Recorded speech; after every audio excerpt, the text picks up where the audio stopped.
All right, what's up? What's up? Welcome in, fam. This is your boy Cat in the Hat of the AFC Eastie Boys, where we stay in that kitchen cooking up the realest and the rawest takes on the internet. So make sure y'all smash that like, smash that subscribe, because today ain't gonna be no different, ladies and gentlemen. That's right.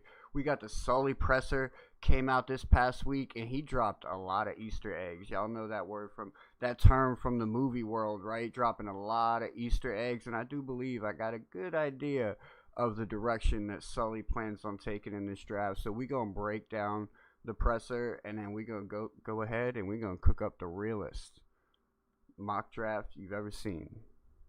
Let's get it started. Go ahead, get your snacks, get your drinks, whatever you gotta do. Get comfortable, ladies and gentlemen, because it's about to get real.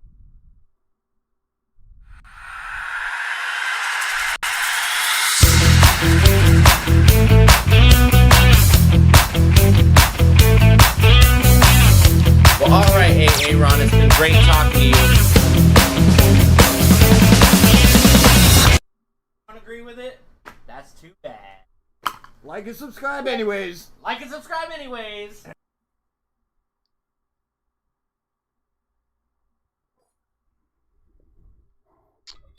All right. Welcome in. We got Tri-State already in the building. Appreciate you stopping by, my guy. I'm looking forward. You already know, bro. I'm looking forward to the mock draft you plan on putting together today. So we got a good show in store for you today, ladies and gentlemen.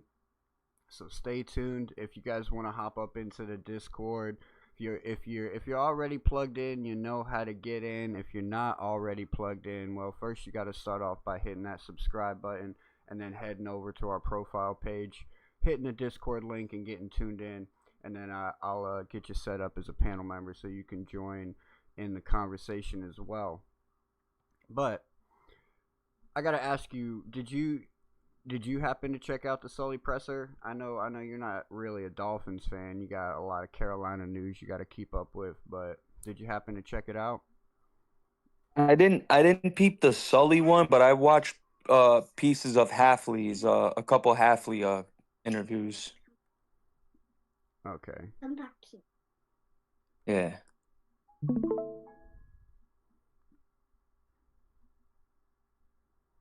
All right. Well, we're not gonna waste any time. We're just gonna go ahead and get it kicked off,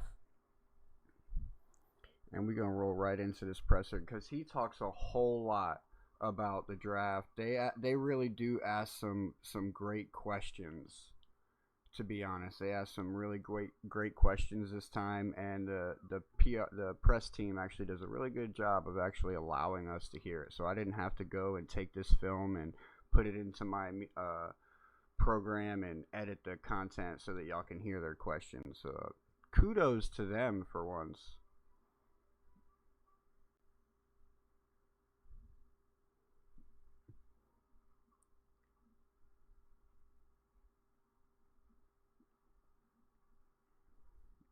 Alright. Oh, why won't this? My taskbar is in the damn way. Hold on one second.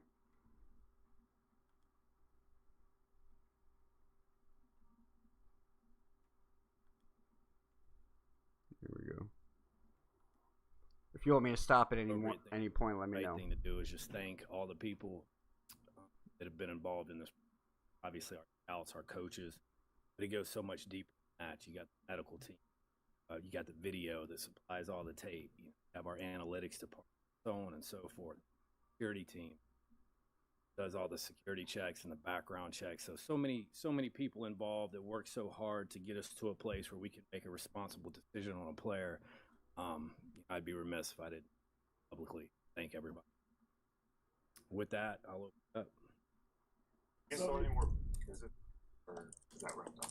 So we got guys in today, but then.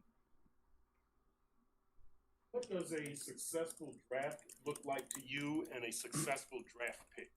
Sure, yeah. I mean, obviously somebody or a player that comes in and impacts your team in a positive manner, field and in the locker room.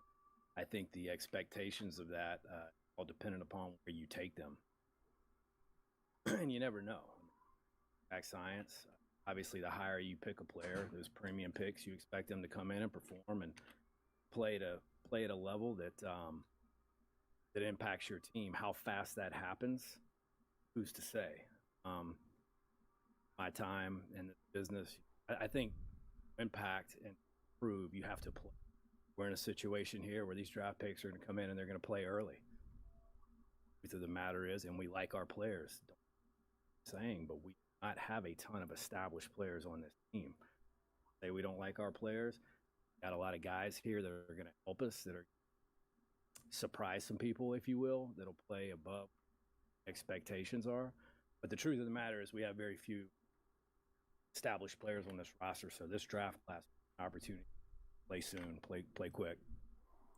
So first things first is he's definitely in his mindset. He's already looking for players that are going to come in here and be able to start day one. Where he said it, we're not in a position to where we can be picky, we can be choosy.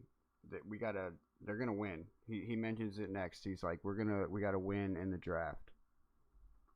Is there a limit on how many rookie starters you can have? Can you start 8 rookies in a season, 5 rookies? We're gonna play the best player. That's the beautiful part about I think the culture, competition that's going to be at the forefront of everything we do. It doesn't matter if you're a second-round pick or you're an undrafted free agent, if you're an 8-year vet or a second-year. If you give us the best chance to win on Sunday, one of the 11 on the field, one of the 22 on the field. We're just not in a situation where we have the flexibility and the luxury to be choosy like that. That's just the truth of it. Again, I can't say enough about the slash we have in the players in the building, the energy and the excitement, the work ethic. The guys have been here getting after it. They had 20 plus guys here on Saturday on their own accord with Malik throwing. We got a lot of really good things going on. You're in the building every day. You can feel it. But I'm excited about what we have going. I'm excited about taking these 11 draft picks in the equation with what we already have. How active do you expect?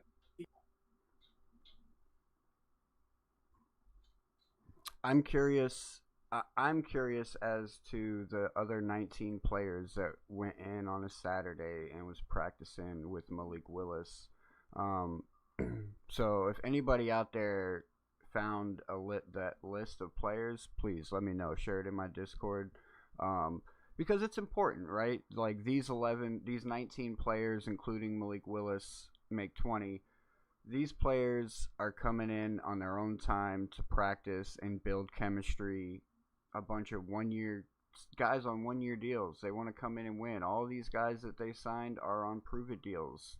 Sully explains it in multiple pressers or interviews where he's like, a lot of these guys are chasing carrots.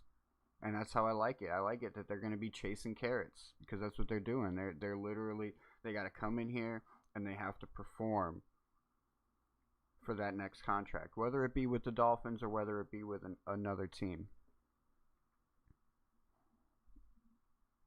Talking to other GMs around the league to move up and down. Sure, yeah, no different than you guys asked me about trading players. I mean, I'm always going to pick up the phone.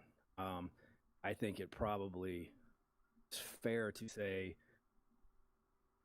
more likely to move back than move up. I mean, I think we need all 11 picks. But you never say never. And I'm always, whether you're talking about going up or down, I'm going to pick up the phone and listen to what's being said on the other side of it. But until we get, I don't love playing on the phone draft. Like if it's a real conversation, let's talk. But a lot of people over the next 10 days just like to call, and conversations aren't really of much substance. Hey, you want to go up? You want to go down? Sure. Like let's talk on draft day. We're more likely to move up than move down. And that's not the first time that he mentions it, and I truly do believe they want to move down, depending on how the board shakes out. He goes more into detail. Like I said, he left us a lot of Easter eggs in this presser about his draft strategy, and I feel like we're going to be able to put together a really good mock draft that will simulate what the actual Miami Dolphins draft will look like for the 2026 season. HN talks going. And is he not available for trade at this time? He's not available for trade, and they are things are going good. We've had some positive conversations over the last couple days, trending in the right direction.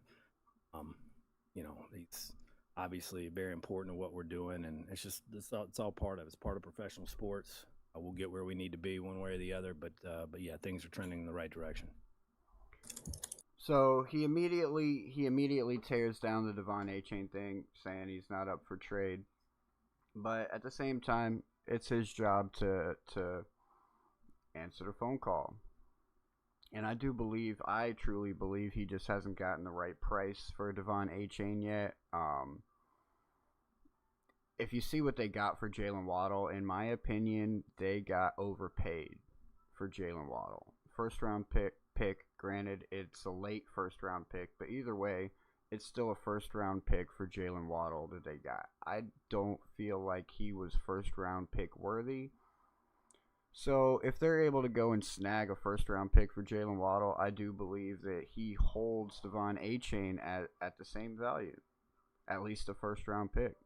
And if you're not going to offer that up, then he move on with Devon A-Chain. Keep him on the team. Because there's no reason to get rid of him other than salary. And he's, 25, 26 now. Running backs don't necessarily have, like, a long lifespan in the NFL. So you do kind of got to strike while the iron is hot with a position like this. And Devon A-Chain, yes, can he help us be successful in the 2026 season?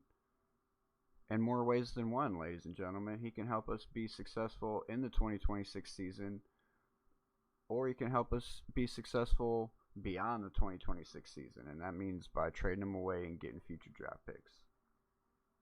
Because this presser was also put out before news came out that apparently Devon A-Chain is looking for $20 million a year. I don't think the Miami Dolphins can afford that. Now, I haven't checked in on that news myself, but I heard that from another source. So if it is $20 million, I definitely can see Devon A-Chain getting traded. Maybe on draft day, maybe after draft day. Depends on how the board falls. Because at the end of the day, right, I don't think these guys want to go into the season with just Ollie Gordon and Jalen Wright. I think they would definitely feel more comfortable going into the season if they had Devon A-Chain, or at least a guy that they know can replace that productivity. Because, let's be honest with ourselves, Nick probably agrees with this, right? Devon A-Chain, top 5 running back in the league, and I think you can plug him into any offense and any scheme, and he'll still be as effective. It's surely debatable. One thing about A-Chain, he's one of the biggest home run hitters in the league. Like, I'll give him that for sure. Like, he's one of the players. Like, when the ball gets in his hands, he could change the game in one play. He is super explosive. Yeah, so you put him on a damn Super Bowl contending team, he can be dangerous. What's good, Pete?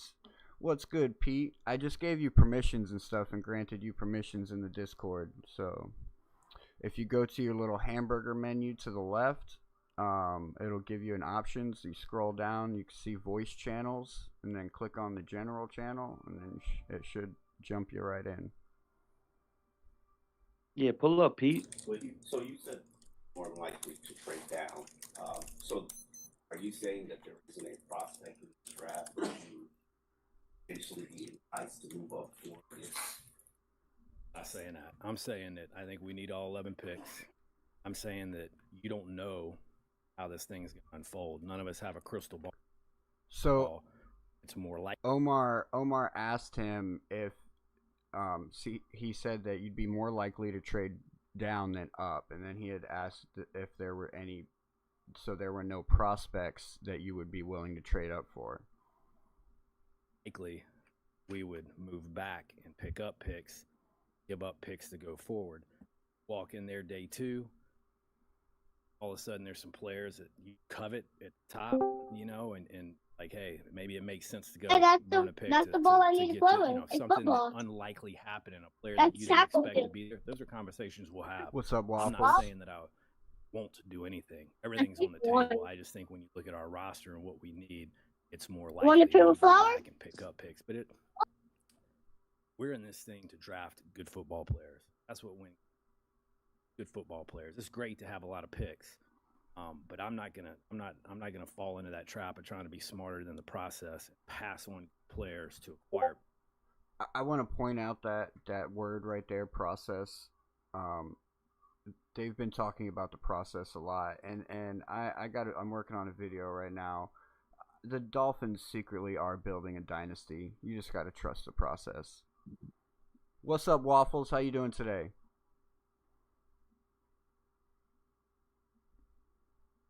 Got to get good football players into the equation.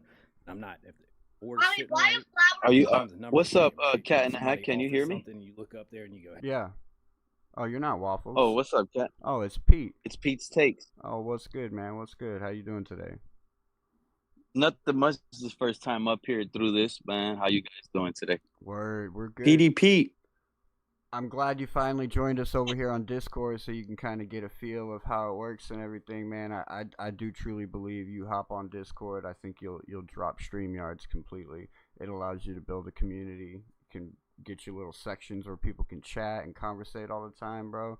It allows you to be more secure with who you allow up on the stream as well. So, and plus you can have a whole bunch of people up here, way more than 10. Let's talk ball, baby. But I appreciate that. I'll look into it, Cat. You're the man, bro. All right, no problem. Let's keep I heard you talking about mock draft with Nick. This should be a good one with you guys. Yeah, we're gonna run through this presser because he gives us a pretty good idea about his direction. I'm gonna try and simulate what he's gonna do. Let's run it. I know I can get 5 players left up there of equal value, and I only got to go back 3 spots. Conversation. Think about doing it, but I'm not going to pass on players. Take a significant About dip time, on the Pete. value of the player to get a pick. That makes sense. Having 4 in the 3rd round, does that ever become enticing to possibly use one since you have a lot in that same proximity? Or do you evaluate a lot of players that are going to go in that range because of that? Yeah, sure. It's enticing. That's why you keep people around you to help you stay disciplined. Got really good people around me. But yeah, sure. I mean, that situation could present itself. I think there's strength in numbers. So unless it was a very special player, I would rather have 2 good players, maybe with where we are as a roster. Coach or coordinator or even a position coach will quote unquote bang the table for a guy. Sure.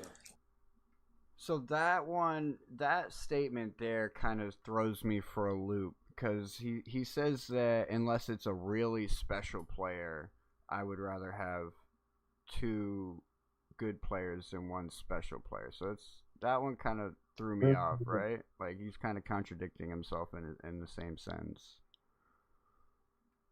Can you guys hear me? Yeah, we can hear you. What's up, Liz? How you doing? Doing good. Hey, Liz. This is a little confusing because I mean, we're here, but did you pause the video or something? Yeah, I paused the video. Oh, okay. I thought my screen had messed up. Nah, How you're do good. you process how much to listen to? Yeah, it's a great question. The coaches are incredibly important to make no mistake about it, and they've put a ton of work into it. I think anytime they have a vision for a player, it gives me clarity, sometimes more so than others. I appreciate their feedback. I appreciate their vision, and it's important to me. By the same token, I have a responsibility to do what I feel is best for the Miami Dolphins. And I'm not going to ever go out of my way to shove a player down the throat of a coach that he doesn't want. But there will be times when maybe we see things differently. Ultimately, the final decision comes down to me. I'm going to do what's best for this place. Doing things the right way, but you've also talked about wanting to win as many games this season. Do you think you'll be aggressive with the money you have after the job processing June 1st to fill in needs with good free agents that fall through the cracks in June and July? I don't think we have anything tricks up our sleeve, to be honest with you. I think we're going to stay disciplined and try to get back to a healthy cap situation, and we'll probably sit tight with that. We need the money to sign our draft class, and then, as I said many times over again to you guys, like So that kills your AJ Brown move, Pete. Sorry, no free agents this year. No more free agents. we need to be disciplined with finances and get back to a healthy spot. So I do not foresee that happening. There's going to be players out there in the draft pool who have things in their past that they would rather not have and you would rather not see. How do you judge character versus production? How much luck have you had looking into a player? That's a great question. Yeah, I like this question here. Yeah, it's a great question. I mean, there's so many layers that go into where you end up putting a player on the draft board. Obviously, the character piece is a huge part of that. I think it's the boots on the ground. That's where it starts. It's the scouts that are in the school, and we always talk about it. You cannot overstate the importance of developing relationships in school, so that when you go into a particular school, you're talking to not just one, not two, but oftentimes 3, 4, 5 different people who see this player in a different light, whether it's academics, it's medical, obviously the coaches. Now you're talking to people that deal with the NIL to see kind of person that you're investing in. To answer your question, look, young people make mistakes. I know I did. I'm sure y'all did. But it's like anything in life. You start to look for patterns. You know, most of us that are smart enough to understand when I make a mistake, I'm going to learn from it. I'm not going to go down that path again. The ones that scare you are the ones that keep making the same mistakes over and over again. And I would say, it's probably best for all of us in this league to avoid those kind of guys. I think the best prediction of the future, the history, talking about players and their behavior. Billy, when you go through the draft evaluation. So, go ahead, Pete. I want to win now. These guys talk about the future so much. Go ahead, Kat. Well, I mean, a part of winning now is trusting the process, right, Pete? Like, you got to trust the process. If we're winning now by trusting the process and building the team the right way, right? That way we can build a dynasty. Wouldn't you like to get back as a Dolphin fan being the winningest team in the NFL again? We're not going to do that overnight, man. We got to trust the process. We got to go through the process. We got to build the guys, build it up right so that we could win for years and years to come. I don't want to be like the Seattle Seahawks that win. The process? This process is almost untrustable. They traded Waddle for a first and a third. They cut Tyreek. Which is a great trade. Which is great value, bro. How is that a great trade? Bro, a first-round pick for Jalen Waddle? So who was it that you guys were talking about last night about keep on making the same mistakes, Pete? There was one player so much going on. There was so much going on in yesterday's stream, Liz. I don't even know what take you're talking about at the moment. Okay, it was one of the players, and he kept on getting like DUIs or something like that. I think that he wouldn't be a candidate for the Miami Dolphins, according to this guy here. Oh, I think maybe you're talking about Ruben Bain, and I don't think it was a bunch of DUIs. It was just like the one bad accident. No, it wasn't Bain. It was somebody else. I think it was True Talk going over that player's name. It was True Talk and Nick. Was it True Talk? Yeah. Oh my God. Yeah, it was. Wait, you're talking about a player with the accident? That just came out. Oh, who was the player, bro? Yeah, Ruben Bain. Ruben Bain. They were talking about the car accident. Yeah. It was Ruben Bain. Yeah. But here's the thing with Ruben Bain, like people don't understand. Like this is the unfortunate thing about how sometimes sports media try to tear down an athlete. They'll just say how Ruben Bain was involved in an accident, but they won't talk about how Ruben Bain and the family of the victim, like there's no ill will between them. Yeah. Like they're not suing him. They're not trying to, like, you know what I mean? Like, but But in the media eyes, they're just gonna paint like, oh, Ruben Bain got into this car accident, da da da. He made this huge mistake, but no one will bring up the fact that the family of the victim has no ill will toward him. Like, You know what what's I mean? weird? They're not trying to sue him. They're not trying to do. Yeah, they're not proceeding legal actions. Like, you know what I mean? And you know what's weird about the whole thing? At first, all they were speaking about is how good he is. Then the conversation shifted to how short T-Rex His arms are. Yeah. And honestly, I feel like that could be I'm sorry. an advantage at his position. I mean, I could be wrong Ruben Bain, by saying that. Ruben Bain is the type of player that Jon-Eric Sullivan would love. Because if Jon-Eric Sullivan, like he said out of his own mouth, he doesn't select players because of popularity or any of that. He goes based on film. So if he's looking at Bain's film, do you guys on this panel really believe, based on the film, a GM like Sullivan is going to care about the arm length or the accident? I don't really think You can't teach that bend, bro. You can't No. teach that bend coming around the It's corner. almost like, Cameron Wake-ish. It's almost Cameron Wake. Here's the thing though, Pete. Here's the real cool thing about it, right? They said Michael Parsons' arms were short coming out of college too. He had like 31 and 3/8 inch arms. I can name you a slew of amazing edge rushers in the NFL who had short. You remember Elvis Dumervil? Elvis Dumervil from the Broncos and the Ravens. Yeah, yes, he I had love short that guy. arms. And now that he had short arms, he was all right. What about, you remember Melvin Ingram? Yeah. From the Chargers, and then he was on the So Dolphins. this is a true story with Elvis Dumervil, by the way. I was in Aventura Mall. I remember this day. This was like in 2011 or 2010. I was in Aventura Mall. I went over there. We were buying some watches, and I ran into Elvis Dumervil. And I was such a fan. I was happy to see a football player at the mall. I went up to him, and that guy gave me attitude and sized me up. And I'm like, and I was like a happy camper. You get what I'm saying? I'm going up to him. But the reality is, he pretty much told me, hey, man, I don't want nobody knowing who I am. So I respected him, but it was with attitude.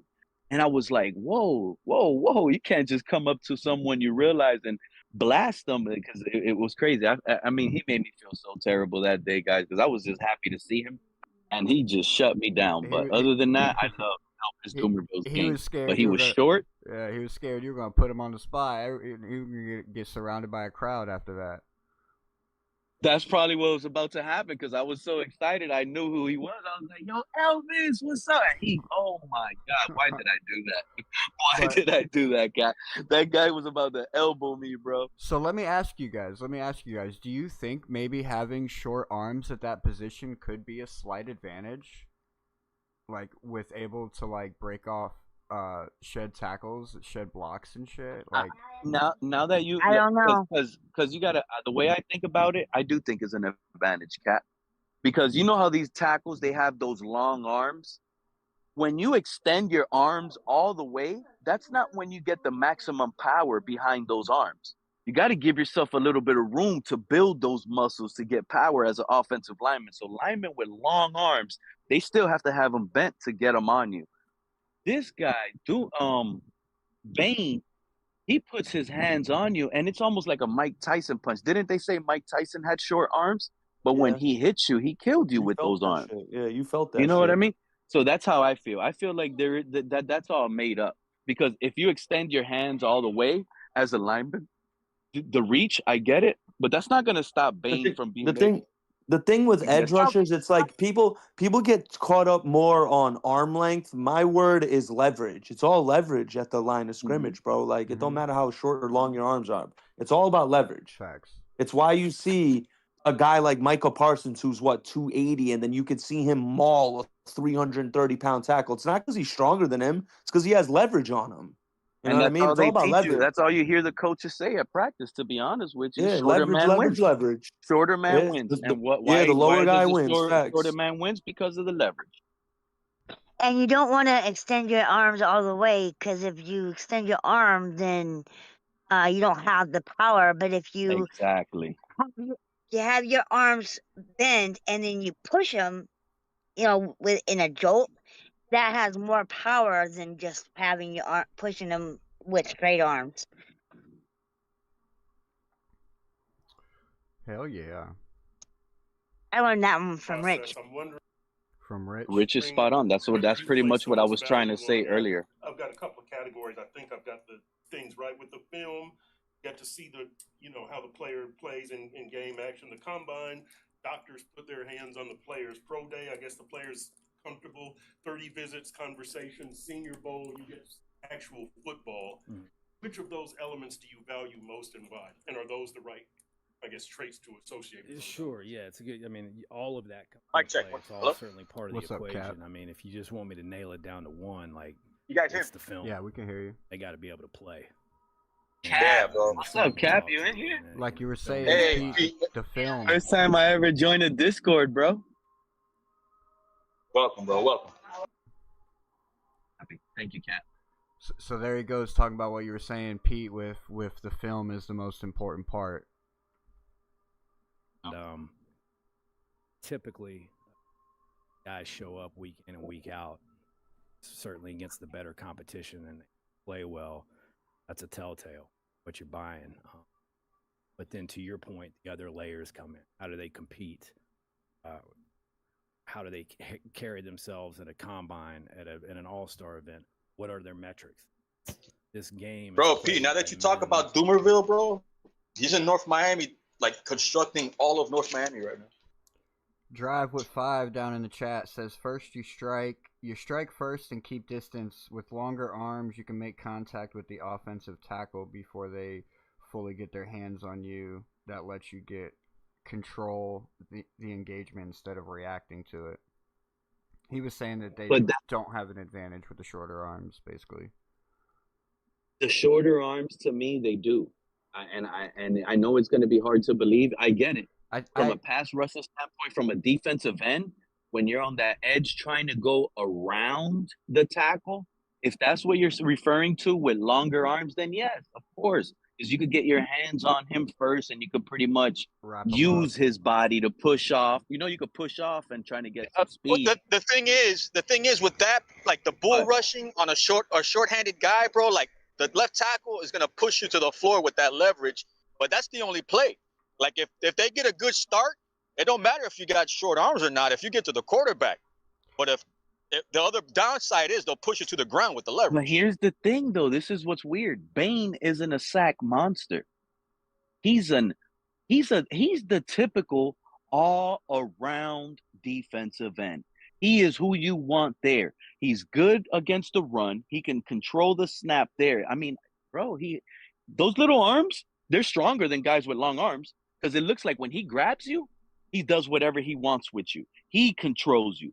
So, yes, I get it. If he can't get his hands on you, then he might lose that rep depending on what they're asking of, if they want him to hold the edge or stop the run. But this guy's a beast. When he gets his hands on you, it almost feels like you're the dummy. And he's controlling you. And I just think I like Messidor, and I'm going to stand on this again. To me, out of the both of them at UM, I put Messidor on top. But Bane, his film is really good. Like both of those guys, I love them. I really do. I would try to get both of them. If I'm the Dolphins, if I could get Bane and Messidor in the first round, I'm doing what the Falcons did last year. I'm doing it. I think double down on it. I think both of them had 30 visits with the Dolphins. Let me double check that. I don't know if Messidor. I don't even know. I didn't even hear if Bane came. No, Bane did. No, Bane was from the jump. Yeah, he was here from the jump. Let's see. I didn't even hear about that. Okay, yeah, no. Ruben Bain, C.J. Daniels, Markel Bell, and Carson Beck were all the Miami Hurricanes that had 30 visits with the Dolphins. I read something that said you guys brought in Malachi Lawrence too. Malachi for a 30 visit. Markel Bell, Central bro. Florida. Don't sleep on that guy, bro. Yeah, Central Florida edge. Yeah, he's a monster. He's a monster. Yeah, I have a list here. I don't know if it's the whole list because I only counted 19 players, but I got Ty Simpson, Jalen Daniels, Mark Gronowski, Taylon Green, Makai Lemon, Denzel Boston, KC Concepcion, Ted Hurst, Cyrus Allen, Mansour Delane, AJ Halsey, E. McNeil Warren, Caden McDonald, Kristen Miller, Zion Young, Mason Thomas, Justin Jolly, Kalen Black, and Chase Basantis, as well as the 4 from So you know what's Hurricanes. interesting about all those players you just named, Kat? A lot I only of them heard are like late two, round. I only heard 2 to 3 guys who are like legitimate options at 11. That was Mansour Delane, Makai Lemon, and Ruben Bain. Those are the only 3 guys who I feel like out of all the Here- names What's the you named. fascination And with that's Lemon? why I'm so What's the fascination with him? and that's why I'm so confident that they're going to move back from 11, because I really don't feel like any of those three players will be there at 11. You know what I'm I saying? think Is Lemon that good? Delane might. Lemon? Here's a cap for life. You want me to tell you who Lemon is? Lemon is pretty much a slower Jalen Waddle. Nah, he's more Literally. Amon-Ra St. Brown.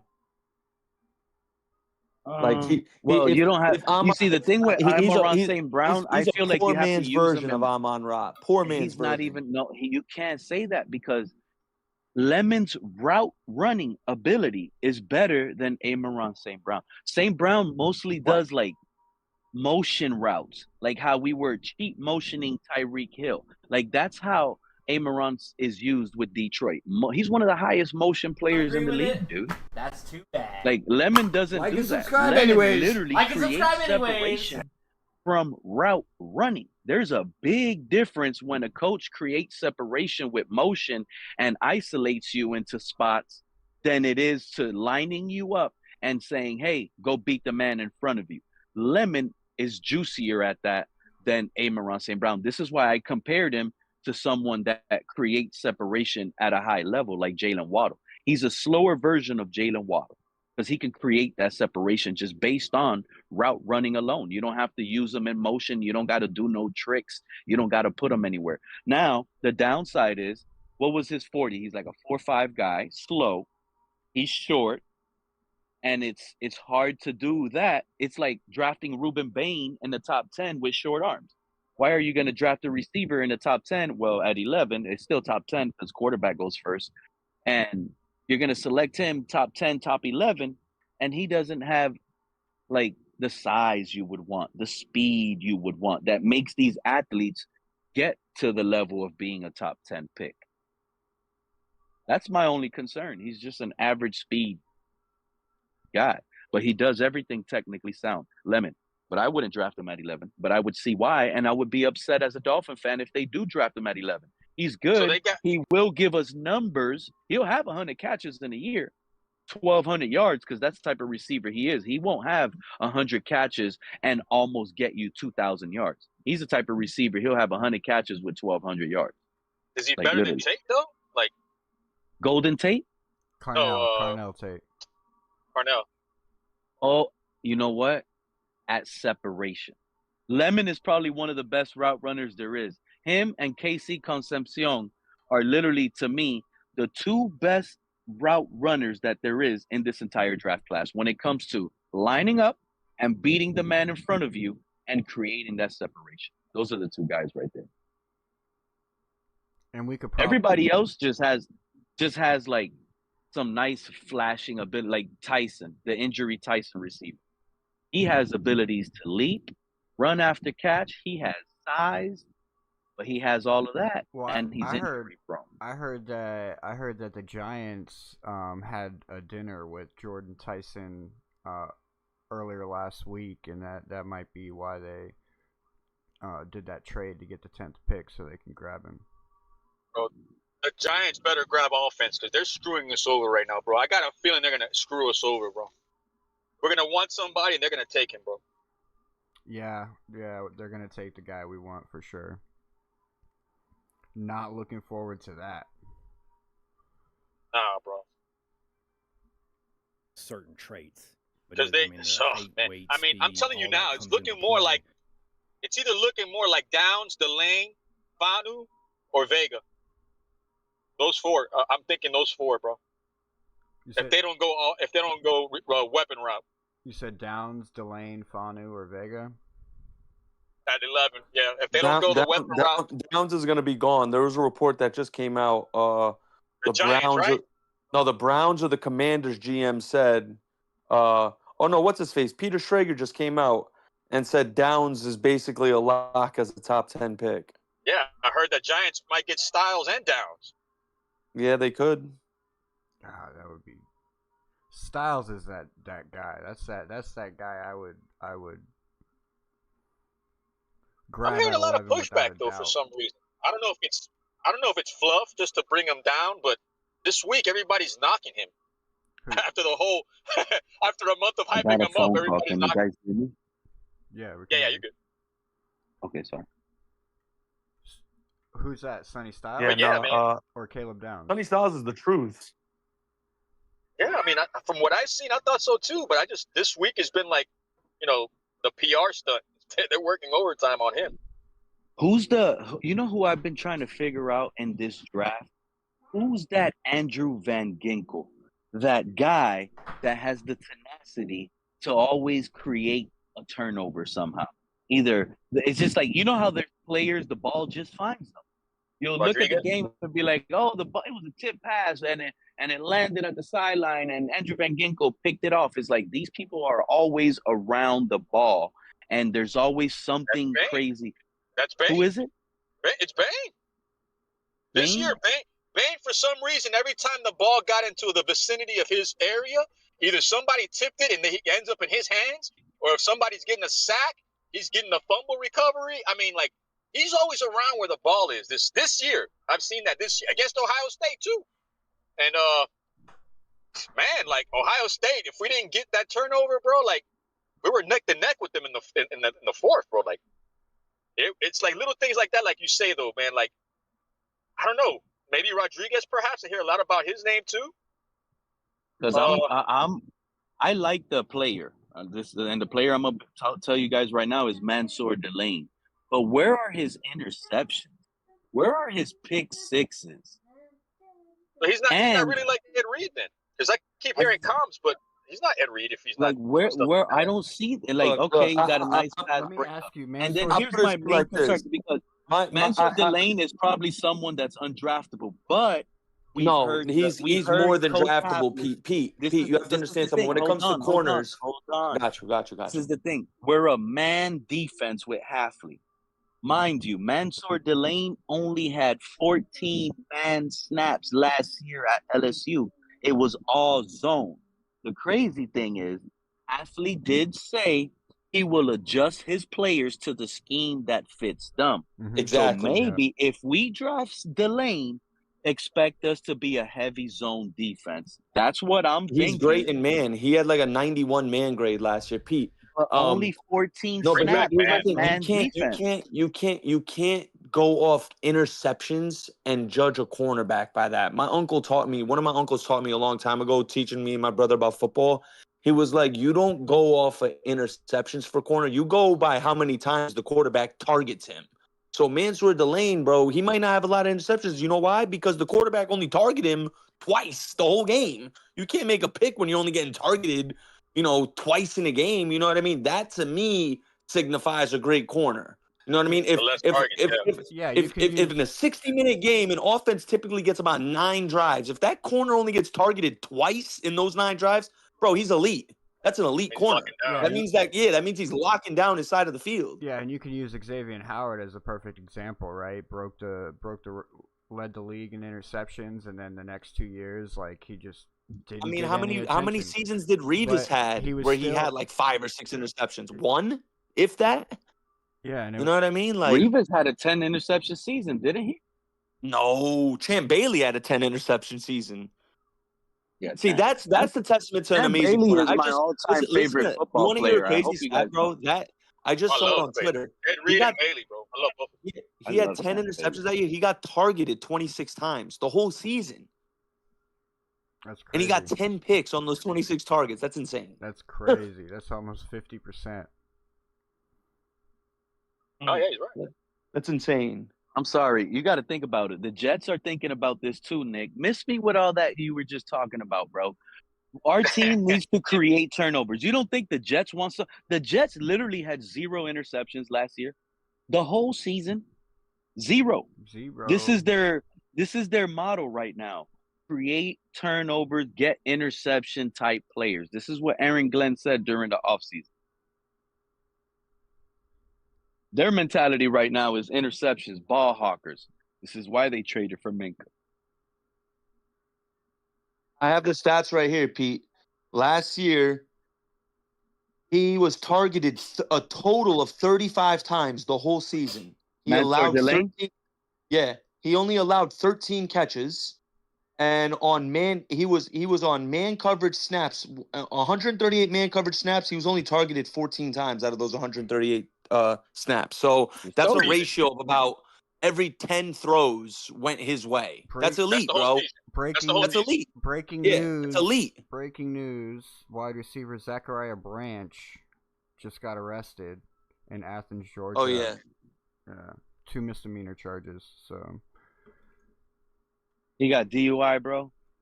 Who you play for? He was in Georgia. Georgia.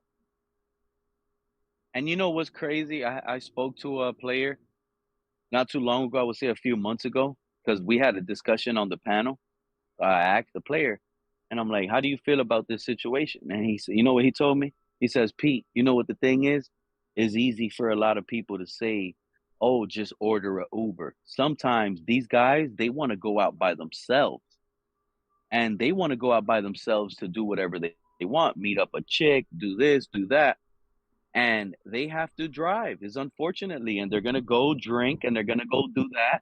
And the reason why a lot of these football players do not want, it's easy to say, oh, why didn't he call an Uber? You see, the thing is, you go out to drink, you go out to party, you go out to drink and party, you get drunk. Yeah, I know you're not supposed to drive, but you're safer in your own circle, or have someone call you, or you call someone that you know in your circle to drive you, because an Uber driver, you pass out in their car, they could rob you. They could do harm to you, anything. You can't trust people nowadays. And that's the issue right now with football players, being able to trust a regular civilian Uber driver to just get them in their car. Like, think You know about what that. I say about that? You know what I say about that? Don't get so friggin' drunk that you pass out, dummy. I told y'all the story. I know, told but when y'all you the got it story like about- that, you 2, 3, 4 drinks in, you don't even realize it. Then it hits you, and boom, it sucks. It sucks. It really does suck, because I am against. I'm But they against. know how much they can take. I'm if it- against Pete. drinking and driving. I am 100% against drinking and driving. So I used to But drive coming from a Uber. player's perspective, I understand why they try to beat the system and drive. So I used to drive Uber a couple years back. I was actually driving Uber during the time when we drafted Jalen Waddle and Jalen Phillips, and I wasn't really too keen on college football at the time. Like, didn't even know players, nothing like that. But I was a season ticket member, and they had a draft party down at the stadium. So me and my buddy and my wife and my sister-in-law, we all went down there. We're having a good time, drinking and stuff, watching the draft, you know. And then we draft Jalen Waddle, we draft Jalen Phillips, and I see him there, you know, that night. But the next morning, like, for some reason, I was driving Uber, and I don't typically drive down south, like south of Boynton and stuff, because the driving is just crazy. But something told me to just go ahead and take a trip down there, right? So I take a trip early morning, the day after the draft, down to Sunrise, and sure as shit, Jalen Phillips and his parents get in my car. And I didn't recognize him at first, but like, I was all geared up in my Dolphin gear. This was during COVID, so I had the Dolphin mask on, I had the Dolphin hat on, the draft hat from the night before, like Dolphin gear. You had to play it cool. Dolphin gear all up in the car, and like, I'm just sitting here like driving this guy, and like, I'm like, man, this guy looks familiar. Like, he's looking at me in my rear view mirror, like, I wonder when he's gonna say something. And I'm looking at him like, man, this guy, I feel like I should know who this guy is. And I'm just driving, and like, small talk conversation, because with Uber, it's like, you got to be careful, you know. It's like, you don't know how some people are, like. And then once I figured it out, like, I don't want to just blow him on the spot, because he may report me to Uber, you know, because a lot of them like their privacy or whatever. So I kind of had to wait for an opening, right? So I'm just like listening to the conversations and stuff, and then I hear him talking about. I would have put on sports talk. I would have put on sports talk on the radio. I would have done that. I heard him in the back talking to his mom about like meeting with pressers and stuff, and that's where it opened up the question. I was like, "Oh, you play football?" And then he was like, "Yeah, I just got drafted." I was like, "I know, I knew it, I fucking knew it, I knew it." Anyways, he ended up like taking a picture with me, signing my hat and shit, and then it was on. But yeah, That's amazing, Cat. What a story, dude. yeah, That is amazing. I literally had to like cancel my next ride I afterwards. don't need. I think my driver foot would have been nervous. I was, bro. I would have had somebody call you, bro. I would have called you. Hey, I would have called you. You would have had the Dolphins ringtone on, and I would have been like, "Bro, did you see that game?" I would have been. I would have had to force Cap, it. I don't think I would have been able to drive, bro. My leg would have been locking up like a cramp or something. I would have been so nervous. I'm like, I gotta get my guy home. I gotta get you where you gotta go, but I'm so scared. Exactly. I'm so right? nervous. Yes, Yeah, I was I like gotta that. get you home. You know what? I'm about to order a helicopter right now, man. We getting what is give me Stephen Ross's number. I would have told him. Well, what you doing in an Uber, bro? But yeah, I had to pull over afterwards, cancel my next trip. I had to pull over and call the wife. I was like a little high school girl. Felt like, you know what I mean? Like, oh, I just had a dolphin. You won't believe what I just had in my car right now. Like, yeah. But yeah, it was definitely tough driving. I was very nervous the whole time. I'm like, man, I can't get in a wreck with this guy. Like, not that I've gotten in a wreck ever, but I'm just like, it was a very nerve-wracking time for sure. This is the guy that's gonna select 2 first-round picks for us on Thursday. It's his first time doing it. Are any of y'all going to the watch parties they're having? At the Wharf House or something like that? Yeah, they got 2 of them going on. One at the Wharf and What they having what? One down The in Wharf. Miami. That's fancy. That's. Oh man, they used to have it before at the stadium. Batman had one a couple years ago, North Miami. I don't think anybody's going, bro. They already I don't think know. anybody's doing it. I haven't heard anything. You usually hear stuff by now, like people having Well, stuff. I found out about it because shout out to Big E. I hope he's doing great. Big E reposted Shout it, out to so Big that's E, how I bro. found out. Yeah, bro. Or someone, yeah. Shout out to Big E. I think it was him. Yeah, shout out. Hopefully his process is going as planned. Anyways, let's keep this rolling. Bro.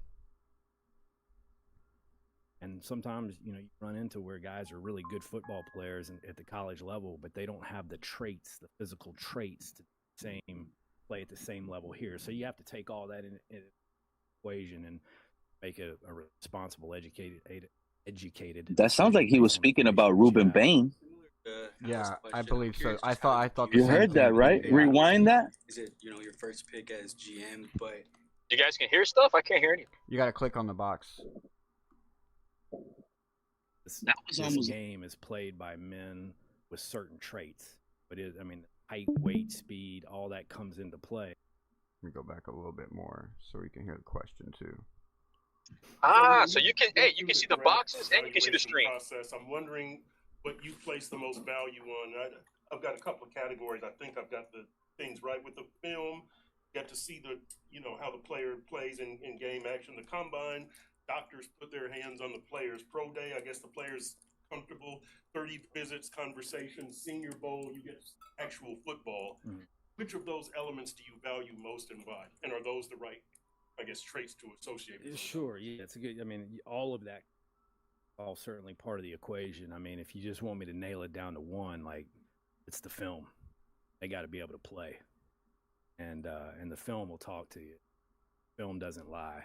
Film doesn't lie. Typically, guys show up week in and week out, certainly against the better competition, and they play well. That's a telltale what you're buying. But then to your point, the other layers come in. How do they compete? How do they carry themselves at a combine, at an all-star event? What are their metrics? This game is played by men with certain traits.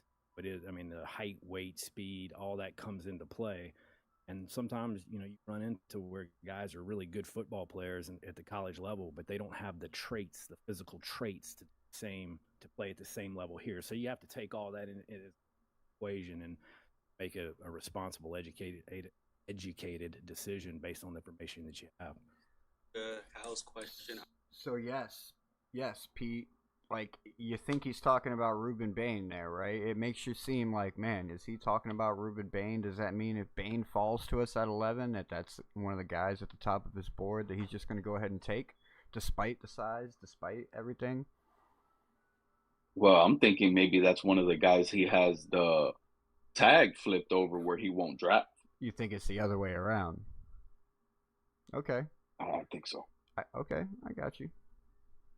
So looking at the draft order, I mean, how many guys fit that mold that he's talking about besides Bain? I mean, maybe a short receiver, guy like Mekhi Lemon, maybe that Pete was talking That's about. what I was gonna say. Lemon, KC Concepcion, he's small and fast. I don't know. He traded Waddle. Why would he want another Waddle? Yeah, that would make sense to me. Like, unless it was just a matter of purging the locker room of all the cancer. Look at what Green Bay drafted. Green Bay likes freak athletes. Look at Christian Watson. He looks 7 foot tall. He runs a 4.3, and he jumps like he can dunk in the NBA easily. Yeah, I just found out he's tall, bro. I thought he was like Tolbert size. No, Christian Watson, he's like 6'4". Yeah, they like freak athletes, crazy big guys like that. No, my thing is, I can see it like this too, though, bro. Like the guys we just mentioned, 1 through 10. Do you think he's thinking out of the box of maybe 10 through 15? Maybe maybe he's not looking at like the numbers and the odds. You know what I'm saying? Because we're not going to probably get who we want anyway. Like. Well, I mean, we got to start looking from 10 to 20. That's what we need to I'm look at. starting to look at Sully, and it's starting to look like he wants to build a bully team. He wants size. He's looking at Patrick Paul like, oh, wow, I need another giant like this, Caden Proctor, something huge. He wants a big back. I'm not buying this. I'm not trading A-Chain. He's untradeable.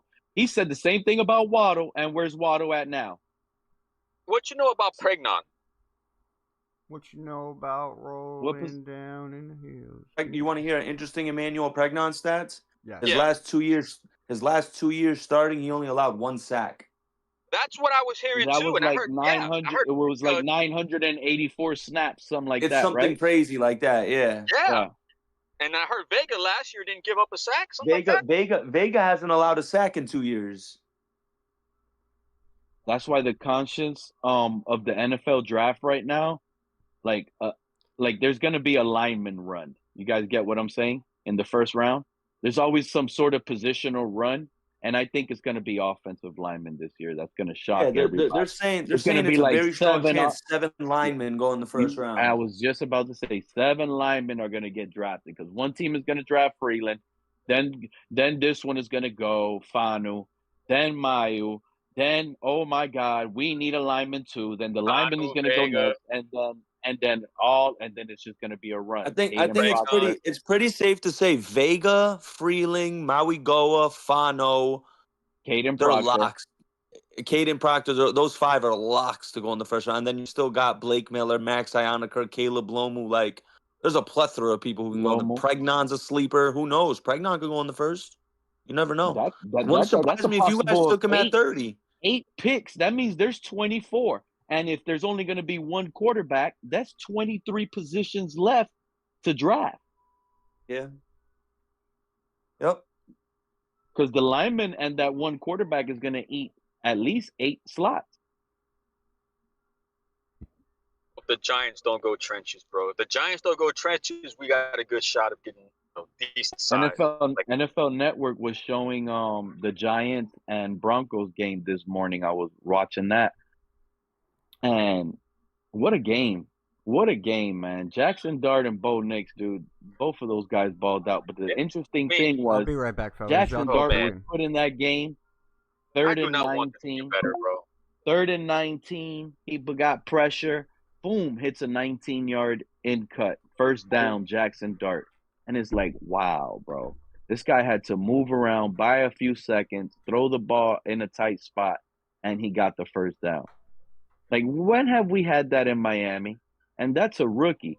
So, like you said, Cap for life, if they go double down at offensive linemen, because think about it, they pretty much got everything except for an offensive line. They could get Fanu and Bane if they wanted to.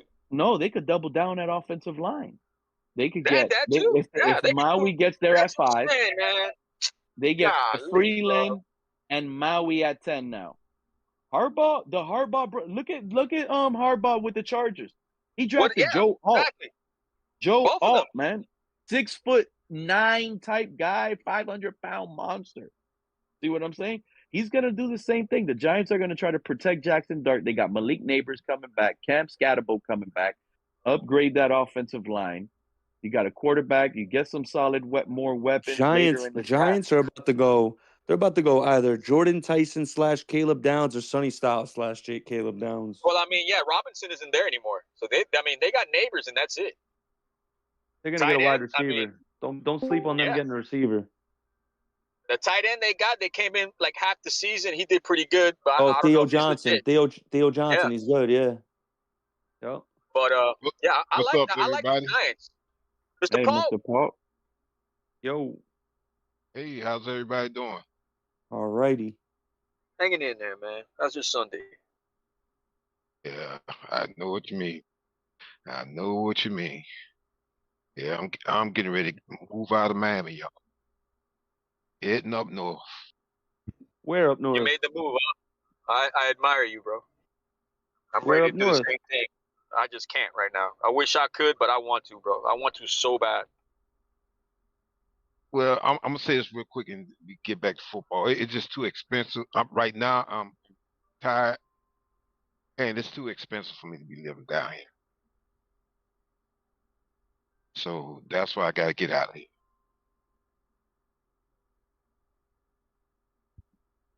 I feel you, man. I mean, All gotta right, do so what you gotta do, bro. there you go. So what y'all talking about? Talking about how the Giants are about to screw our draft picks. Oh boy. I don't know if they're going to screw us, but if they double down at offensive line, we're it gonna would get make value. sense. Yeah, I mean, don't get me wrong, guys. We're gonna get value.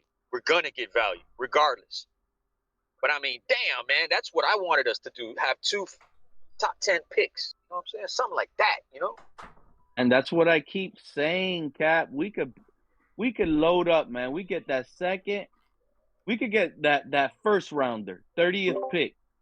Add 3 We've done how many mocks, bro? We've done so many mocks. And 3/3 will get that all the way to like what? What did you see, Pete, in all these mocks, Pete, what did you see that you liked the most that we ended up getting at 30? Because I really didn't, you know what I'm saying? Like, I don't know if it's just me. I mean, like, everybody kept getting Zion Young at 30 or like Denzel Boston at 30. I mean, you know what that tells me? You got to hope somebody slides at 30 to get. You know what that tells me? If it worse, and I'm glad you're with me on the concern part at 30 because that's what makes 43 makes it even more concerning. What's going to be available there?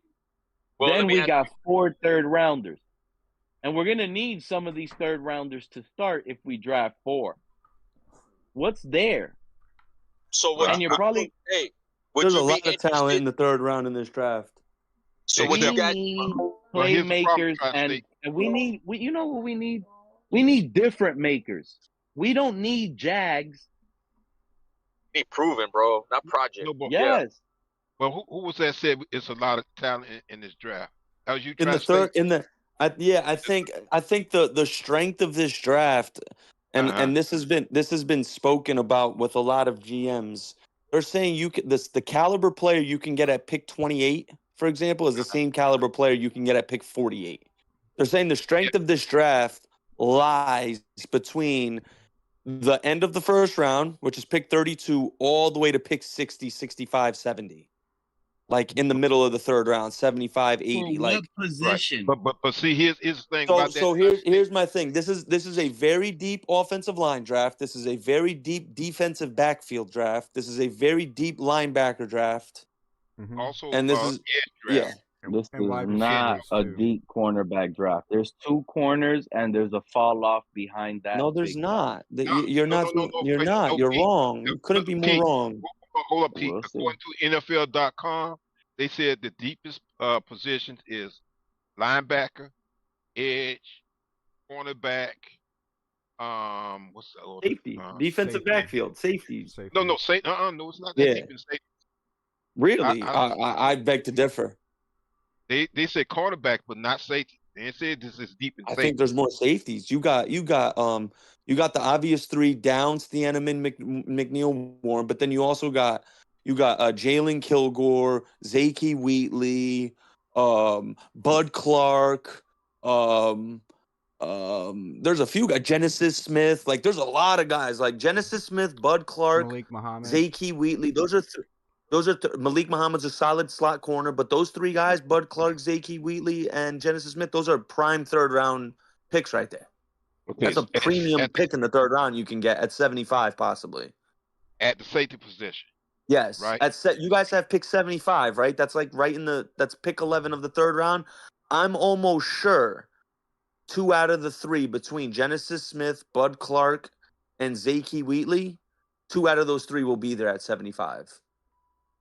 I sure hope so, because I mean, like I said, with me, if it was my choice, that would be one of my first of the 2 picks. It's a safety because right now we only have 2 or 3 safeties on the roster. We have, and like I know Let me ask you, we how have did 4 Dante Trader look for y'all last year? But Dante, are you talking about Trader? Yeah. Trader to me he looked decent enough to me. Let me ask you this. Is it enough for you, and this is for a question for all y'all fans, is it enough for you to be encouraged about leaving him as a starting guy, or would you be like, you know what, we can get an upgrade type shit? Can I answer that first? Mm-hmm. Yeah. I would be okay with him being the starting safety, but it's what's behind him that concerns me. Where if you mean in front of him? No, not. I mean, right now I think Trader is the best on the roster right now. I think. Oh, you're saying as far as the players behind him. Got you. My fault. Right. Yeah. Oh no problem. Because right now he's the best safety that we have on the roster. You guys have, yeah. The other 2, I think we just picked up 2 in free agency. So that's where my concern is, that we should make a pull for a safety with either the we don't have no 2nd round pick, dude. Just 1. See, that's what I'm saying. Between the 2 first rounds and that 2nd round, we need to pull for a safety. That's my concern, even more than the cornerback, because we got 12 cornerbacks on the roster, but I know that all those cornerbacks are probably not that good and whatever.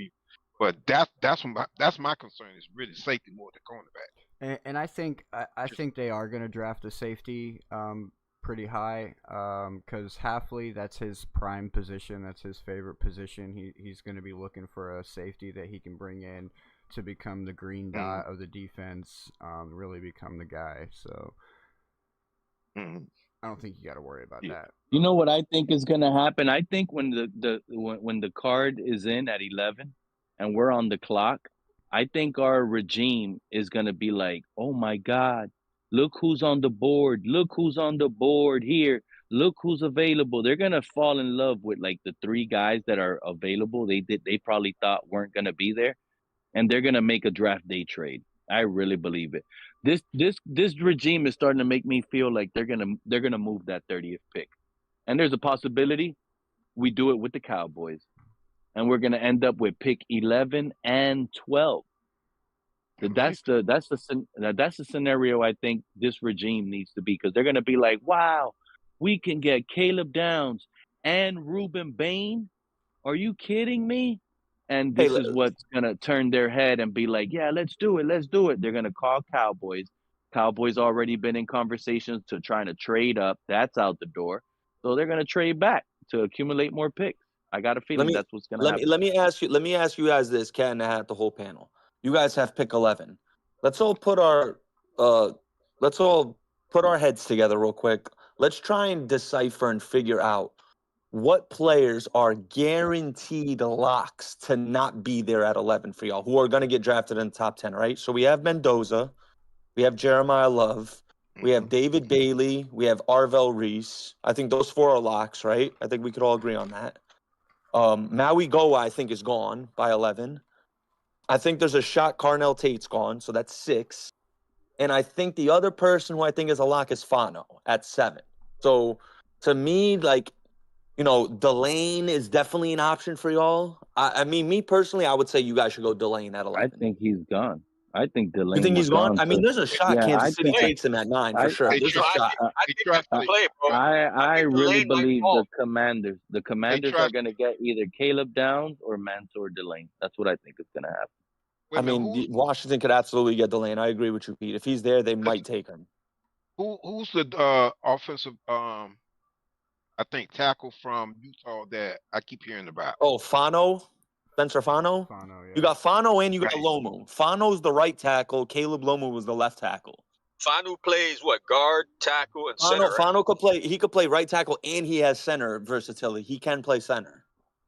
Oh, and that's why, yeah. And that's why I have him I wouldn't mind as a favorite for the Dolphins.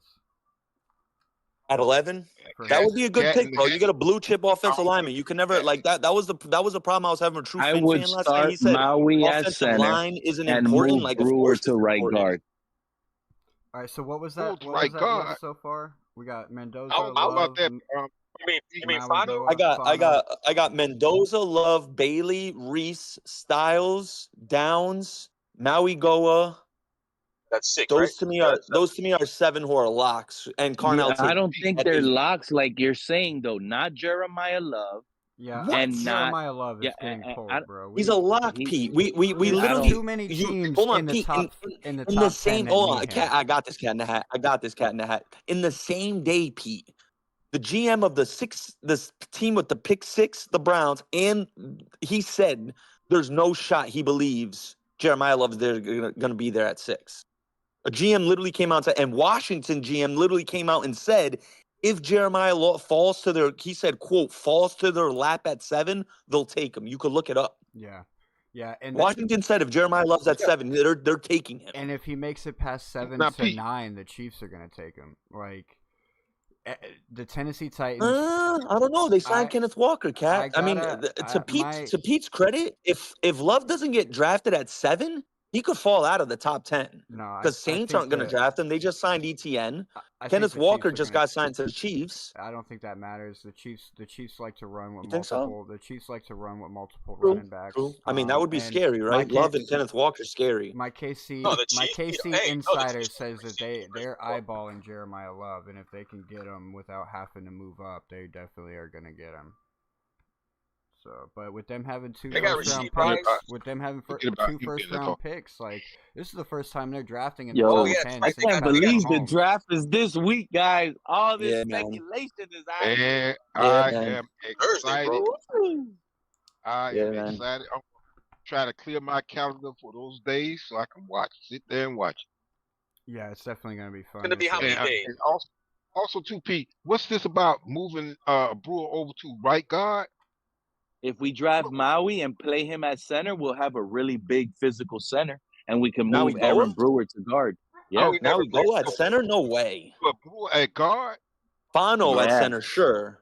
I mean, Fano can't play center. Fano. Oh yeah, okay, got you. Only way I can see Brewer being used in a guard position is on a run play. Has he ever Because played guard? I don't think he's good at blocking. No, I think we keep Brewer where he's at.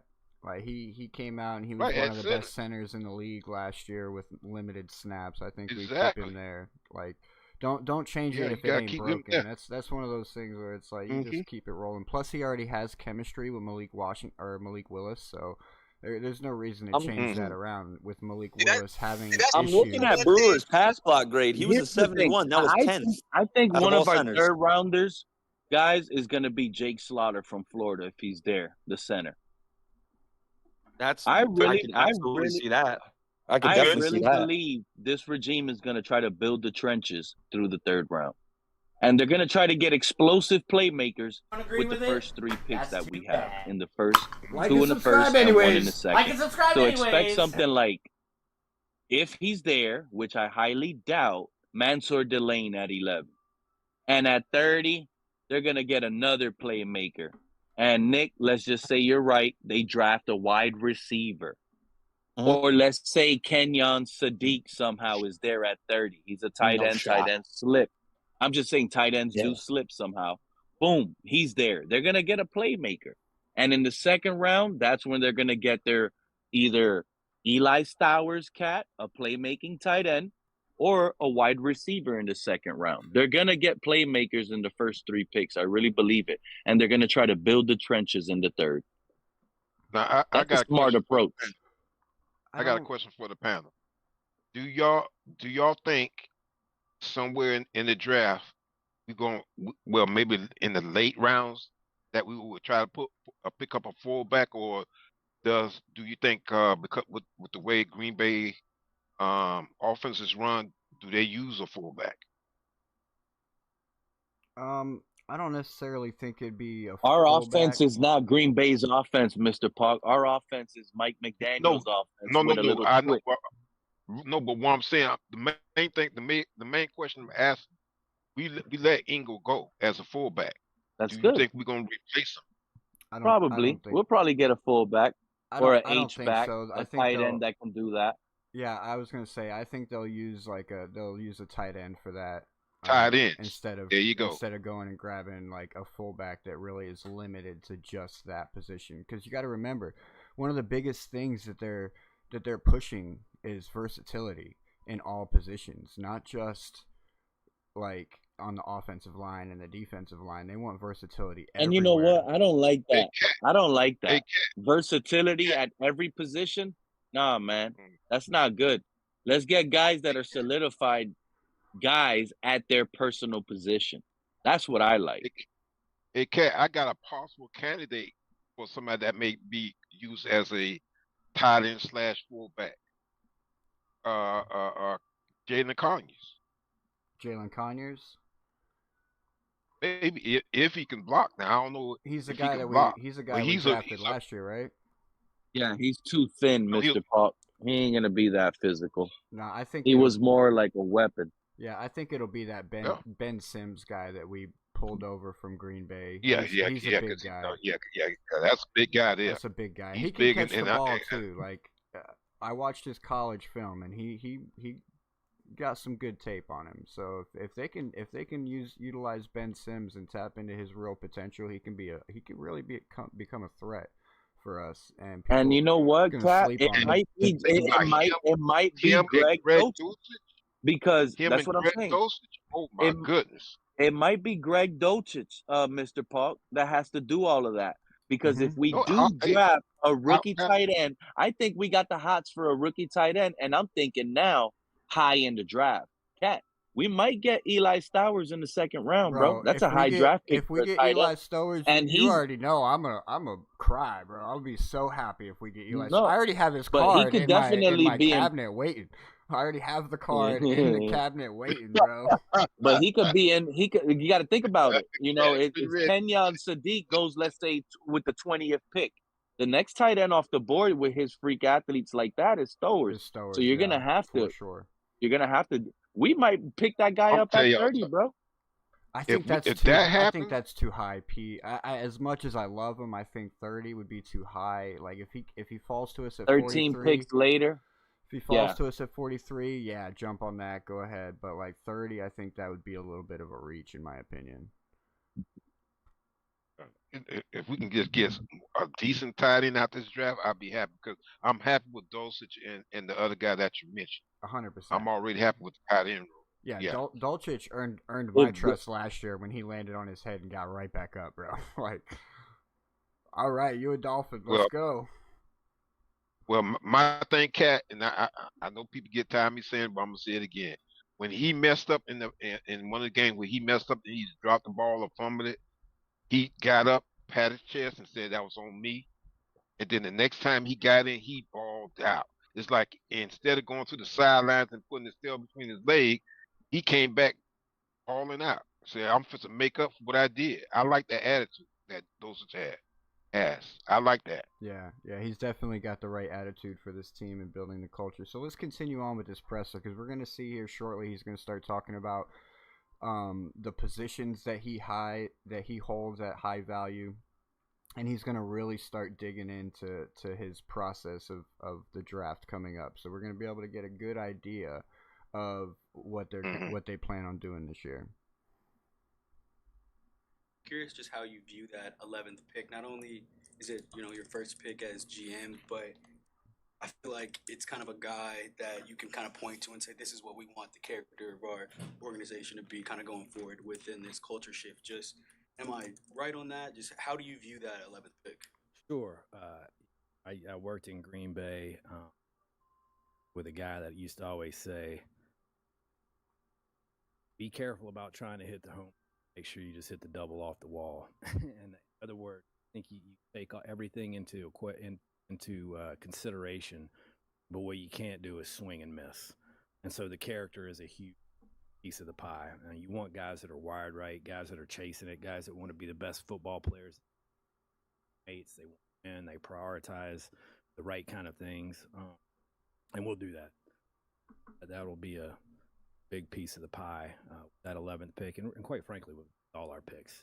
But obviously at 11, we got to make sure that we're bringing a good football into the equation, good football player into the equation that is the right fit for this place. A lot of prospects on visit. So take me inside. What does it look like when you have a prospect over you and your staff? On the 30 visits? Yeah.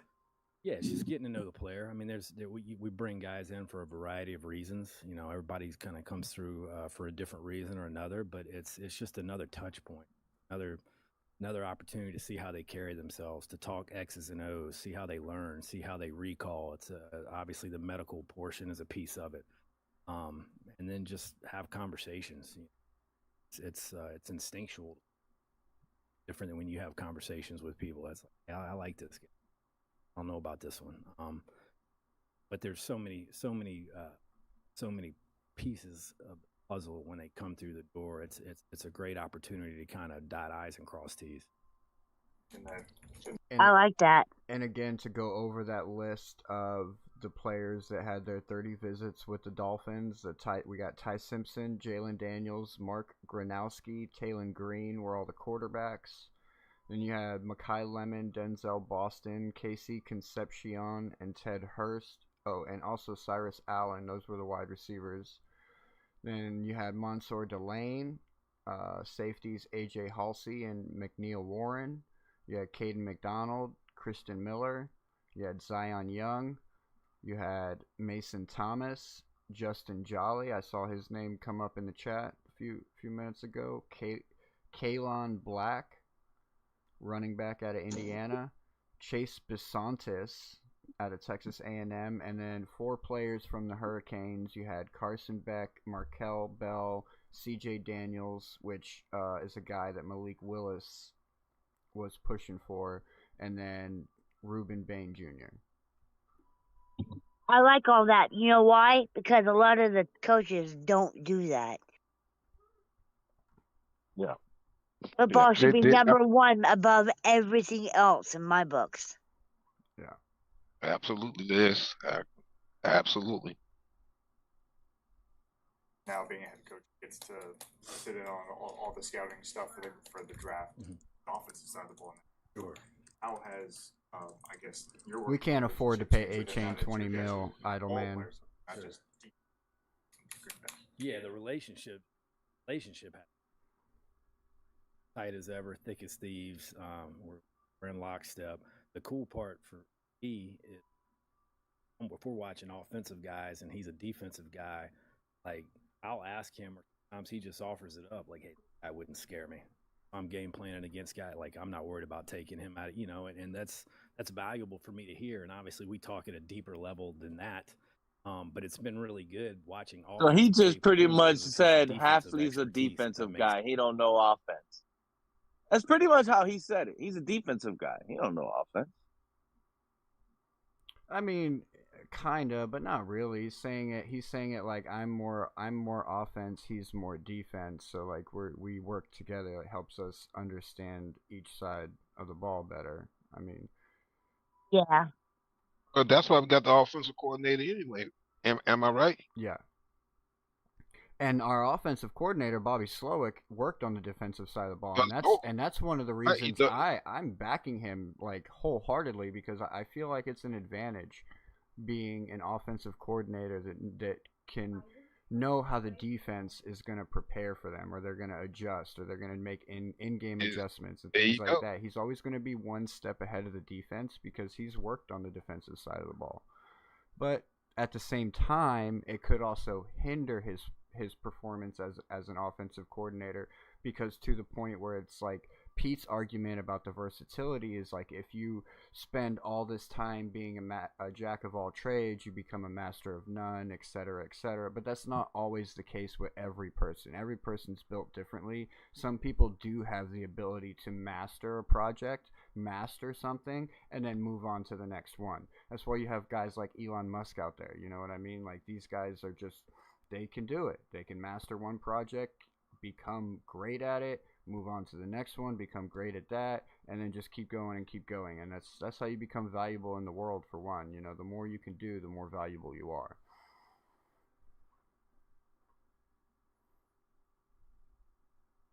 But yeah, our relationship is great. Obviously, we haven't gone through anything together yet. We hadn't played one game, but you know, I can't say enough good things about him as a person, as a coach. Watching him with players, you know, I think you guys have had your own conversations with these players. It's easy to see. You know, he's really good at what he does. Welcome he's a good in. human being, and we'll be good together. Base 44 Super. You guys haven't had a players, haven't had a game, and this is your first draft you guys are going into. Say that, Sully. Along the same lines as the character concerns, have a philosophy when it comes to players who had a lot of injuries in college, who don't necessarily have like a red flag over their head as far as their status. Now, when I've had a lot of injuries in college, there's a philosophy on trying to avoid those. Yeah, I mean, every situation is, there's not like a blanket philosophy. I mean, you certainly look at the history and the frequency and the significance of the injuries. It plays a part, but you know, we have a medical team second to none, and they give us great direction with that stuff. So every situation, every player is different with that. Yes, we take it into the equation, but doesn't always weigh the same. Where you don't have a guy on the roster who started the last games recently. Safeties one, Lonnie Johnson, obviously started several years ago. Do you look at that position or any others and say we absolutely must emerge with someone in our first 2-day picks with a player at that position? Yeah, do it every day. No, you know, you look at the roster, where you have holes is obvious, right? But we're always going to be the best player available. Where do we have holes that's really obvious, buddy? No idea what your needs are going to be. You can, you know, I've lived that lie before, where you feel like you have an embarrassment of riches in a room, and then all of a sudden you're a hamstring and an ankle away from, you know, stealing guys off the emergency board. So yes, answer your question. Sure, I look at the holes and I say, man, I got to fill this and I got to fill that. But it's also a stark reminder: just take good football players, and everything will work itself out. He's not shy to let you know that this team has holes, bro. Like, he's not shy at all. He's like, bro, we suck right now. Yeah, earlier in the That's what I'm saying. That's why I don't like him, bro. Who is this guy saying we suck right now, bro? He's calling it like he see it, which is the truth. You have holes in on our team. Then he better fix this, and he better fix it overnight. And I think that's part of it too, right, Pete? You know, like you kind of want to point out what you had to do, so when he successfully turns it around, like he's got all of this on tape, like this is what we looked like before, and look what I did. So, but we do have holes, Pete. We got holes all over this team. Like our quarterback, technically our quarterback room is a hole. Like, we don't know what Malik Willis is going to come out here and look like. We have our thoughts and we have our hopes that Malik Willis is going to come out here and actually perform. Edge, you know, but we don't know line. that. Malik Willis looks Quinn like Ewers. Captain Life's picture. And all also those muscles. we need a third quarterback. You know, He wants to be seen as a. He wants to be. Just got Malik and Quinn Ewers. I'll be He comfortable wants once we get a quarterback. he wants to be seen Yeah, as and Mr. Wizard when he gets it Idleman turned around. and Idleman has a really good point in the chat right now. He's like, how we wonder how Sully feels about Ollie Gordon and Jalen Wright. Like, do we have holes at running back? Do they look at those guys as solid contributors and pieces to move forward with? Or Cat, how can we see how can I see the chat? you'd have Is this to something I'm not? you would just have to have the stream open in another window if you're on your phone. Oh, okay. Like you can minimize Discord and still talk and chat and shit, but you won't be able to see the presser. You can open up YouTube at the same time, right? Yeah. Oh, okay. That's okay. I'm gonna leave it alone. I'm getting used to this, and I like I like this here, right? What you have, but I'm learning, so I'm gonna leave that alone. But go ahead with what you do. Just do another search tab, and then when you do a search tab, you put in YouTube. And you can Pete's already getting into it. Look at that, yeah. You can add all kinds. You can add all kinds of sounds too, man. I just haven't gotten that far into playing with it and stuff, man. But yeah, Discord's a. Oh yeah, I see it. Yeah, Discord sounds. Yeah. Troy Aikman, we know that he's an advisor. He said on a podcast he'll be in the facility during the draft. He didn't say he would be in the draft room. Will he be in the draft room? Will he be consulted for picks? He will not. Talking be about Troy consulted for Aikman picks. right He may now. Be in the draft room. I can't say enough good things about Troy, and quite frankly, Dan matter as well. Both Dan's been here. Dan's been in the room. Dan has been a tremendous sounding board for us. We've had a lot of fun together. He's fun. I love Dan. He's been especially helpful for me with quarterbacks and receivers. I don't need to expound upon that. You guys can understand why there. And Troy's been a wonderful sounding board in his own right from afar. Troy will be part of the equation moving forward. What that looks like, we'll see. But he's been a great sounding board, and I'm glad he's going to be part of the equation. And, I assume I know he'll be here. But he's certainly welcome in the draft room. Comfortable telling us how many prospects you have with. So my question for y'all on that one, with Troy Aikman, like how involved do you think he's going to be like throughout the season? Because we all know he's got the whole media contracts and everything going on, but we also know that Tom Brady also has like a similar role and similar media contracts as well. So what are y'all's thoughts? Like, do you think it's going to be? What do you with think the it's gonna way look that like? Sully just sounded, with Yeah. the way that Sully just sounded right now on Troy Aikman, it sounds like no matter what Troy Aikman tells Sully, Sully's gonna do what Sully wants. It seems like he's also listening a lot to Dan Marino. Now, No, it sounds like he ain't listening to Dan Marino either. And you'll see. But let me ask y'all this: Do y'all think Troy Aikman is also being brought in maybe to put a little bit of fire up on the Dan Marino to be more involved and be more accurate with helping the team out? I'm just asking.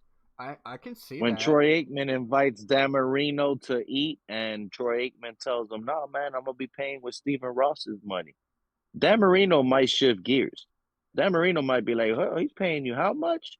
Hold on. He might switch. You have a point. He could switch." I think it's about the quarterback. I think that's really where his input is coming into play to help us make the right decision at QB. Kind of analyze. I agree, doesn't Joe. that make? And I Right, don't think but it's doesn't that Malik kinda- Willis. No, but let me ask y'all this: if that's the case, then that means Dan Marino's not really doing what we thought he should be doing. I mean, it's possible. Who knows? I mean, Well, why- I mean, that's if we why have I'm saying I Dan's think on Joe our is staff- right.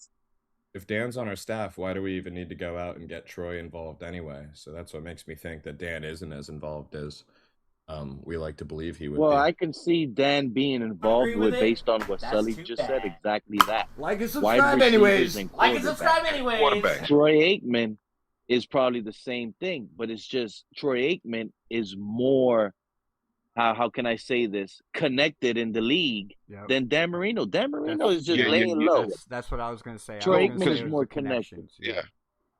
Because really, if you think about it, ever since Dan Marino retired, he's still been with the Miami Dolphins pretty much up to now. So yeah. I can, Well, on that I can connection understand that. front, I mean, he's pretty limited in what he can do with his broadcasting role, right? Like, there's only so much without conflict of interest that he can help our team. Joe, have you heard the Mike Florio segments of that? No. Yes, I did. Oh, and yeah. that's why I was asking y'all's opinion on that, because like, how do y'all That feel about it? and I was busy that week, Kat. I wanted to make a whole live stream about that because I felt like it was important. But go ahead, Kat. Tell us what was going on. No, I mean, like, it's just a matter of how much permissions is he gonna be able to have? Like, is he gonna be able to? Because now, if you're working with the Same as Dolphins, Brady. right, but Brady can't go into like other teams' practices, things like that. Like, that's the big question about it, because if you're just a broadcaster, right, you can like attend practices and trainings and like you can do a whole lot more. But now if you're officially associated with another team, that kind of puts a point of interest into the situation to where it's like, dude, he can't be in our locker room. He can't be in here. He's going to go back and, like, especially if you're playing them in 3 weeks, you know what I mean? Like, he's going to go back and tell the Dolphins everything. And if he's not allowed, there's always somebody else sitting next to Tom Brady anyways. That person will be allowed. You don't think they're going to talk to Brady? But see, his thing, Kat. What's his title? That being said, would that be the role of Troy Aikman for us? We hope. I hope. Yeah. That's what I'm saying, Mr. Pope. Mr. Pope. Yeah, Mr. Pope. What's his title? Like, I mean, if he's gonna be with the Dolphins, if he doesn't have a legit title yet, like, they can't say anything. Honestly, in my opinion, go ahead, Kat. In my opinion, that's crazy, Cap for life. In my opinion, he's already done the job that we hired him for, right? Stephen Ross hired him. He was a consultant, right? On the process of hiring the new GM, hiring the new coach, etc. Like, that was what we hired him for. And now it's kind of just extending into the season to where now it's like he wants to be part of the process that they keep talking about. He's gone out publicly on podcasts and mentioned how he's invested in the success of the Miami Dolphins, et cetera, et cetera. So but yeah, he's gonna have to turn around and look at the 53-man roster decision. But see, with that being the case, Kat, does that mean he's like the outside person that can be going to other teams? And I how think should I put it? I see what you're saying. You're saying, like, is he gonna be the guy that goes out and scouts all the other teams and stuff? And that's the big question. Right. That's the big question mark in the league right now. And it was the same thing that happened with Tom Brady because of the Raiders. It's like, how much. This is what Mike Florio was saying. Yeah, how much permission should he have? Florio's trying to force you guys have to pick one. That's what he's trying to say. Florio's like, you can't monopolize and have both ways, and it's like a conflict of interest. But Florio, Florio is like a little attorney. He's like some sort of, like, he knows the rules and stuff. And to be quite honest, that's why I was trying to point out, Cap for Life, Tom Brady could literally not be allowed in practice like they're doing him. But he has the guy that's there in practice. Hey, what did you see in practice? You think they're not gonna have coffee? Hey, what happened in practice today? Who balled out? Oh man, this running back kept running stretches to the right side and it was looking good. This is a strong right stretch team. Stop that, and I think you can power them. You know what I mean? Like, they're still gonna talk football, bro. So there is a cheating avenue, but guess what? I'm glad we have that now too. I don't care. Yeah. I'm glad we have that. Troy Aikman, help us out. Give us what we need. Mike a little had bit it last about year. how we're gonna have to stop this team.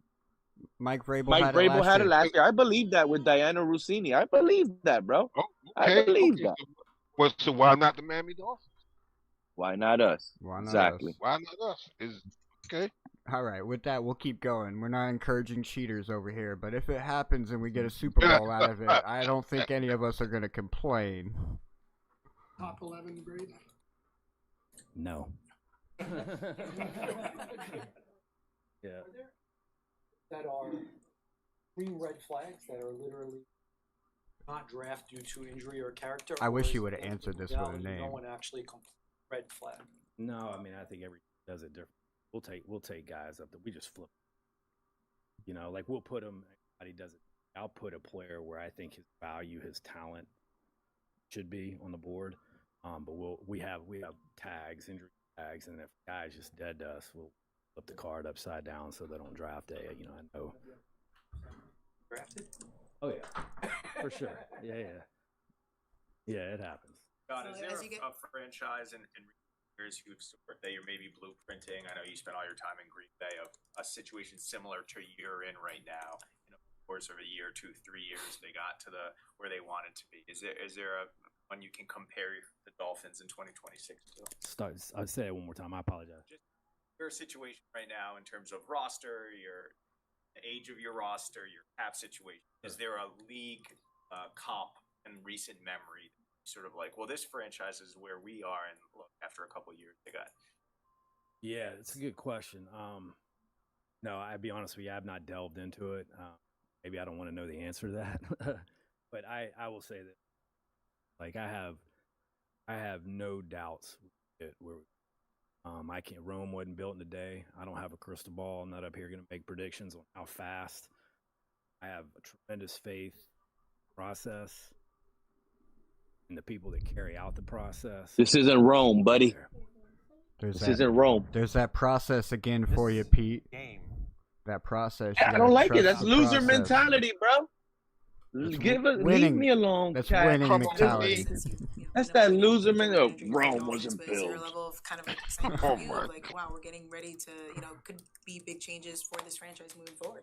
Absolutely. Yeah, it's I mean, to be perfectly honest with you, the last 2 nights in a row, I've woken up in the middle of the night, literally with my hand, like dreaming that I'm taking a tag off the board. And I'll keep the names to myself. And I'm not even trying to be corny. Like that happened. And then you lay there for like an hour and a half and it's 3 o'clock in the morning and I'm just laying there thinking about what if this pops up to do this or if this. So yeah, I'm excited. I'm fired up. That's a sign of somebody who is fully invested in the process that he's doing right now. I've had those same situations when I was running restaurants and stuff. Like my wife would tell me, like, I'm waking up in the middle of the night yelling out orders. Hey, bring me this, get this out to that table, etc., etc. I'm sitting there dreaming about running the restaurant in my sleep because like I was so like in deep in the job and like entrenched in it. It's like literally all the brain thought about. So I can totally relate with that comment that he just said about waking up in the middle of the night. I think we got 11 picks, 7 in the top 100. We do our job right, and we will. It's an awesome opportunity to lay the foundation for what we're building. I know mock drafts are big for everybody on this side of the podium, but do y'all ever run through, we don't have to call them mock drafts, but simulations of, okay, if X happens? Sure, yeah, we do. Especially, you always want to make sure your numbers are right. 11, and when you get to 30 and 43, it becomes a numbers game. So you gotta do that just to make sure you're whole, not pulling from a certain spot on the board at a value where you should have more players there at that value, if that makes sense. It's like, because I know. Go ahead. Do you think that the coaches do the mock draft like multiple times to see where everybody gets picked? Yeah, 100. That would be interesting to know. 100%, and that's what he's about. He's about to get into that. Yeah. They do it every day, probably. And he's actually about to get into it right now, Liz. Run it online. It's just kind of like a simulation, and I don't know how accurate it is. So, like, what basis do you guys go off of? Yeah, it's really more just conversation. us and our scouts, we kind of sit there and stare at the board. It's not quite as exciting as maybe you'd imagine. We stare at the board, and then we have conversations. When you're picking at 11, you have a pretty good idea of the pool of guys that will be there. Obviously, farther back you move, it becomes less predictable.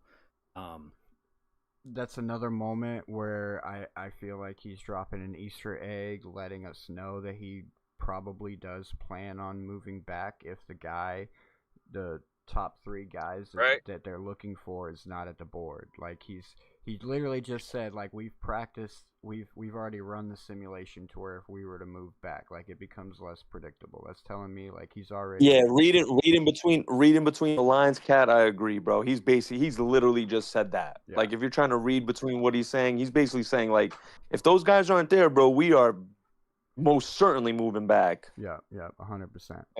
I want to add something real quick too. When he said something, when he was saying that he lays down at night like around 3 a.m. in the morning, thinking about certain things, and you just mentioned yourself that you did that yourself, Cat. As far as restaurant goes, that to me that shows a person who's more kind of a professional, because if you think about people like Prince, Michael Jackson, Bruce Springsteen, they were successful because they had those same dreams at night also about their music. So I'm liking what he's saying. So go ahead and do what you gotta do, Cat. Yeah, man. Let's clap to that one, guys. But yeah, it's just conversational. We'll go through exercises. Okay, we feel like this is the bucket of players we're choosing from. Now rank them. And all kinds of things come into play. Sometimes even with you may have the same value of the player, but then that's when the needs are subconsciously baked into your process or positional. So there's so many layers to it. Yeah, we do exercises for sure. So there he talks about he has a group of players, maybe 1 to 5, 6, 7, whoever knows how many group of players, and then from those players you rank them and you grade them based on the value of different things like positional need, player value, etc. So yeah, he's been digging himself into the whole process of this draft and making sure that we get a good draft, and I expect that. I mean, he came from Green Bay where he spent 22 years literally just preparing himself for this moment right here. What's up, bud? Yeah, who came from Boston College? Hafley. See, that's another good thing right there. He won a champion. He won some type of trophy with them, right? Hey, y'all go ahead and cook for a minute. I'm gonna go see what my son wants. I'll be back in 5 minutes. Well, I think he brought them to a bowl game, which is not normal lately for Boston College. I think that was his big accomplishment there. Yeah, I heard that the coach after him was Bill O'Brien, and Bill O'Brien didn't do anything with Boston College. No, but the reason why I brought that up is if he was the head coach at Boston College, that means that he's familiar with with players, with college players, which means that can help. That can also be a big help drafting players out of the draft. The one thing he said, Mr. Polk, about when he was at Boston College was that they wanted him to do more of like the boostering and the like not more than the recruiting. They wanted him to be more like out there trying to promote the team, and he was like becoming more of a promoter guy and a booster as opposed to like a coach. And he said he was all about coaching. He wasn't about that life. So he says it was like a conflict for him to try to pick both. But when he said he got to the NFL, he said he was just focused on coaching, and that's what he said he liked more. It was just coaching. Okay, I see what you're saying. So in other words, he's not really familiar with recruiting players after. Looking at the college players. He's just more of a promoter. He probably is, he probably is. But as far as going out there like to be a yes man, he's telling you he doesn't like that. He just wants to be involved in like the process. So it's coaching, saying he has to. He has to. I would assume he has to know about the player before he coaches him. You know what I'm saying? So, for me, I think that they both have a relationship where Hafley can say, "Bro, I want to go defense the first round. You do whatever you want." I would hope they had that conversation. You know what I mean? Mm-hmm. Stuff like that. You know what I mean? Like if one guy wants to go offense, the other guy wants to go defense, then they'll figure it out in the war room because we'll see who drafts who, and it'll fall to us. But if it falls to us, Hafley's making the move. I mean, not Hafley. Sully's making the move. Sorry. Okay. I'm happy with what I'm seeing so far. Yeah, I mean, the coaching aspect, that's what I'm curious about because we never seen it. Like a head coach guy, like we saw last year, Seattle did it with a defensive guy. They went to the Super Bowl. So, I mean, we're trying to follow that motto, I guess. But, yeah, man, I would think that he's involved in everything. You know what I'm saying? Like, Mm-hmm. Okay, that's what we want. I mean, he's a defensive coach. Now he's the head coach. I would think he would want something defensive oriented. But if you got the They're gonna use Bobby Slowick as the scapegoat, bro. They're gonna use Bobby Slowick as the scapegoat. Mark my words. That's what's gonna end up happening. Yeah, they're gonna find somebody. Yeah, for sure. Because remember, Slowick is part of McDaniel's regime. Right. Because I keep hearing every now and then. I keep hearing that same thing that you just said, Pete. That he's a scapegoat. Yeah, I would see that. He's McDaniel's tree. He's not part of Sully or Hafley. Mm-hmm. But they know his philosophy. His philosophy is the philosophy that they want to instill, which is the West Coast type of like Shanahan vibe. So similar to McDaniel's, yeah. Yeah, but I mean at the same time, the Shanahan style have big, tall receivers. Mm-hmm.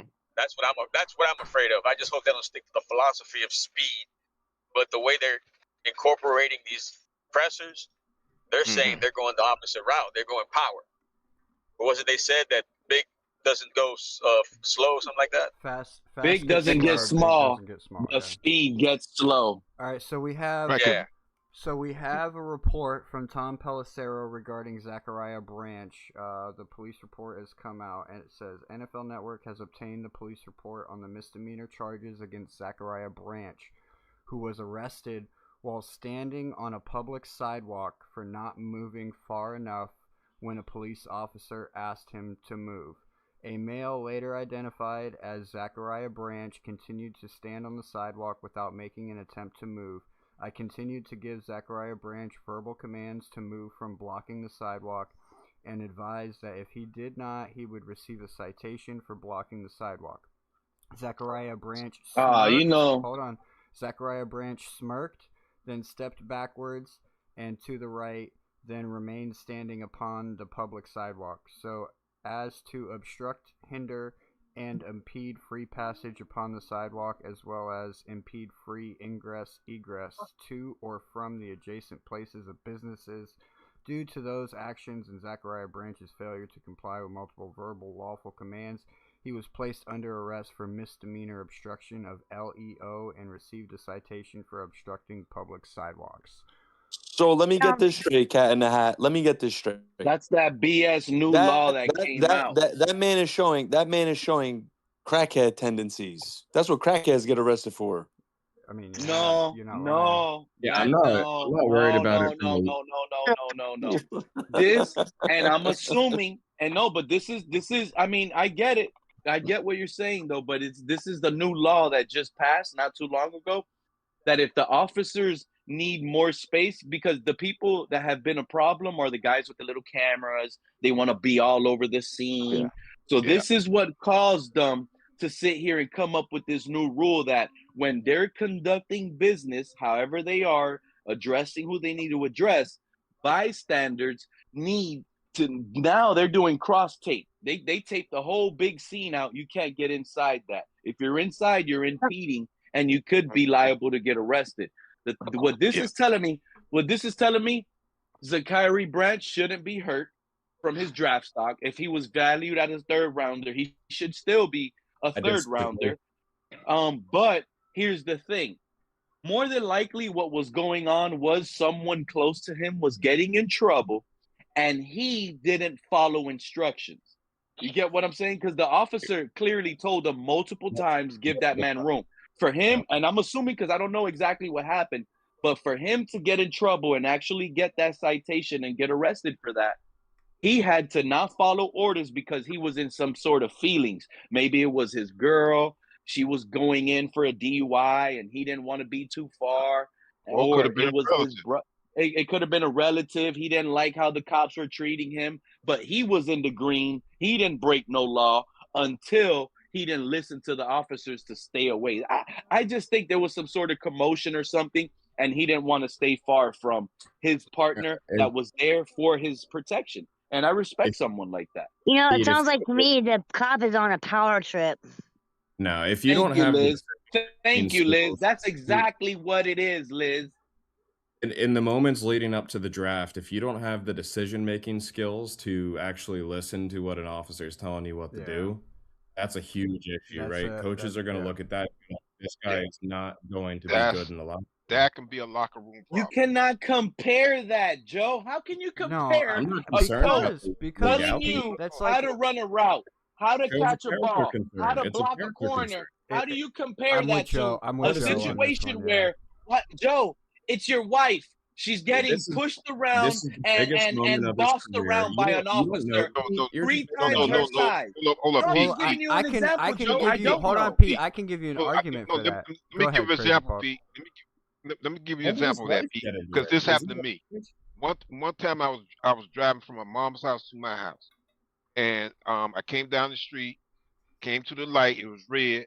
I made a right turn without stopping, and what happened? And the police pulled me over. At the same time, my brother's fiance was coming from the other direction, and she seen that I was being pulled over. So she paused and pulled over to the side on the other side of the road and called my brother to say that the police had stopped Lee. Do I need to go over there and make sure he's okay? My brother said, no, don't do that because that may be what's the word? That could be a possible threat to that police officer, and it can make the situation worse. So, in other words, what I'm Aaron. saying is that wherever you have to whatever the police said to do, you do it, because if you don't, then you escalate the situation. And I can give I you. mean, it can be a real. Man, And I can want give to you sit one here and way say look yeah at to it, that, Pete. Mr. Pop, but nah, man, you can't bow down to these cops either. And I'm for police. Well, I'm let's for look police, at it but like they let's look at it like can't this. bow down to Pete. these cops either. Hold up, I Pete. put down. There's Hey, a- Mr. no, Park, no, I'm in but a Pete, business where I deal with cops, and I put down on those cops all the time, bro. No, but Pete, you can still a person can still be at a certain distance and making sure that their loved one is okay. But but if the police are asking you, if they have a boundary that if you cross, that you putting yourself in a bad situation, or you escalate the situation with that loved one, then it's best to just stay at that distance that they asked you to stay. And you don't want to escalate the situation, make it I worse. know, but it's that loved easy to say. That's easy to say, Mr. Park. It's not easy when you're firsthand dealing with it. It's not easy. There's a lot of emotions. There's a lot of commotion going on. Think about this, Mr. Park. Your wife, okay, she did the wrong thing. She got pulled over. Listen, and I'm going to admit it. She got pulled over. She got a DUI. She was driving reckless and nasty. But at the end of the day, are you going to let an officer just fuss and just push your wife around and hit her over the head and do crazy things like that? Is any of that happening? Yeah, well, we don't know that. I'm giving you an example. I'm giving an example of why someone would not listen to an officer when an officer is telling you. And Pete, give me 6 Pete, let me give you I'm an sorry. example. Let me give you a perfect example of that, right? Imagine because Leonard what Floyd, Joe's what was that guy that got choked out, Floyd?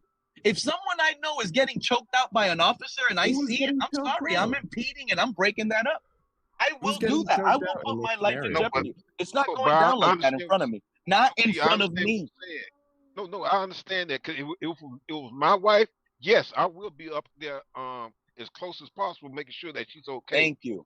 And me and you would go to jail that day, Mr. Polk, for standing on business for the officer to do it right. But if it's something like, but the situation that happened with this guy was different from that, Pete. It wasn't yeah. it wasn't at that level yet. If he But would we have don't just, know. We don't know. I'm that's right. creating the We don't know. controversy That's right right. here. We Right. really Right. don't know. You're literally I making up a narrative. Just don't know. I Just don't know. believe he would just put read us himself the in that text of situation. what happened. You just read the exact scenario, and you're making up a different story. This guy got more. We don't know more to the Hey, story, well, Joe. Eli He just Betts, said he make sure didn't you- want to stand back. Make sure you smash Got that multiple subscribe warnings button. We that cover the it Jets was over such a here as simple well. instruction. But That's why we we don't the know AFC why Eastie he Boys. didn't want to listen to it. It was a There's simple reasons behind it. instruction, man. There's probably emotional ties to it. Pete, I'm good. Pete, when a cop tells you can't stand here, you don't just sit and stare at him like he has 8 heads. You just listen to the cop. And to the Simple. same to the same But if the point cop is too, doing something wrong, hold on. you But- push back at it. But I don't think he was How are doing we anything as wrong. civilians supposed to determine what the cop's doing wrong? The cop's doing his job. Pete. And He I- came and told Zachariah Branch, "You can't stand here. You have to get off this sidewalk," and he didn't do it. And at the end of the Right, day but- too, but- at the end of the day too, hold on, Mr. Park. At the end of the day too, go ahead. going off of what Joe Riss said, this is the most important time in this dude's life right now. This really determines his. This literally determines the rest of his career, right? So if it was a significant other that he was trying to defend, if she really cared for him like that, she would have told him to shut up and listen to the officer and move back. Don't ruin your future. Don't ruin your career. I will be okay. I'm okay. Right. There you go. There you go. Yeah, and if I'm a cornerback, I am going to hit him after every play and try to draw him into getting a personal foul if his decision making's like that. This is the type of action that gets you. You can't compare. What decision making like that? But Cat, let me ask you this: purely decision making. He was there told multiple is times there to any step aside, and he didn't. Is there any other off-field situations that he's been involved in? Or just this? That I don't know. I think See, it's just this one. that plays a role into it too. If this an off-field issue that had that one time, okay, then that's something that you can't. To me, you can't really hold against him. If it's just a one-time situation. If it's something that he's done before, is it something that he's done before? Okay, then it becomes a issue. He's never been in trouble before. This is the first time. I'll give you a good example. And it's a new law? Seriously? Right, no, but hold up. Think about the honey badger. What's that guy named that they nicknamed the honey badger? Bro, 2.5 years ago, what Branch just got arrested for wasn't even illegal. You could do it. You could stand wherever the hell you want. You could tell the cop what you want. And now, since they just changed that law, now he got arrested for that? No, man. It doesn't make it That's okay. It's a brand new law. Shows that he's It's a clearly dumb law. not going to. No, but here's the thing. He's not going to make good decisions. They're making every scene, making it feel like it's a homicide investigation, guys. Hold up, Joe. Come on, man. There's a Hold up, Joe. But see, here's the thing, Joe. If this is the first time he's done that, okay, that should not be held against him. It's just the first time he's done it. It doesn't mean that he's no. What I'm trying to say, it doesn't You mean gotta that be walking on eggshells. If you're about respect to get authority. drafted, you No, walk on eggshells. Cat in the Hat is right. This is the most important time of Zachariah Branch's life. You can't be out here acting like an immature brat getting arrested 5 days before the draft, bro. That's a huge red flag. Unless it was a power trip by the cop. Maybe it was a power trip by Zachariah Branch. Pete, maybe it wasn't a situation where it was a significant other that was dealing with a police officer. Maybe it was a protest. You really Hold on. Maybe there was that's a about to make protest. the Hold most on, money bro. in his life in 5 days is going to risk his life like that? Maybe he was attending a protest, right? Maybe he's one of those that attends protests, and that was the situation. Or maybe where he it just was. arrogant. Or You maybe know, he just like arrogant. we don't know the extent arrogant. of I want why arrogance in the we locker don't know the extent of why it happened. We just know the I agree with story you on from that, the Joe. I don't want police arrogance officer. in the locker room either. So we Especially don't even have unproven. Zachariah Branch's side of the story yet. We only have the side of the story from the police officer. So like we still got to wait for the And rest see, of the that's the story other to part come too. out. Gotta wait for everything to come out. That's how I did. Just And- gotta wait for everything to come out before we can pass judgment on it. And at this pace, I'm sure we'll get the rest of that news before this stream is over. Let's continue with the presser here. is, What's up, Kenna? especially in a draft like Welcome in, this. bud. And if you could, What's up? where do you see the strengths of this draft? Yeah, every draft's different. I appreciate the question. You got a job to do. I get that. I'm gonna coy on the strengths of the draft. I'm super paranoid when we get this close to. I don't want to tip my hat to anything. Having said that, I think if you're talking about league-wide value, when you're talking about positional, value, I think obviously it starts with the quarterback. I think that's universal. And I would say probably the ability to affect the quarterback, the ability to protect the quarterback, specifically offensive tackle. And then I would. So right there, he names his top 3 priorities that he values: the quarterback, protecting the quarterback, offensive tackle specifically, and then rushing the quarterback, the person who gets after the quarterback. So your edge. So does that mean that obviously quarterback's off the board? We're not going quarterback at 11. But with that tells me he's either looking at an edge or he's looking at an offensive lineman with that number 11 pick. Who is the most impactful edge versus the most impactful tackle? Correct. I think Fano, Bain are up there on the board. And what's up, buddy? Oh my God, Thursday. What up, Pete? He's so ready. What's good, Kendall? Guys that can take the playmakers out of the game.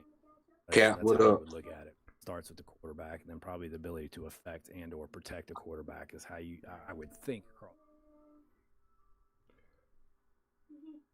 Anybody that has not yet joined the Discord and wants to join in on the conversation, hit that link, join the Discord, say what's up in the chat so I know you're a real person. I'll get you set up. You can hop up and join the conversation.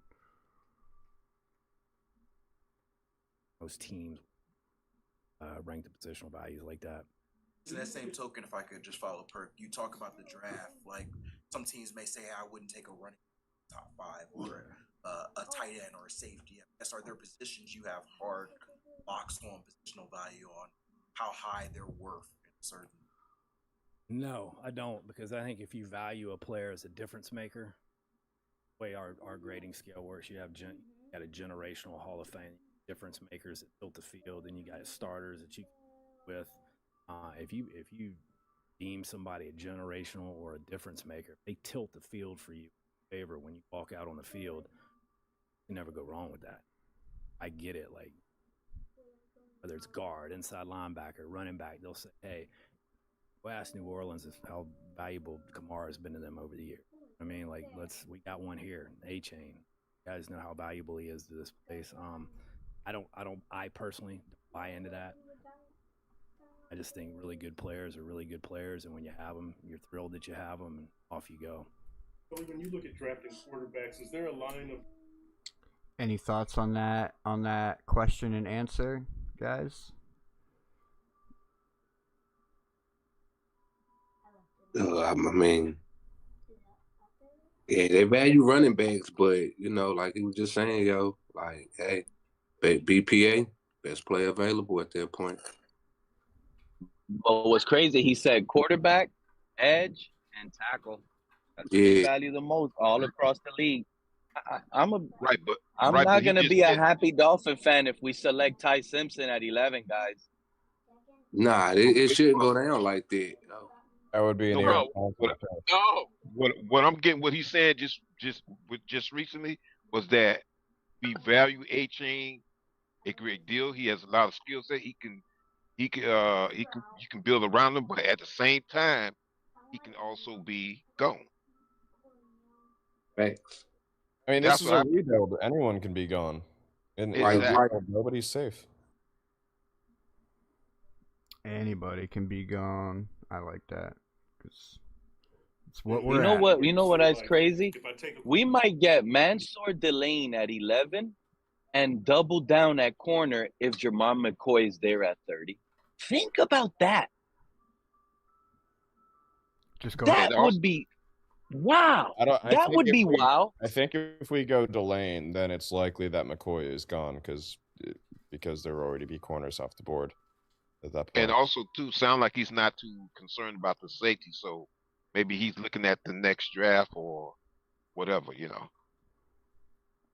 I think McCoy is significantly better than the other Tennessee corner. So I don't see McCoy making it past like 20, even with that injury. Exactly. So if it does happen, Joe, and let's say he slides to 30 like Will Johnson did for the Cardinals, and we select him, would this not be one of the best drafts the Dolphins have had in a very long time? Let's be honest. What was Will Johnson's scenario, though? Was he had gotten injured in the season prior, right? Whereas his knee, yeah. McCoy has already rested a whole season and a half, basically, with the offseason. It's still, I mean, he's been out of football for a year. They're saying McCoy has red flags in his knee, and it's the same reason why Will Johnson fell. We could all, I mean, I don't know how much. I think the recovery wasn't 100%. Yeah, no, they're even saying though that he had a fast there have 40, been red what they're flags. concerned about, Joe, is his there's twitching concerns and about a his cut. degenerative knee. Yep. Didn't they say that about Caleb Downs as well? They did. Yeah, they said that about Will Johnson, and that's why Will Johnson fell all the way to the second round last year. Hey, he's starting to sound like. And to be honest, Will Johnson was better in college than Jamal McCoy. He was a way better prospect coming out of college. Did Will Johnson end up starting to sound like Jay Ajayi?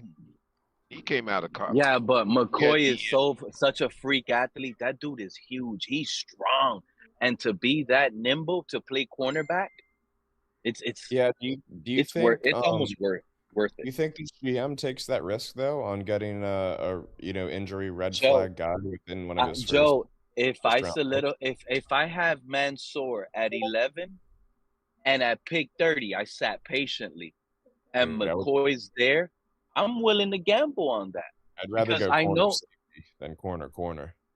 I think I'd rather go corner. You can still get a good safety in the second or third round.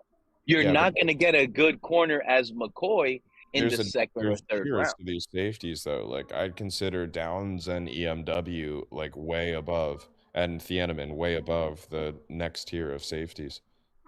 And you could probably get Emmanuel McWarren in the second round with pick 43.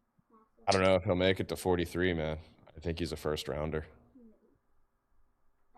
There's not going to be three first round safeties, Joe. It's not going to happen, dude. Since when does that happen? 2020 or something like that. Maybe it was 2021. It was the year with Minka, I think. We had Minka, Derwin James, and someone else. Like and subscribe anyways. Like and subscribe anyways. Oh, it was Edmonds. I think it was not the one that was played for the Bills, but the other Terrell Edmonds. I think so. But I mean, and I think EMW is basically Derwin James. He's got the same build.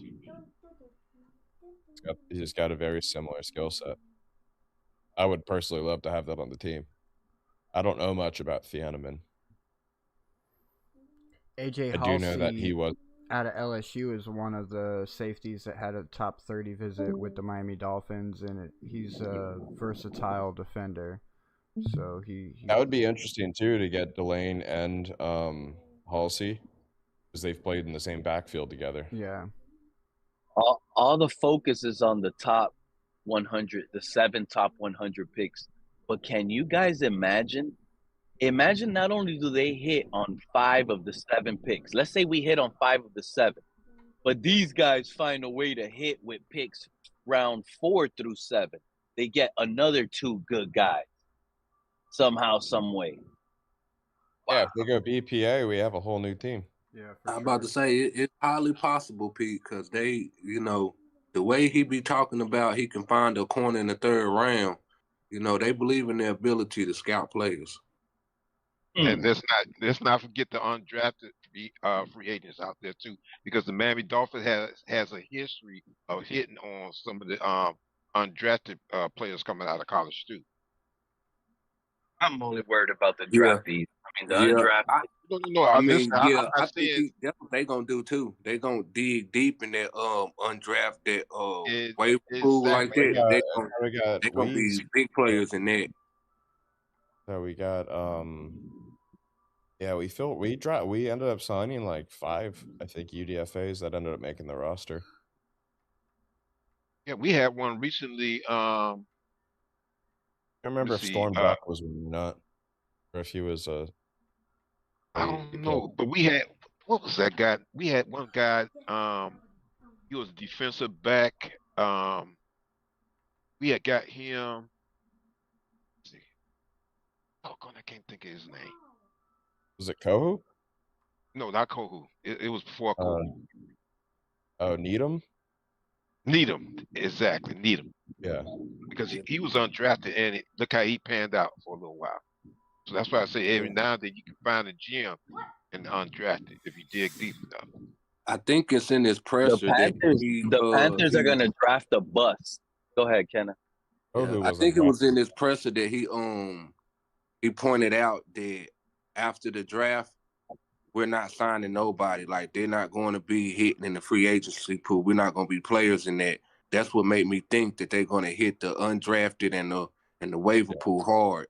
Yeah, it was this presser, Ken. I was a little bit earlier in the presser.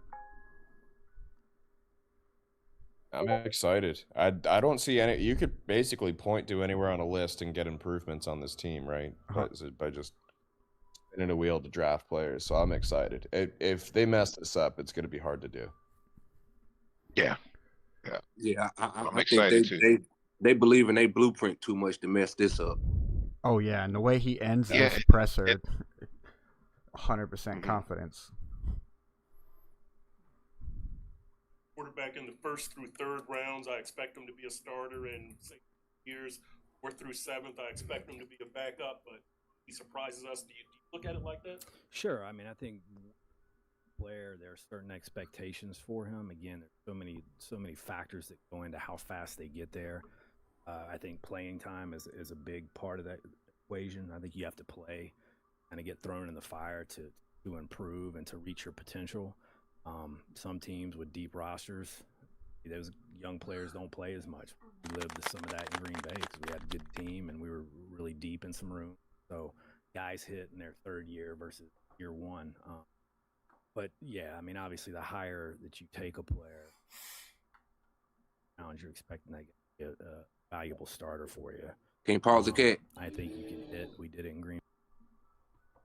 Right there, what he was saying is what I think a lot of Dolphin fans need to understand what he's talking about when it comes along to development. You have stages that, your player's supposed to hit your marquee goal for them to be trending in the right direction. When he said, they might not hit year 3, that's basically because it's other players ahead of them, not because it took them that long to develop, but it was more of it was other good players in front of them. So we wind back to the Tua era, it lets you know Tua wasn't hitting his marquee, which it probably was hindering him the way they were subbing him in and out his first year.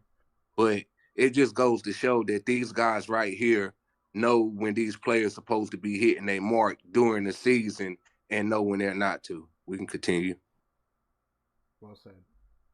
Well said. Many times over again. And look, sometimes it's better to be lucky than good. But, the David Bakhtiari's in the 4th round, the Josh Sittons in the 4th round. Corey Lindsley was a Pro Bowl center. He was a 5th round pick. So I think if you do your job and your process is right, you could find really good value in the middle, late rounds. They don't necessarily have to be depth players. They can come in and play good football for you as starters. Ding, ding, ding, ding. Ding, ding, ding.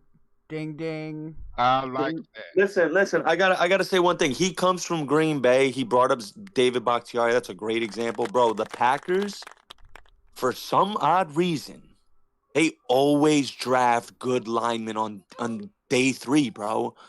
I mean, they drafted Zach Tom in the 6th round like 3 years ago as a left tackle. They moved him to right tackle, and he became an all-pro. They drafted Rasheed Walker, who my Panthers just signed, as a rookie 7th rounder. You could look it up. I'll send it in the Discord. There are clips of him in his rookie year. They're playing against the Niners. They were trusting him one-on-one with Nick Bosa, and he was holding his own. So like, so that's like, good. That's we know that's good. That's good evaluation right there. That just goes back to what he was the saying. Packers know they come from Yeah. Sullivan comes from an organization that knows That's how the to blueprint. pick offensive linemen, bro. So if he brings that to Miami, and this is a deep offensive line draft, you have what 4 third-rounders and how many 4 thirds? How many fourth rounders? You have 1 or 2 fourth rounders. And Tri-State, just to mention also, we had we had picked up a offensive lineman from a small school, and he didn't pan out well with our team. The next thing I know, I look up, he's with the Green Bay Packers, and he's balling out on the offensive line. Yeah, coaching matters, dog. Coaching will always matter. Always.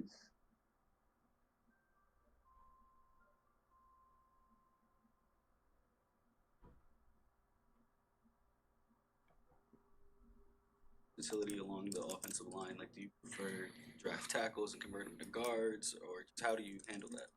Yo, I'll be right back, Kat. The more you can do, the more value you bring to the table. We would prefer not to draft players that are one position players only.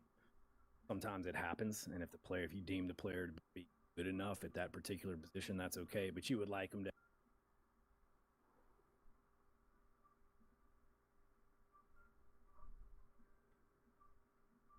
Oh, what happened?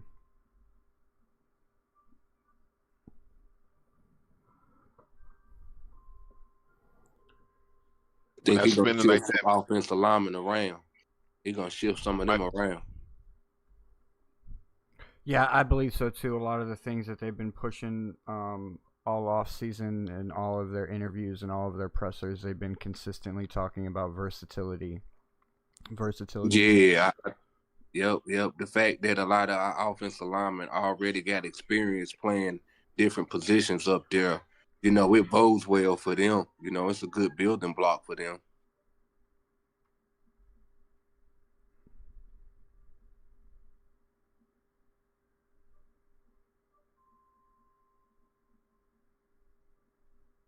Tackles and convert them to guards, or just how do you handle that?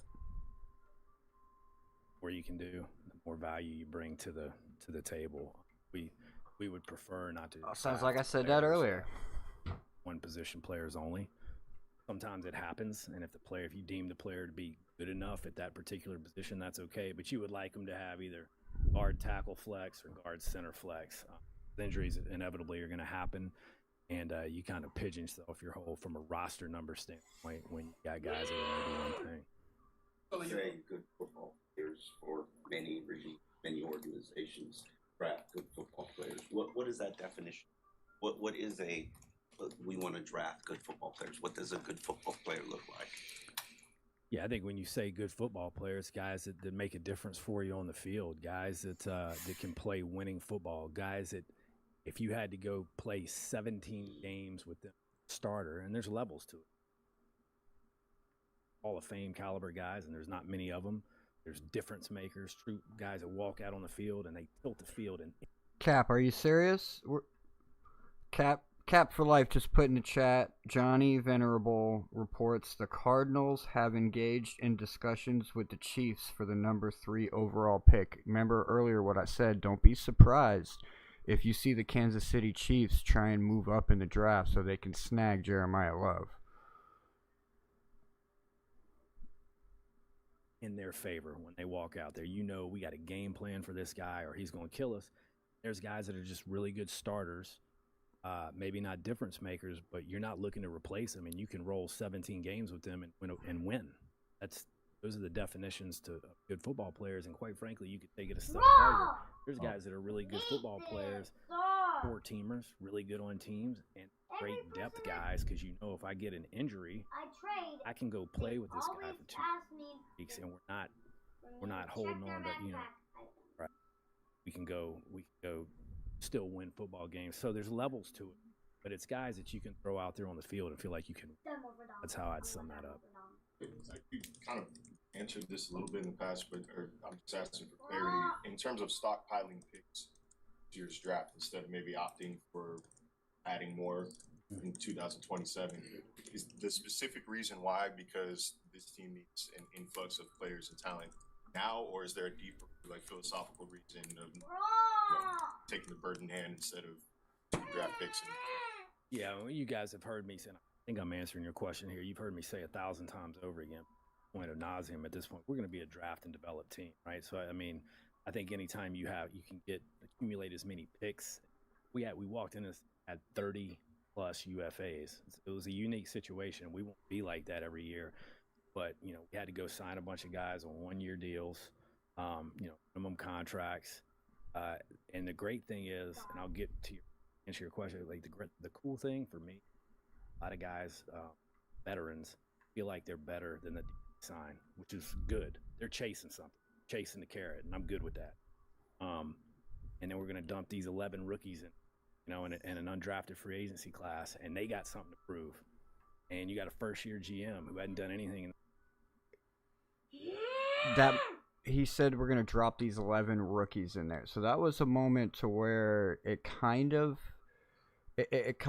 makes me question whether he is going to be moving back in the draft, because you would think, like, if you're going to be moving back from 11 to, let's say, 15 or 14 or 16, you would think that you're going to grab an extra pick somewhere along the lines, maybe in the 3rd or 4th round.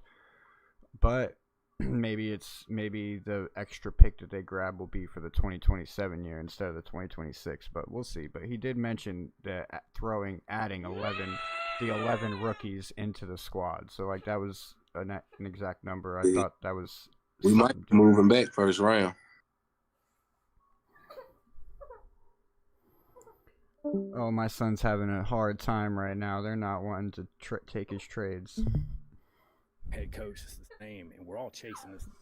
I think that can be dangerous in a good way. In a good way. So, does that answer your question at all? Or, I mean, you don't look satisfied. Ask it again. Not everybody's going to accept your trades, man. Yeah. You gotta go get cooler animals. Yeah, that'll work itself out. I mean, they know where they stand. We've had conversations. They know how important they are to this team and where we are with them. The timing of that'll work itself out. There's nothing pressing for us to get something done. A couple days. So you were at Canes Pro Day with Coach Hafley. Obviously, there's presence from every other team in the NFL there. What impressed you about some of the talent from UM, and does it make it easier, analyzing talent, right in your backyard? Yeah, I'm sorry. What player did you reference it? No, I was just saying that there's a lot of talent coming out of Miami. And what impressed you about the Canes Pro Day, and does it make it easier to evaluate a lot of talent right in your backyard? Well, it's good that we have relationships with some of those guys over there. Obviously, the conversation flows freely when you're in the same city and you have some knowledge of each other. What was impressive was those guys all did a great job. I thought they were, they all, handled themselves well. They showed what they needed to show on the field. I think it's a testament to the coaching staff over there. Obviously, Mario's done a great job of getting those, getting players in there, and the success has shown itself on the field. They got a really good thing going over there. But no, it was really good to go over there and watch those guys work. They all the guys that would be in consideration for us did a really nice job. I'm curious from your standpoint. Now, this era, there's a lot of side that, okay, I'm not going to participate in the combine, and I'm also not going to do combine drills during these. I like his answer to this right here. That as an executive, when you're trying to stack up apples to apples and you don't have a strength number, you don't have a 40 time, things of that nature. Right. Well, the good news is technology starts to bear a lot of that for. Because you got the tracking numbers that you get for whether it's Zealous or you got different companies that do it, but you can see their in-game speeds, in-game change of direction, in-game acceleration. So some of that, I think, from our standpoint, you always want to see guys go compete when they have the opportunity to compete. By the same token, it sounds like I'm talking out of both sides of my mouth here, but by the same token, I think sometimes when a guy's played 13, 14 games in a college season, he's gone to an all-star game, he's done everything at the combine. Now we're asking him, scouting community, go do it again, put himself at risk for injury when we can be our own worst enemy there too. So I say all that to say, I think you want to see these guys compete the bell. Did you guys and catch certainly that? give Like, you the information was you he need, act? but when we're He couldn't answer the question about UM. Yeah, Like, yeah. he felt uncomfortable. 100%. Makes me feel like he might plan on drafting more than one guy out of there. Exactly. redundant over and over, asking them to do it over and over. I understand from their standpoint too, where it becomes a little bit of a risk reward deal. You don't know by now, you're screwed up. See You know what I Keontae's mean? cop. Like, your process is wrong. That's how I feel about it. If you don't know by now, you're screwed up, is what he said. So he doesn't. For people that skip out on the pro days and the combine, he doesn't really hold it against them. I want you to look at a still of him at Manu's, at Francis Mauinoa's pro day. I want you to look at that still of him looking at at Maui, trying to block, like, and the face that he puts. Sully looks at him like with a face like, man, if you fall, I'm taking you. Send it in the Discord. How will the draft process work as far as who has the final word? Look it up, bro. You, the Steve Ross, you have to run the first round picks by Steve, every pick by Steve. How is that going to work? And Steven is supportive of an owner. And obviously, he's the owner of the team, and that speaks for itself. It's my call. It's my call. That was the perfect way to end that I like that. freaking presser right there. He's like, Steven Ross is the owner of the team, and that speaks volumes, but it's my call. My call. I like that. I like that. All right, so okay, who played the Crickets?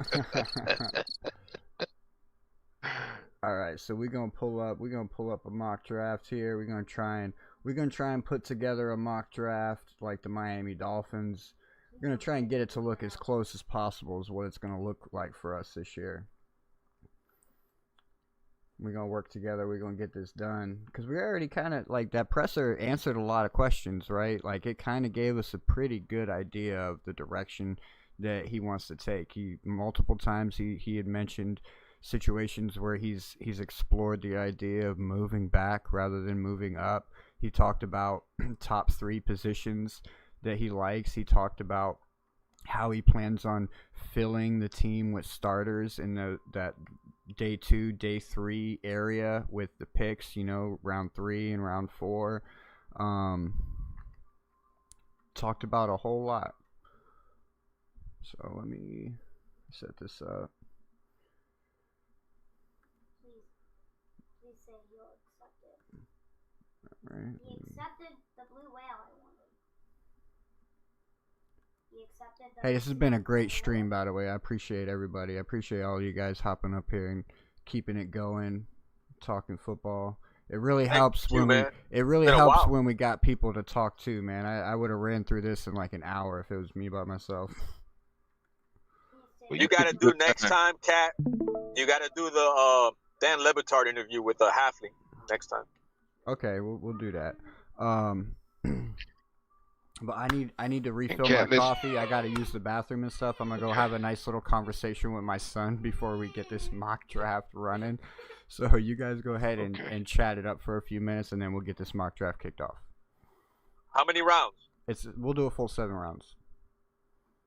Okay, so what are we doing for the guys in the chat? What are we doing? What are we going? What are we doing? Well, according to, I would say we approach it. I would say we approach it as the Dolphins. We're not trading. Yeah, are we trading? We're not trading. We got everything. Everything's got to stay. I believe everything has to stay an option. Trading up, trading back. Like he said if we was gonna trade, we was gonna trade back. He said dump. He said at maximum. Yeah, he said at maximum 11 rookies. So if anything, we got to come out of this draft with 11 players that is making an impact on this team day one. And the positions that he named were offensive interior and also the edge area. So he mentioned those two. First he mentioned quarterback, but then he said he said, in order to protect our quarterback, we need to go and get somebody on the offensive line, and then also too, he mentioned the opposite side, the edge. So I think those are the positions we look at. What are we doing? BPA or are we doing by need, position by need? They do BPA. That's what he been preaching, BPA. Yeah, because I agree with that. Because to tell you the truth, to me, safety is a big need. But he mentioned the safety position, but he didn't mention it as a need, as a big need, as the other positions. So, again, it's the most impactful player on the field. Yeah. Yeah. So as of right now, as of all the ones that we've done, pretty much like more than 10 mock drafts. So it's safe to say that it'll be Caleb Downs, Delane, Fanu, Vega, and maybe one surprise drop. So it might be 5 guys out of those, perhaps at number 11, if we stay at 11. So do we want to stay at 11 with those 4 options? It depends on who dropped, and you know what I'm saying. There's going to be a wild card. There's going to be a wild card. There's always a wild card. And I'm asking everyone up here, please be patient with me, because it's been a while since I'm retired, where I can get more familiar with college football and NFL. So with these drafts and what have you, I'm interested in learning. So be patient with me if I call out a player that I'm not too familiar with. Don't worry about it. I don't know diddly squat about college. Okay. Thank you, Liz.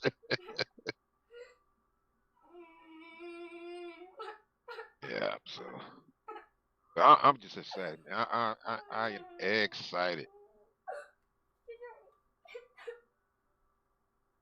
That's what I have you guys up here for. Tell me.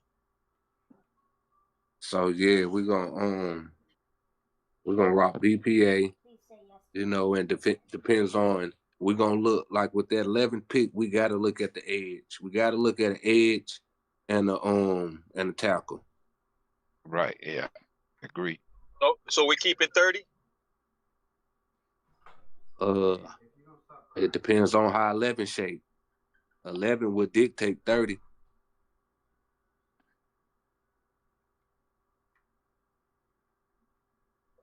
So, Keru, who do you want at 11? I missed it because my phone is acting like a butthole.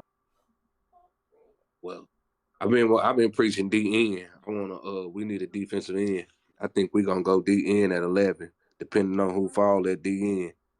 If ain't nobody there that they like, maybe at DN, I'm thinking we probably gonna trade out of it and get an extra pick and go from there. I think she was asking who would you pick, though. Oh, yeah, I mean, I don't know. I don't really know college players personally like that. I'm just as worse as y'all looking at college players right now. I normally dictate them within their first 2 years in the league, but edge is where I think they going. Yeah, that I agree. Edge or like I said, offensive tackle. Yeah.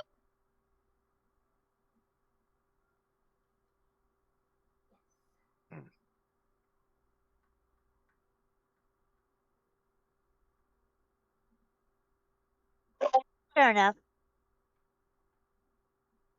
Cap, any more news for us, Cap?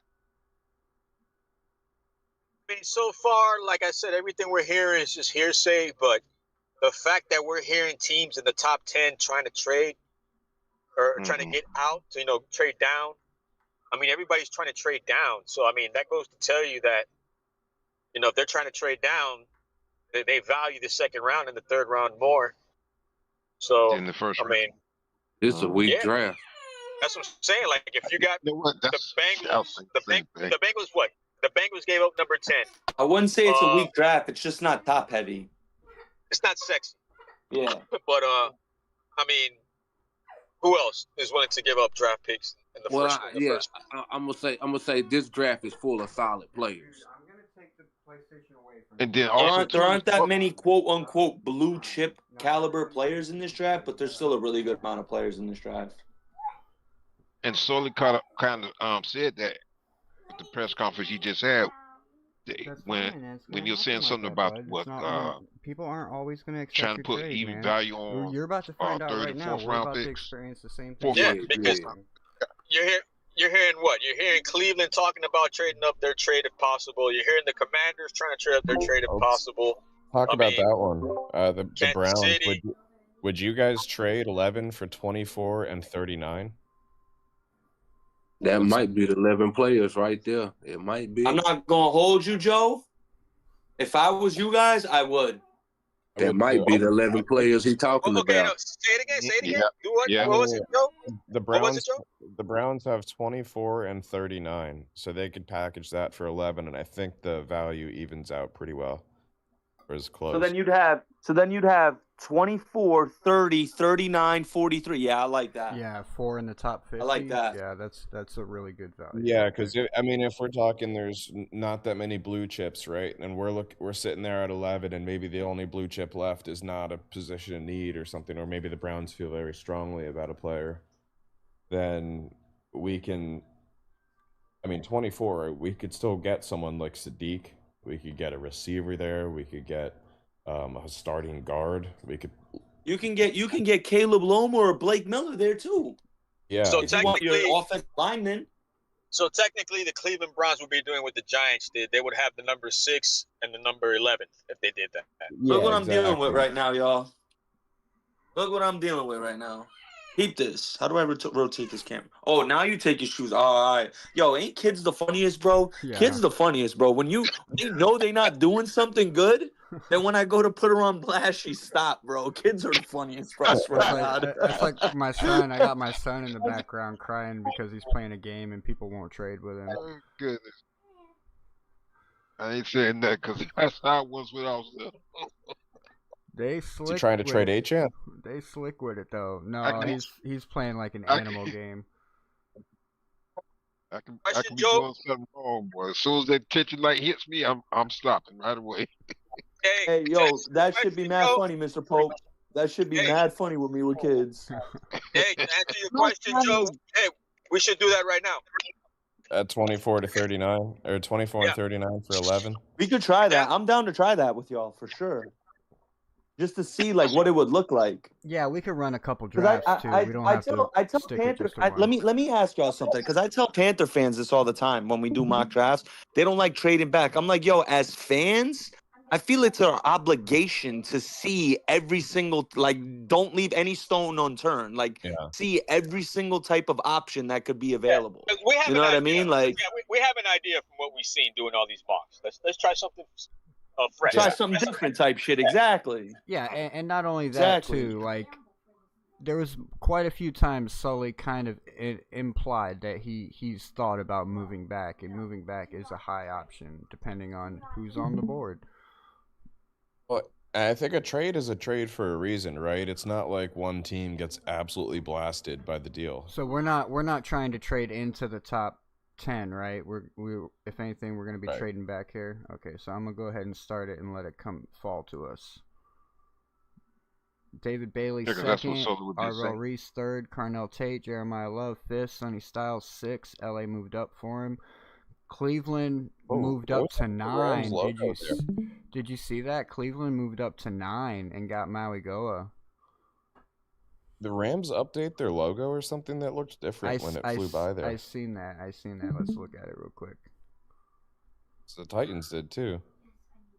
Well, yeah, the Titans did get their new logos. They got logos, uniforms, and everything. That Rams one, it looked like it was no yellow in it. Well, did you see their new logos? They got new uniforms too. So that's probably like. Yeah, that look like all blue. I don't see no yellow in it. And then you got Caleb Downs went 7 to the Commanders. Jamard McCoy 8 to the Saints. Maui Goa 9. Cleveland moved up to 9 to get Maui Goa. Makai Lemon. Cat, 10. I gotta say something, bro. This right here, this scenario would be hell if you're Sullivan, bro. Look at those 5 best players available, bro. Yeah, how do you What do you do? Like, what do you do at that point? Eeny, meeny, miny, mo? Like, yeah, I mean, at this point here, like, do we move back? And because, like he that's where you said, definitely want to trade back. yeah, like I he would, said. I would look to try trading like that Carolina, bro. That's not a bad. That's a great deal.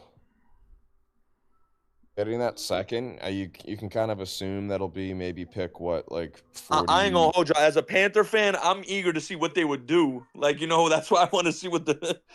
But it makes sense. Like, you're getting a second next year too. Second, oh, probably like mean, pick 45-ish next year. You move down 8 spots in the first, but you. Oh, that's a good. That's Take even that. better. Yeah, That's an even better trade. Yeah, it is. But That's we moved crazy. back. We moved back to 22, which means all of those top 5 guys with there aren't those going to be 5 there. But then you dominate the 3rd round, bro. You have 84, 80. You have 86 and 87 now. Maybe. What if Tyson is still there at 22 though? Like, it's only 11 spots back, so 5 players that we know we would take. Hey, Cat, hit and then pause the draft immediately. Try and pause the draft immediately. If on fast, this could be hard to do. I hear you. Are we all in I would agreement? I that vote we wanna yes. do this? I vote yes on this trade. I was already in on the Panthers trade. This one's even better. Okay. Anyone else? Curiosity got the better of you. For the I better would, team, I would also consider trading back like 4 spots to get the So 5th what are we guy. getting? What are we getting and what are we giving up? We would be. You're giving up 11. You're swapping 11 for 22, but then you're moving up 20 spots in the second. You're going from 75 to 55, and then you gain 86, And which would be, if I'm not mistaken, that puts you in a back-to-back Yeah. in the 3rd. I think you have 84 and 87, so you'd have 84, 86, and 87. And then we also and get a 90. second for next year. And 93. So Yeah, you'd be cooking in the 3rd round. That second So next what, year that- is probably like 55. Yeah, Oh, that's in for that next year. second next year, bro. Like, yeah, that's a great trade. And what? It's be like 5 third-rounders. That's what or that's next year too. All right, or we could, It would be try and create our own trade if we want. You have Cowboys, Chiefs, Ravens, and Nah, Bucks. I go with the one that was up there. Trade. I think the furthest back, if you're trying to do that, if you were trying to keep one of these 5 that are on the board, is like Tampa. Yeah, trade with Tampa. I would do a 11 for 15, and then you could do like 75 for 46, maybe. They'd probably give 46 to move up that many spots. All right, so Tampa. Maybe give them like 90 or something. All right, so we're They giving give them 11.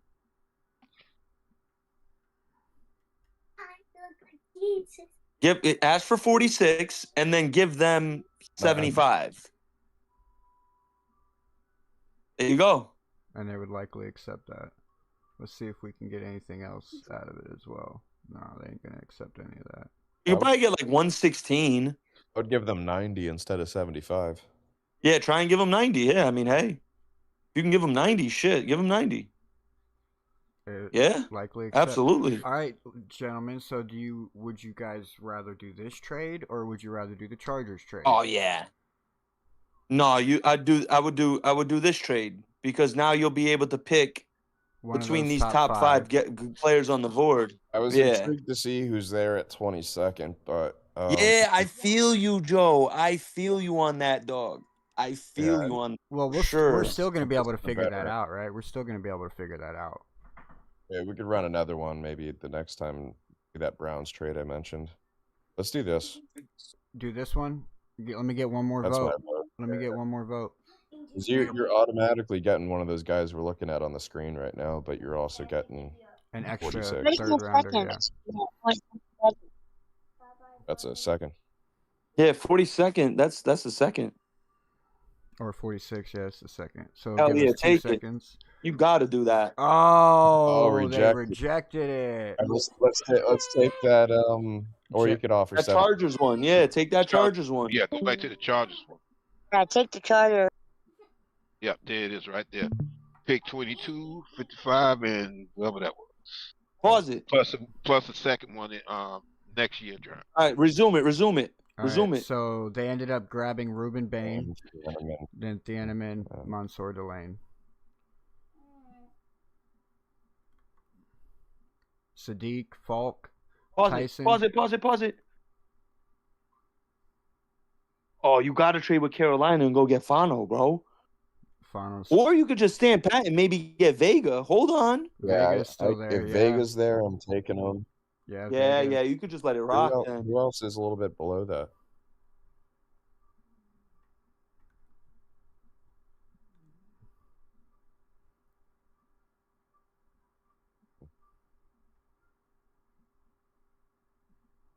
You got Blake Miller there, Caden Proctor.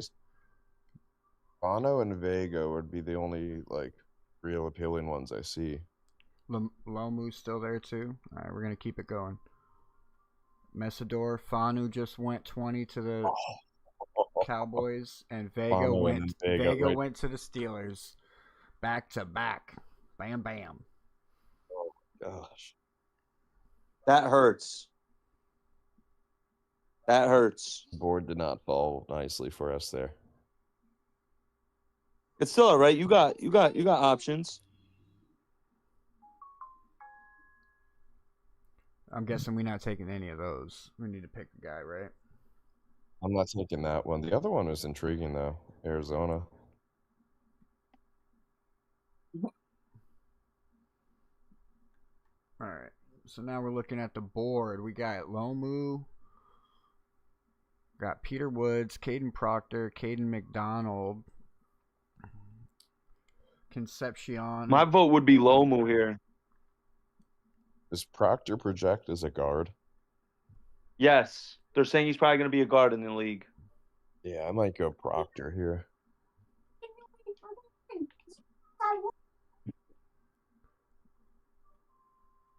Let's see here. Mammoth offensive lineman.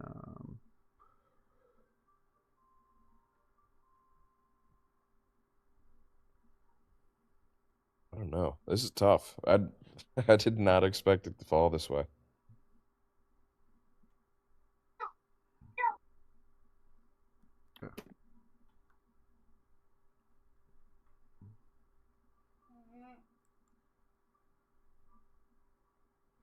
Hey, who else is there?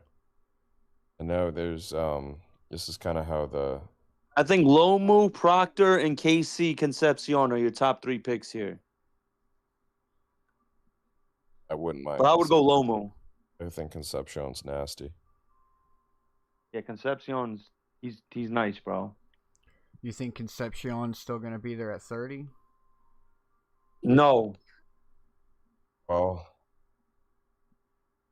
if he disappears, look, if you this take is someone cool. else, It and shows you who they had top 30 visits with. Look at that. Yeah, I didn't know that. Yeah, I think we'll end up getting 2 to 3 guys that we've had visits with. I mean, Lomu. Packers, I think, had 2 last year. Lomu definitely has a better, he looks better than Proctor as far as metrics go. But I haven't watched any tape on the guy, so. The thing with see, because I don't know. I'm not being a Dolphins fan, but from hearing what y'all said, Aaron Brewer may be moving to guard. I haven't heard that. Yeah, that's what Pete was saying. But that's what Pete was saying. Pete is our source. That's what Pete was saying. Well, we all know Pete says a lot of things. Yeah, let's double check our source, man. Because like I said, I'm still learning the game, but that don't sound good at all. Move him to guard with his size. Well, he had such a good year at center. I wouldn't want to touch it. I just looked it up. He was the 10th best center at pass blocking last year. He had a 71.4 grade, which was top 10 for centers. That's also probably because he didn't have a full season either, right? He only played 10 games. Yeah, I don't know, but we don't even have a backup center really. Let's see what the chat's saying. Exactly, Joe.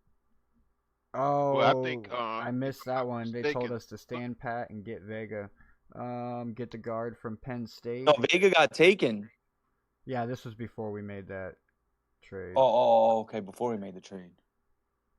But during that press conference, didn't Sully mention center also? If I'm not mistaken, I thought he did mention the position center.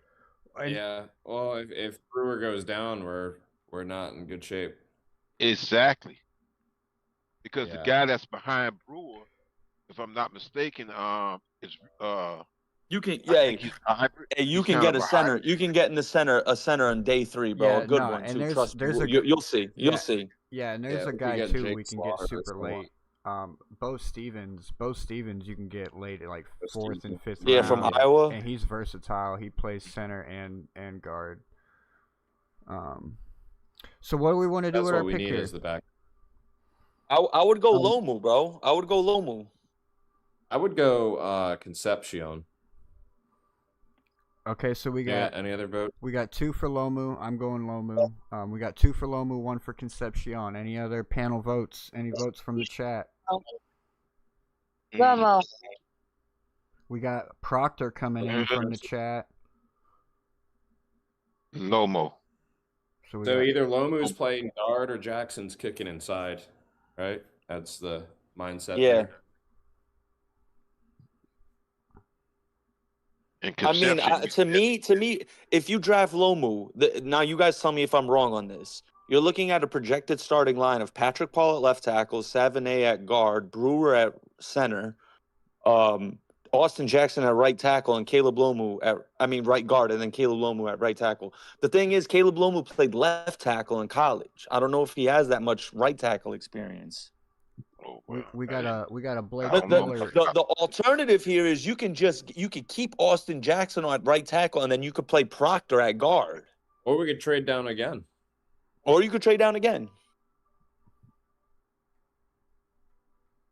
We had a Blake Miller. Because you could fuck around, but honestly, scroll down for me, Kat. Because you can go Concepcion here and then possibly Max Ioniker at 30. Yeah, he's he's a true right tackle. Right there, Max Ioniker, right there. He's a true right tackle. 6'5", 320, prototype size. I mean, I'm assuming even if Jackson plays, he's going to have to play very well for us to keep him around. And if he plays very well, he's going to command a lot of money. It says average draft position is 33. That's the top of the second round. So that's not really a reach at 30 when you think about it. No, I don't think so either. He's had visits with these teams. Do any of these teams pick after us? Baltimore, no. Eagles, maybe. New England and Chicago do. Yeah, I think Eagles Pregnon's pick probably right still after there. us too, I yeah. think we can solve it. Right Ooh, that's right. Pregnon might be there at 43. Well, I was going to say at 30. True. I think we can still fill that, and Zion Young's still there. See, Pregnon's down there, bro, and Chase Basantis is there. You got Pregnon's at 49, bro. I'm kind of a homer for Concepcion because I think he'll. I mean, knowing that we can... There's a lot of Panther fans who want him, Joe. There are Panther fans going crazy for Concepcion, bro. Panther fans are going crazy for him, bro. They want him bad. I mean, knowing that we could still get offensive line later in the draft, I mean...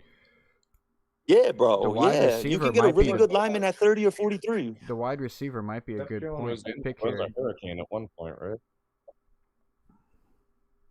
Sorted by receivers, Kat. Is Omar Cooper still on the board? No, he went. He went?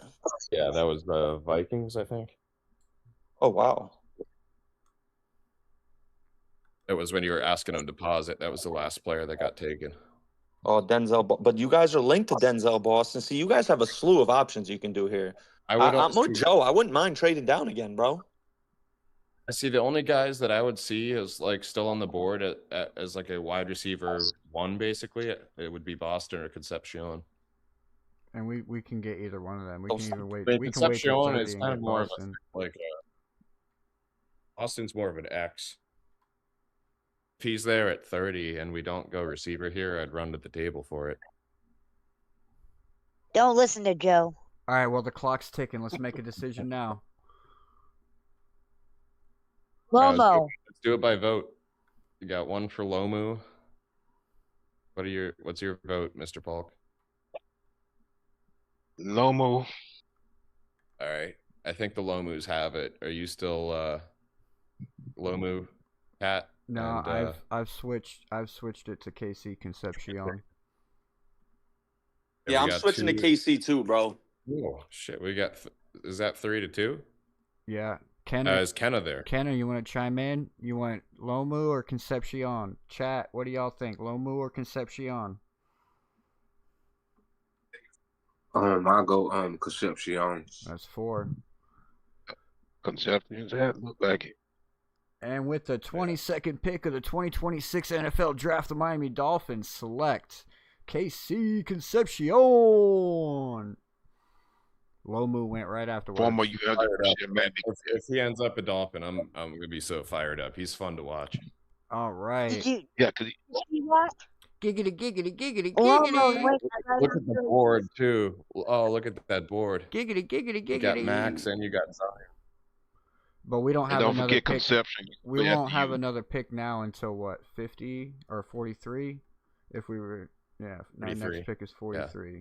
No, you pick at 43. Yeah, that's what I'm saying. Yeah. I was thinking about like the trades I here. mean, I'm pumped at both Max and Zion sitting there. You could even double up at receiver. Shoot, we need them, but I think that would be a little bit irresponsible. Yeah, we can get another receiver later in the draft. Yeah, like Hurst or someone. Yeah. I think Zion. I Zion right here. Yeah. Also, Bryce Lance may still be out there. So y'all don't like any of these, right? No, I ain't looking to trade. I like to take Zion.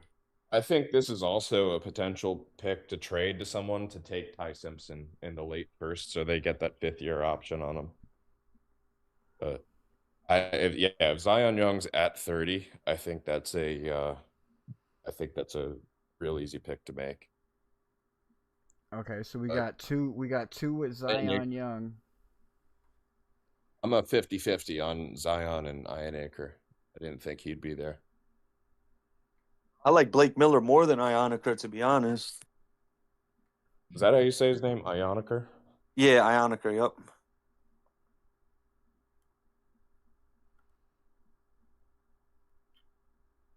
All right. Which one of them is more versatile? Miller's more versatile.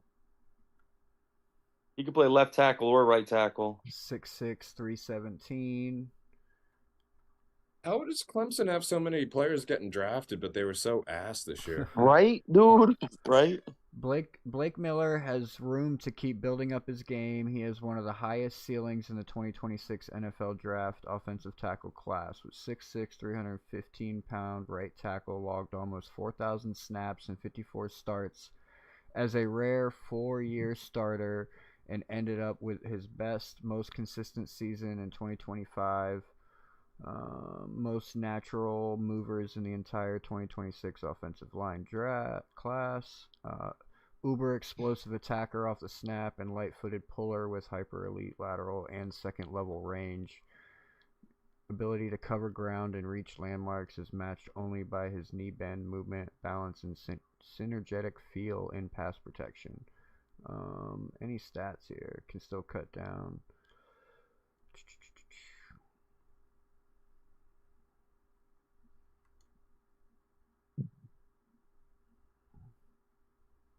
They're calling him a blue chip player. This is the Blake Miller. I don't see anything about versatility on him though. That's what I was looking for, is versatility. I think my vote's staying with Zion Young. I don't really believe in chop, so we're gonna have to replace that at some point. Okay, so we got 2 for Zion Young. What's the chat? Where's the chat's mind at? Let me hear the rest of the panel. Where y'all? Oh, where's Patrick Paul from, by the way? Is he also from Nigeria? I don't know. Let me look that up on my phone while y'all doing that. I believe he's got like some sort of like his. You guys remember that Patrick Paul has like some sort of like plan to be in like government with Nigeria or something after his football career.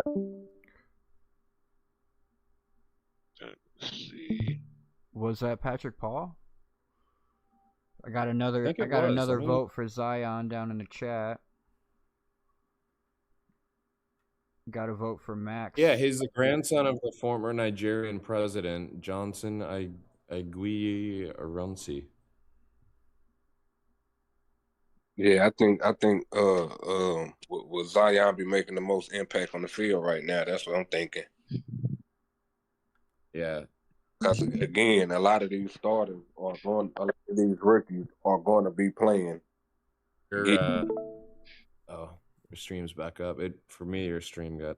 I don't know if for everyone else did. Yeah, it got disconnected. We're good though. We're back in action. All right. Yeah.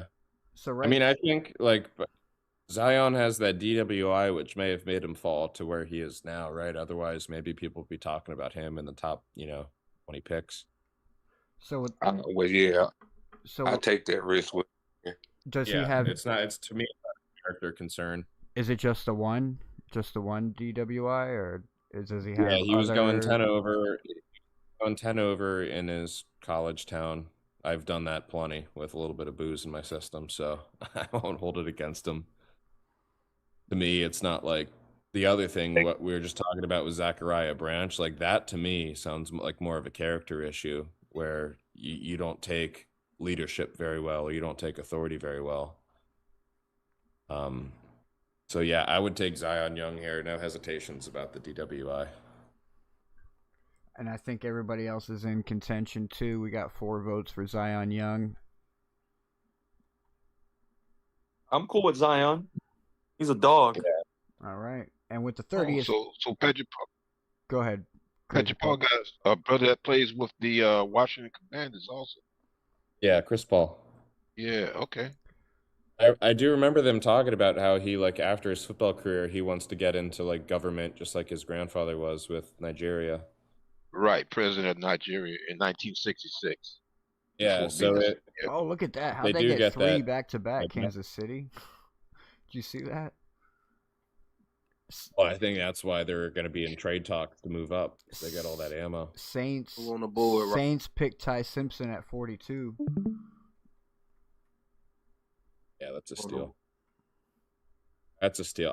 I'm not convinced on Shuck. I know a lot of people are, but I'm not. If they can get a second-round shot at Ty, I would take it if I was them. All right, so this is what our board looks like right Close it. now. We got the wide receiver and we got an edge. Okay, so we had number 43, right? Yeah, 43 Yeah. right now. No good trades coming in, but doesn't mean we can't try and propose a trade if anything. Yeah. But nothing. Who is really this good coming D'Angelo? in. D'Angelo Pons kid. Who is that kid? Great corner, but he's tiny. Oh, he's nasty, bro. I don't think his size is gonna Five- fit. 5'8". No, he is the absolute definition of you. He is the definition of you don't judge the what? How did they say? Don't. It's not But the size don't of the ju- dog in the fight. It's Yeah. the heart. Yeah, he Yeah. can jump. He can That's a jump out foul. the gym, and he overperformed in the college football playoffs.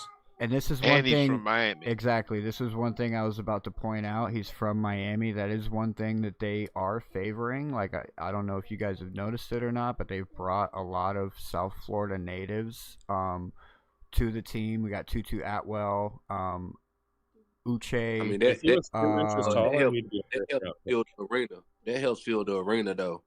You know, I mean, call it a PR move, but that helps fill the arena, bring it home, the natives. Right. Yeah. Right. People like him. He's an electric player. He'd be a good locker room guy as well. We could still double if down you on the were doing- receiver here and get Boston. If Pons was 2 inches taller, he'd be a first round pick, in my opinion. I'd be aiming. I'd definitely be looking at if I was y'all, I'd be looking at Keith Abney or scroll down a little. I see Yeah. the four. Check I see- Abney's size. I see four Abney's. guys I would take here. So Check Abney's measurables, Cat, Pregnon's because still there too. Like, yeah. Pregnon's still there. I see 5 guys I would take right off the bat here, so I would even trade. Yeah, that's not a Hafley guy. Yeah, scratch him. Yeah. Okay. You got Boston, Basantis, Pregnon, Pons. That's a lot of guys I would take at this spot. Basantis is a good player. Is that 4-star recruit?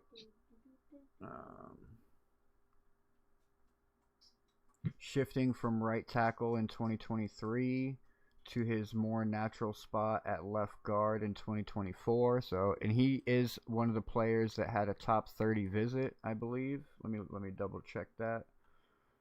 Put him next to Paul and slide. Yeah, he sound to Jackson.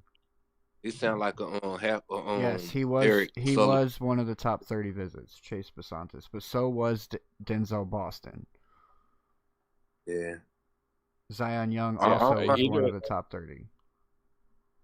This would be cool. I mean, you know, what we got at safety. I would trade back like 3-4 spots, let the board decide for me, because I see like 4 guys here I would take. What we got? Safety, probably. You got. We already took edge, right? So Gabe Jackass, we don't need to explore. Right. Yeah, we already took Trade on edge. Stukes is another one that they might be looking at because he can play corner and safety. Yes, trading Stukes is a very, very interesting prospect. 6'1", 190. Yeah, he fits the size thing. Older rookie. We'll be rich See, taking him right now, right? That's one thing that Maybe. That's one thing that strays me away from him, though. Like, if you look at his age, he's already coming in as a 6th-year senior, so he spent 6 years in college. So he's already 23, 24 coming into the league compared to most guys coming in at 21, 22, right? Yeah, but he could possibly hit the ground running though. Was he calling the signals for the defense though? That's a big thing I'll keep referencing with Hafley is like since he wants the defense to flow through the safety, I think some of those guys, maybe even especially the ones that are experienced, will be looking at pretty strongly. I don't know. I see a lot of guys here. My vote would be to trade back a few slots, but if not, I'm down. I agree, Joe. I would go I agree. Pregnon or Basantis or Boston if we don't. See right here when scroll down. Yeah, I would trade with like Atlanta or Indianapolis. Indy might want to slide up. Well, we got since they Indy haven't picked yet. We got Indy offering us a trade. Or no, that was the last one, not this one. Yeah, no, I thought because they were offering their 47th for our 30th pick. Yeah, I see. I'd offer a trade to Indy, see what else they would give us to move up 4 spots. So who did you say you would take right here, Joe? I would take either of the guards, Pregnon or Basantis. I would also take the receiver, Denzel Boston. I keep wanting to call him David Boston. Oh man, Malachi Lawrence is there, bro, too. Yeah, but we already went Young. Oh, you went Zion. All right, damn. Oh, Yeah. hold on. Hold on now. We got a chance to double up at edge. That might sound good to me. Yeah, but we better move Chop or like find a way to keep him involved somehow too, because I do think All you got to do is probably 41, 47. You're probably going to give up like one. No, take out. Oh, you want it? No, scroll down. Oh, if they give us 78, could we give them like 94 or something? Probably.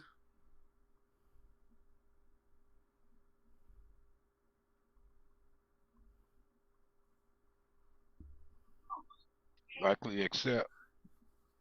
Yeah, I sent that. I would offer that or 90, but I mean, to me, that's if I don't know how you guys feel. I see like 4 guys on the board. I like to take All 4 of somebody them right here. Getting taken is rare. So What do we think? Yeah, I like to take. What do we think the Oh, 4 guys crap on out. the board? It would be, in my opinion, I think Basantis and Boston are guys that they're looking at on the board that they have on their board. And Pregnon probably. Hey, my phone crapped out, man. Who did we get? Which pick? We got Zion Young and KC Concepcion.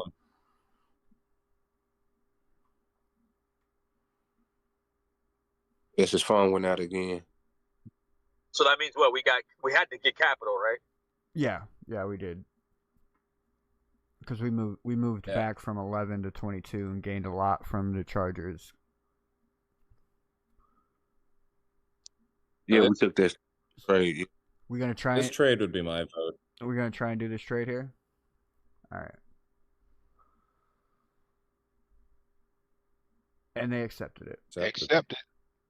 And they took. I'll go back and see who they took. 3 receivers went off the board there. We can get an extra pick by just going back 1. Yep, and both those guards are still available. Who, Pregnon and Basantis? Yep, and Pons is still there. All right, so who'd they end up taking then? What a scenario to be in, bro. Antonio Williams. That's what I'm saying. Like the Dolphins, bro. This is what I'm saying. Like one good, solid draft class. I'm not saying it'll, Rome wasn't built in a day, but you could set the ground, the foundation of your franchise, bro. Yeah. With one good draft. Oh yeah. You like the variety, right? The variety you like. I'm gonna go ahead since we have both Pregnon and Basantis still on the board. I'm gonna go ahead. I'm gonna go ahead and take this and move back 1 pick and grab that extra 122. Like, there's no sense not to. We're still probably gonna get Basantis. We're still gonna be able to get Basantis. Yeah, I like Basantis, Pons, or Pregnon here. I think we're gonna go Basantis. I think he's probably the guy on their board. I think you go Basantis here, and then we have to, we got to go defense, basically the rest of the draft, bro. Yeah, because you got your weapon, you get your O lineman. We're gonna have to get some DBs and stuff. Before you go Basantis, who are the other corners that would be available if we go corner at 55? Keontae Scott, Stukes, and Scott. Dog. Yeah, you still got Neil. You still got ammo there for corner. Yeah, I would go better guard here, maybe. I think Pons is gonna get taken right after by the Vikings. Probably, yeah. All right, so we're gonna go guard here. So, I think Basantis would be the pick for the Dolphins. I'm gonna leave it up to a vote whether we go Basantis or Pregnon here. Everything I've seen leading up to this has had Pregnon higher than Basantis.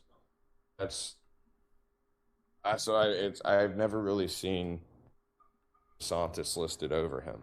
That would be my only question. And just because he had a 30-30 visit with the Dolphins doesn't necessarily mean that they want to move forward with him.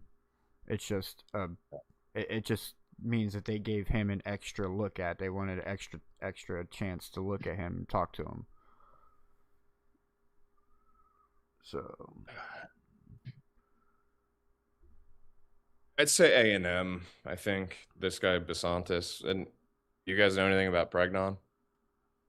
Are there concerns with him, like size or Didn't he have a 30 visit mobility or anything like that?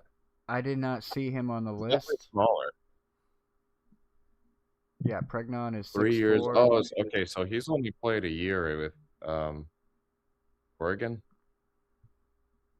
He's older. Yeah, he'll be an older rookie, which alone may serve as a separator for some teams.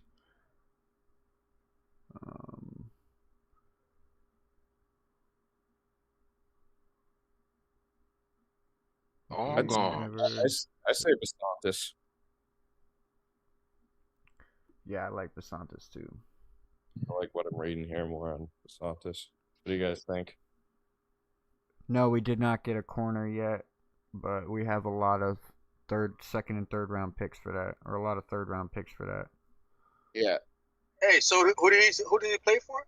I think we're more likely to get a quality corner at 55 than we are able to get a guard at 55 because both Basantis and Pregnon will be off the board. Well, it's going back to what is Basantis? It's going back to what Sully was talking about in the presser, right? He was like, I would rather have 2 good players than one flashy player or one superstar player, and that's probably what he was referring to. There was also another moment in the presser where he was talking about how he plans on getting a lot of starters from the third round, from day 2 and 3. And fourth round.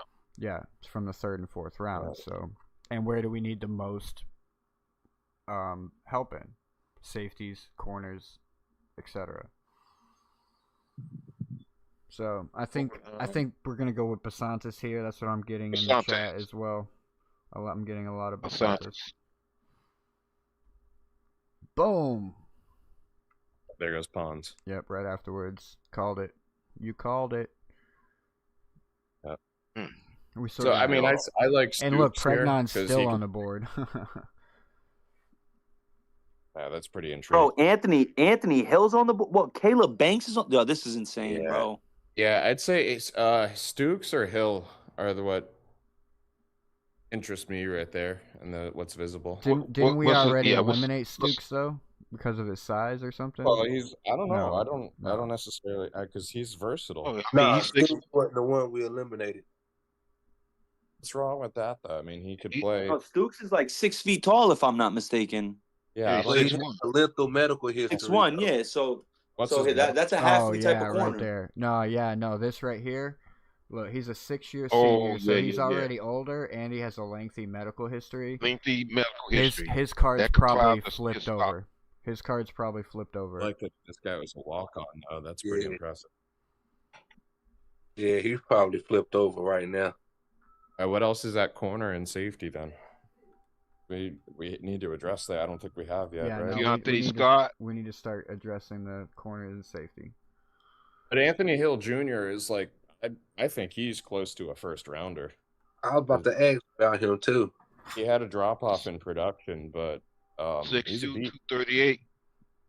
Five-star Guy's a beast. recruit. He was formerly like, I think he was the top recruit in the nation, like going into college or something like that.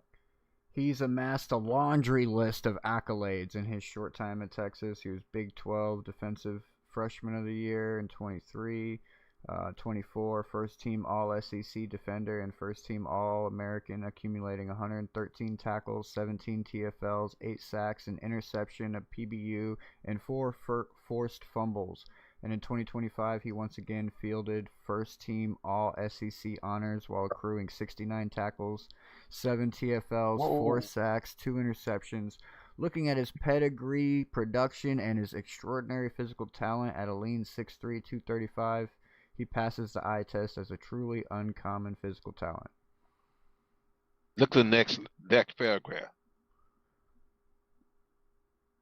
Man, He relies on... he functions as a incredibly dangerous blitzing threat with his speed and bend. At the same time, explosive athleticism grants him the brisk closing ability and short coverage zones. So we still need to see how Hafley's going to use linebackers, but this guy But is with him, they saying with him, he I guess he's not fundamentally sound technically. I think that's what they're saying about him right now. Cause yeah, he good, but they still saying like I He kept can work rating. with Brooks and Dodson though for a year. We might have a beast. I about to say yeah, I would like to take a risk on him because we can get the time down together. Yeah. What's our next pick after 55? 78. 78. We think we can still get a quality DB at 78? Not really. That would be my only question. Here is like, if we're not going DB, I would say Hill. Jalen Kilgore is absolutely a Jeff Hafley defensive back. You got Malik. Well, we can get him You got Malik 8, though, Muhammad there for a too. little- He's pretty good. I think he fits the mold. Bro, look at the quality of players in the 3rd round. Holy shit. Yeah, no, you definitely don't got to get safety, bro. Bud Clark's there. Like, you don't got to touch safety right now. Rodriguez is gone.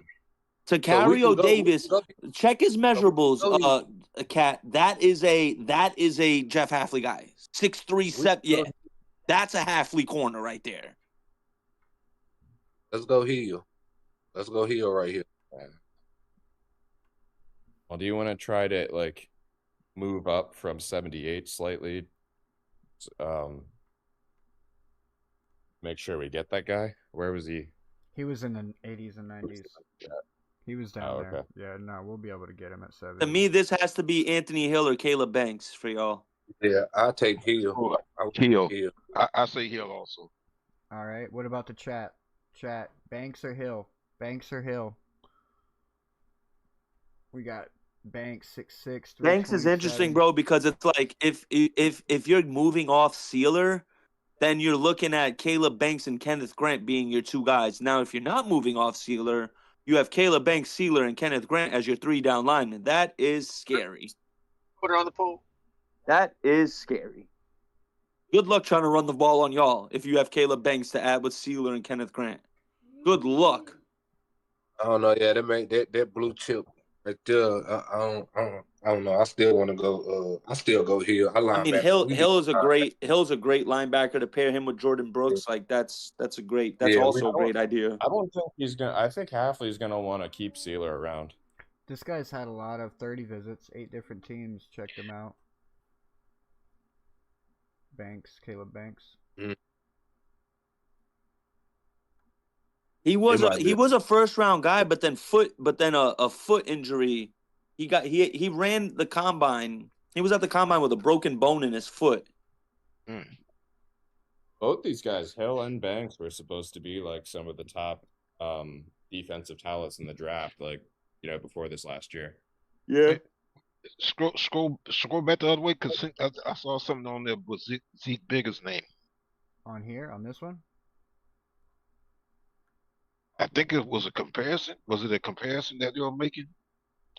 Yeah. No, you just I passed. think they like Jordan Phillips too much to want to take a shot at DT. Oh no, that's okay. Yeah.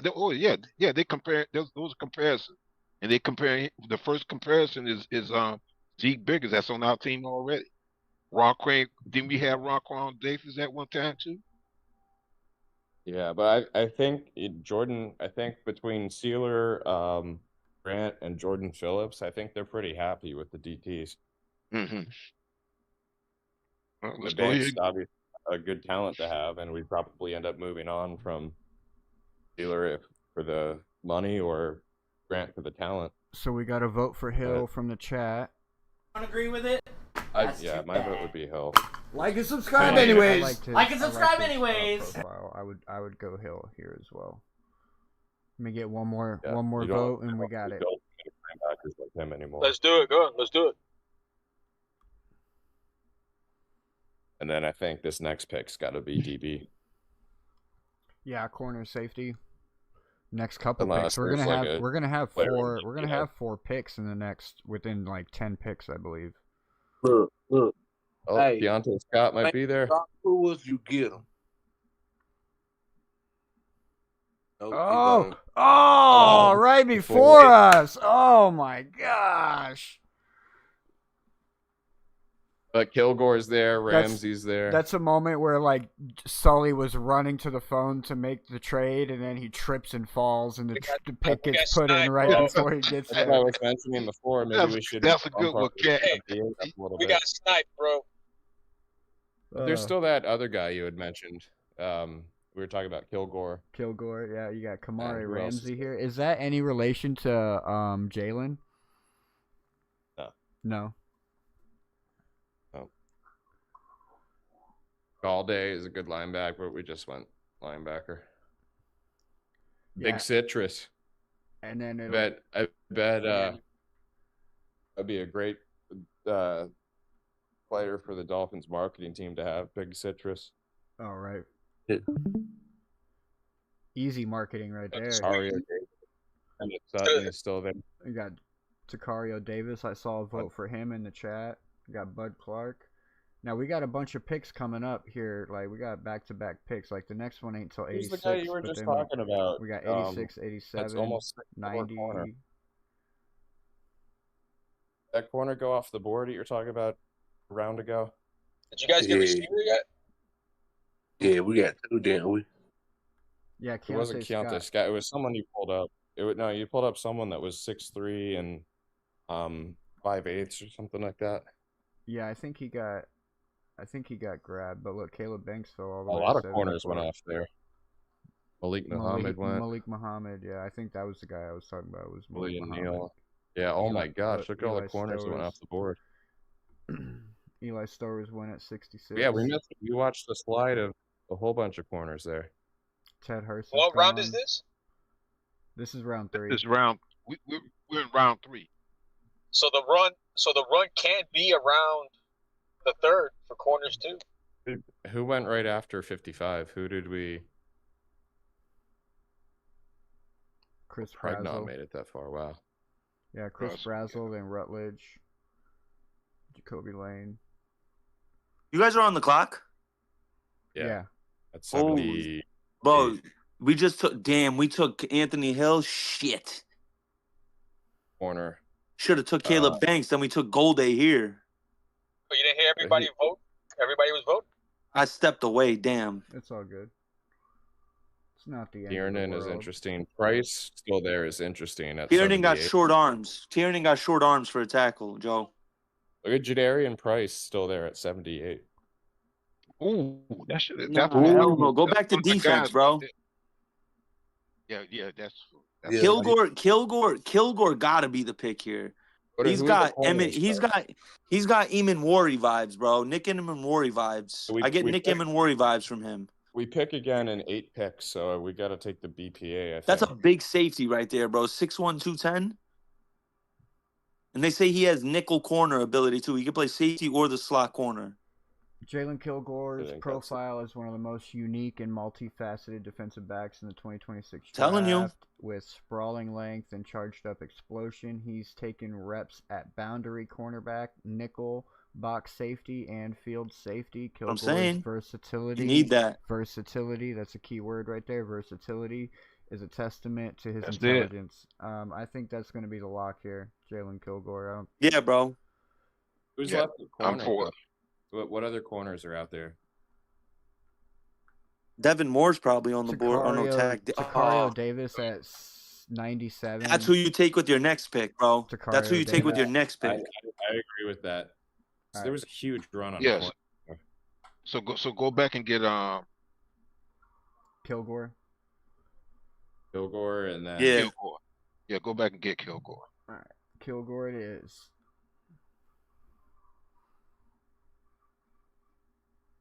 Max Clare. Who the Panthers taking? Ramsey, Isaiah World. Jesus Christ. Now we got back to back here. We got back to back picks here. You got back to back here, bro. This is where you got to bring it home. So who's the BPA?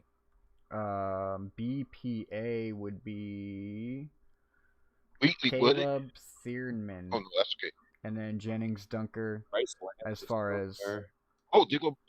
Doggone it! We already got wide receivers. I was about to say Bryce Lance. That's my guy right there. I mean, we do still need another wide receiver, and we still need a tight end as well to grab. But like who is still there for receiver?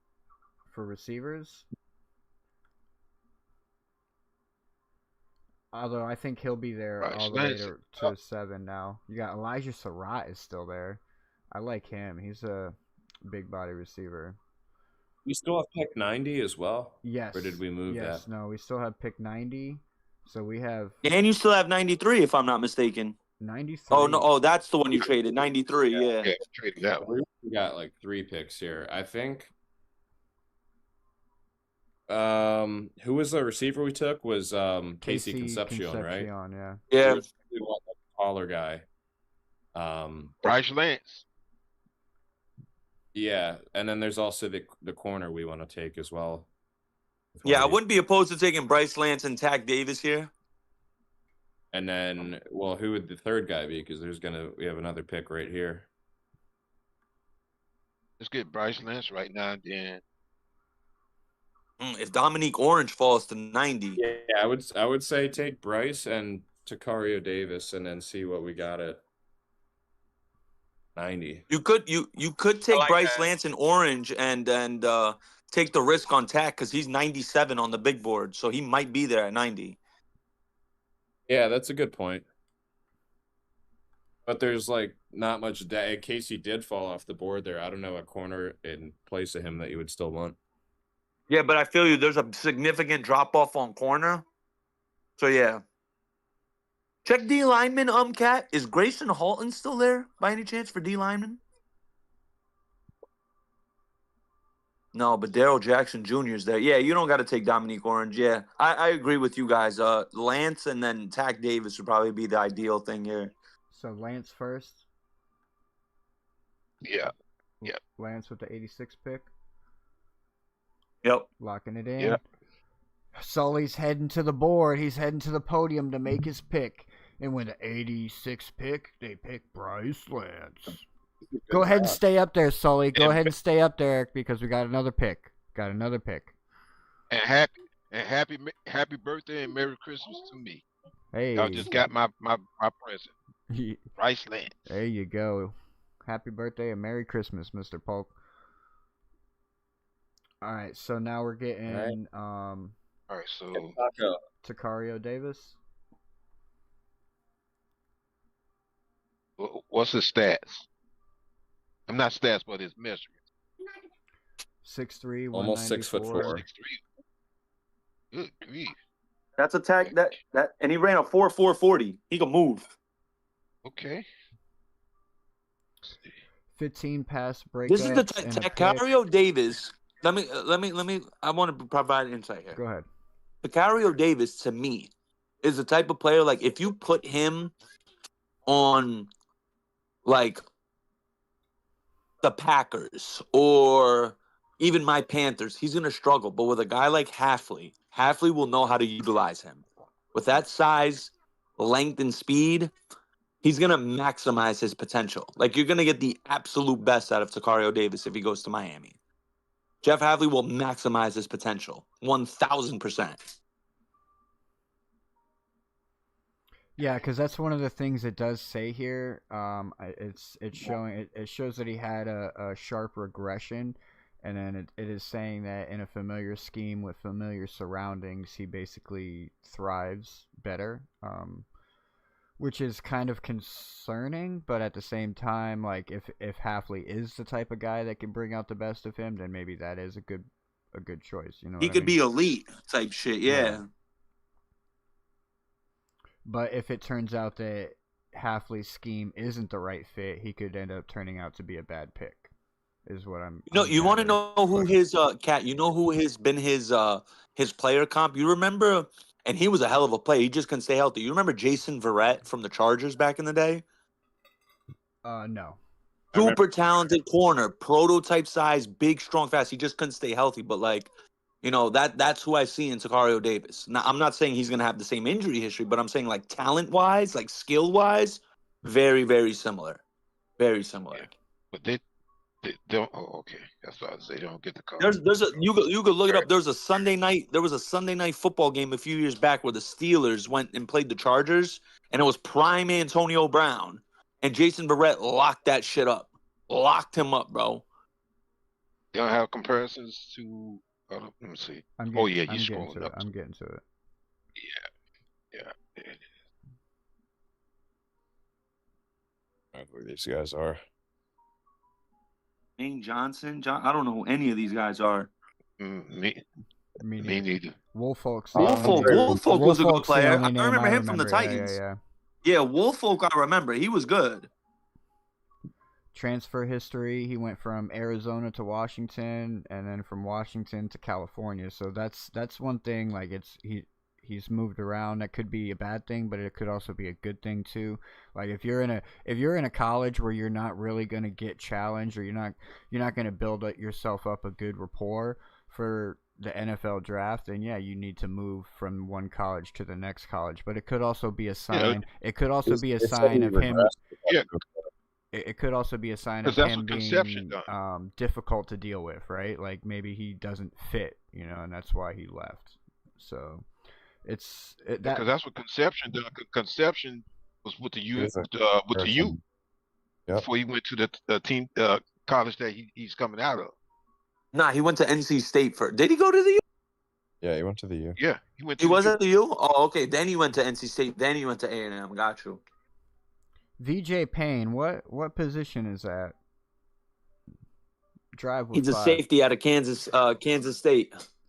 Safety.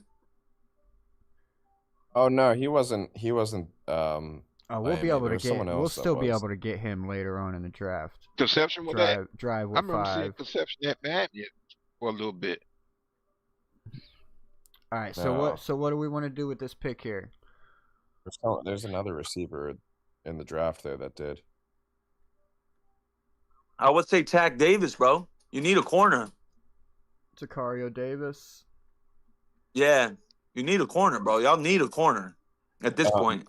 He is Puerto Rican though, so I think Miami would love. It would be a good.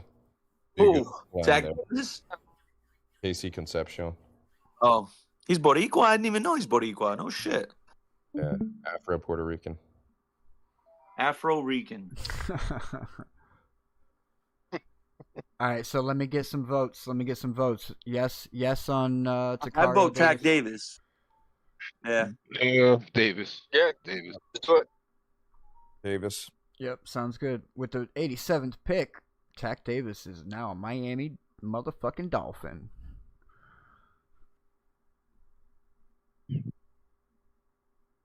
Pick 90.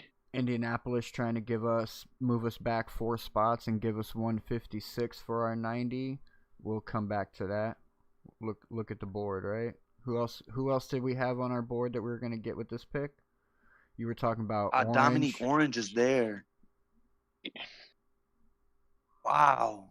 Dominique Orange. That's a steal, bro. Tackle. That's literally a steal. Defensive Yeah, I've been tackle. hearing about that name. I don't know much about him.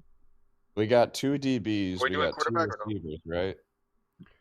No, we only grabbed We one got it. receiver so far. I'll show you our picks. Our picks right No, now. we got Bryce Lance. Oh yeah, we did get Bryce Lance. Yeah, we just got him. So we got. So we've addressed everything but tackle And and safety. tight end, right? Oh, we did get one safety. We got safety. We got Kilgore. Yeah. See, this is how trading down we can address like a lot of the holes that we have. Exactly. And then now you get a guy like Dominique Orange. Yee. Big Citrus. They call him Big Citrus. Now, would he be there if we trade down? To 94. That's what I'm saying, Mr. Polk. That's what I'm saying. The fact that he's on the board right now is shocking to me. Like, let's say Like, on Thursday, I don't anticipate him going this far. Yeah, a few of these guys, Galde, Orange, Zachariah Branch. I mean, maybe he'll make it around here, but who else is there? Drew Shelton. Shelton, Lawson. How do you guys feel about the tight end room? Justin Jolly, who had a 30 visit with the Dolphins. That's a tight end. Check out go to tight ends. Go to tight ends. I got a name for you. Sam Roush out of Stanford. He's gonna be a steal for someone in the draft, bro. Yeah. Check where he is.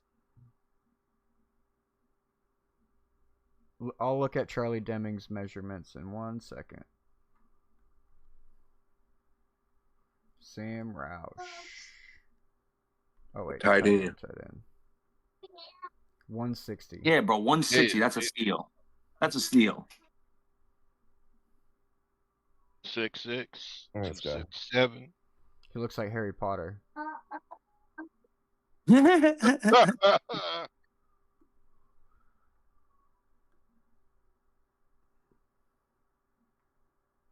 Rotational blocker and special teams contributor in 2023. He emerged as a full-time starter as a true sophomore, caught 40 passes as a junior in 2024.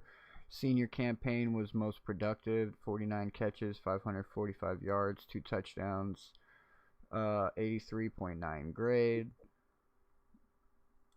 I want to see his comparison. Once you get down that way. Let's see. Okay.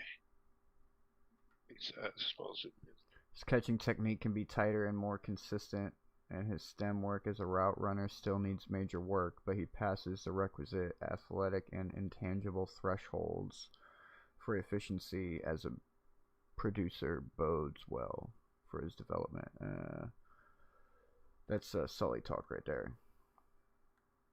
Come on, go down, bud. Why are you being stubborn? Let's go down. They want to see who you compare to.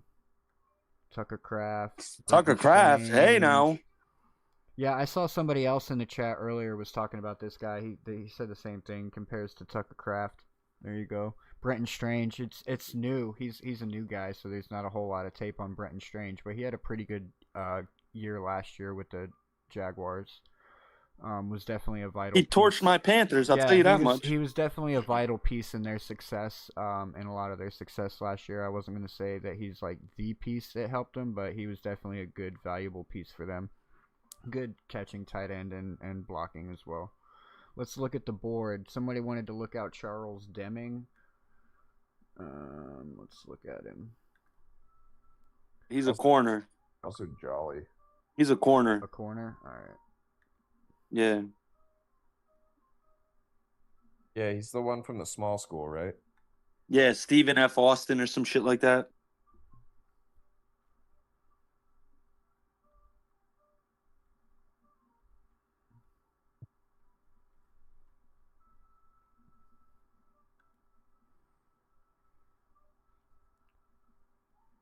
Corner. 6'1", 193. They actually don't have any kind of report on him. Or maybe my computer's just acting stupid. This is an old laptop I'm using this off of. Says that he had a top 30 visit with us, but I didn't see him on my list. But it shows that he had a top 30 visit with us.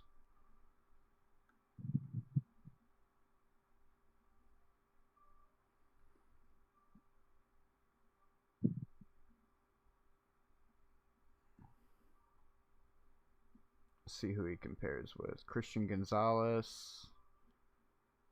Whoa. I recognize that name.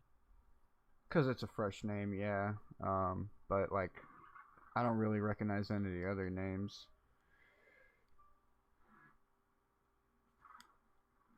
Anquan Bolden. I saw Antoine Molden. I thought Anquan Bolden. I'm like, that's a... I was thinking the same thing, too, but, yeah. Let's see if they have anything filled out for this. Yo, oh my God, yo. I hate to have to bring this up, but did y'all hear what happened in Louisiana? No, what happened? Bro, some guy killed like 8 kids. What? And then killed himself after. Yeah, he killed like 8 kids, his sister-in-law, and then the cops ended up catching him, and then they killed him. But yeah, sad, bro. Rest in peace. Rest in peace, man. This just happened, bro, like 2 hours ago in Louisiana. It's all over Twitter. That's why I was just scrolling on Twitter, and I saw it was the #1 trending thing. And I'm like, let me see this. Why is Louisiana trending? And just said, a dude, yeah, did that. Sad. Very sad. Yeah, prayers out. Here's Justin Jolly. 6'3", 5'8", 6'3", 241. One of the better receiving tight ends.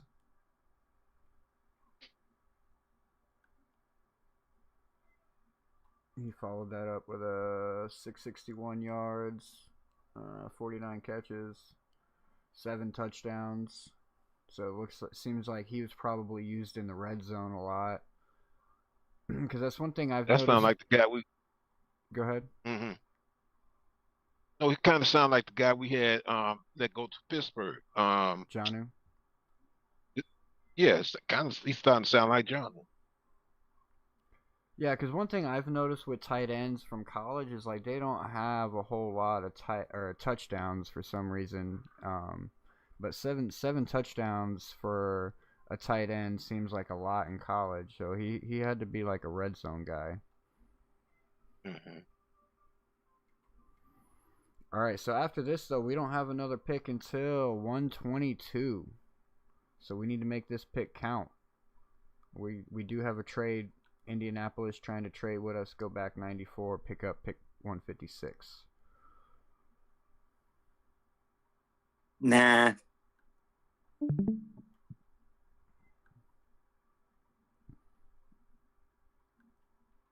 All right.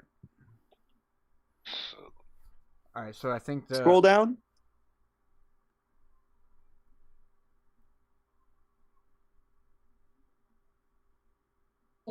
That one's dropped big citrus. He dropped hella, bro.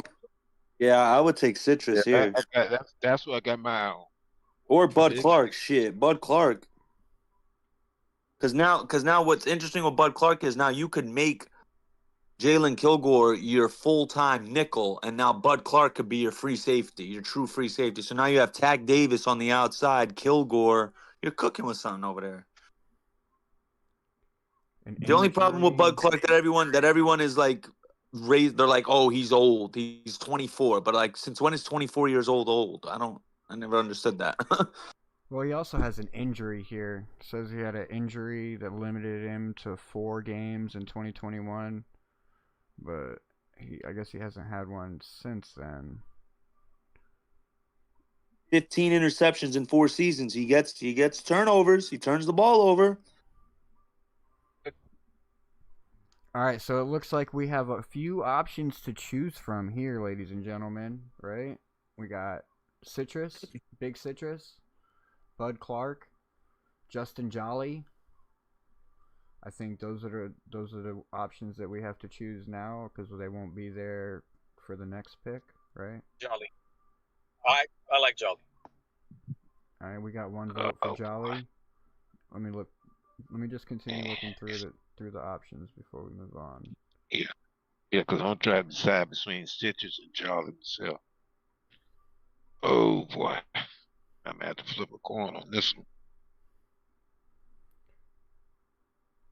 I'm gonna go Citrus. My phone died. I don't have the chat anymore. Oh. No, I'm just kidding. I just gotta look at a different screen. I'll flip the coin, so yeah, I'm gonna go with Big Citrus. Well, I'm gonna come out at one anyway. Either Citrus or Jolly. All right, so we got. Wow, I need a pick because we got 1 for Citrus, we got 1 for Jolly. I'm not big. This is just me. Obviously, I'm not big on y'all taking a tight end here. My vote would be Orange, Dominique Orange. For me, I feel like we can get a decent, serviceable tight end later in the draft anyways, since we missed Eli Stowers, which was my guy. I like there's another guy out there called Tanner Kazoil, who's pretty intriguing that you could literally wait till one of the last picks of the draft to grab, or you could probably get him undrafted.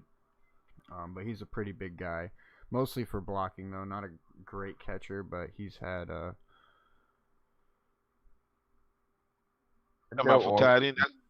I got another vote. I got another vote for Jolly from the chat. So right now Jolly's winning the votes. Any votes from the panel? Yeah, I'll say Big Citrus. Kenna? Cap? Big Citrus. All right. I got Jolly. I think it's tied up. 4 from the panel for Orange and 1 from the panel for Jolly. All right. Big Orange it is. Orange it is. That's beastie. Big Citrus. Welcome to the Orange State. Do you think we could have moved back to 94 and still got him? Probably.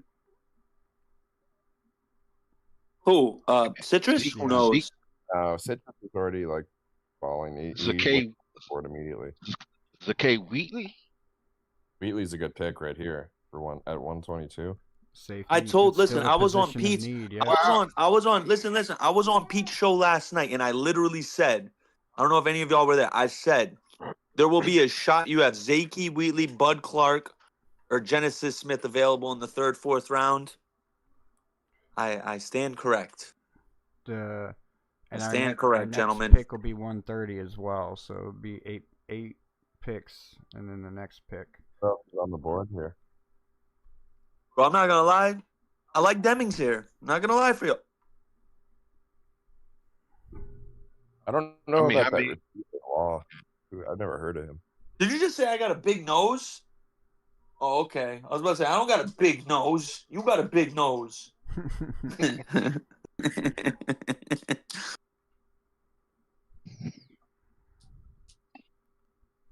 Casey's a good one too, man. There's still good players on the board. Holy shit. You guys know anything about Kendrick Law?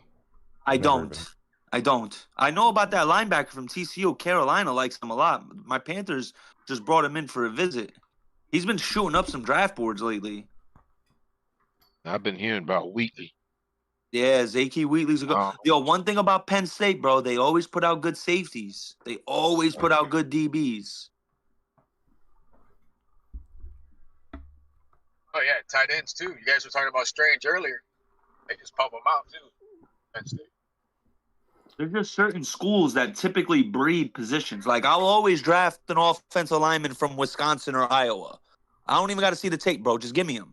Give me the Iowa O-lineman or Wisconsin O-lineman. Give me the linebacker from Penn State. I don't need to see shit. All right, so I'm kidding. I'm kidding, though. I do want to see the tape. I'm just... oh, come on. What happened there? The tape tells no lies. Yeah, the tape tells no lies. All right. So this is best available? Yes. Yeah. This is BPA right Wheatley. here. Wheatley's intriguing, man. Yeah, Wheatley. Yeah, Wheatley that's what I'm about to say. attracting me. Yeah. Look at that, 6'3", 203. That is a beast of a safety, bro. Redshirted in 2021, but took on more rotational responsibilities in 2022. Wheatley snagged 2 interceptions in his redshirt freshman season, flashing his playmaking potential, but his best play came in 2024, working in relief of Kevin Winston Jr. That year, Wheatley started all 16 games, amassing 96 tackles, 2.5 TFLs, a sack, 3 interceptions, 4 pass breakups.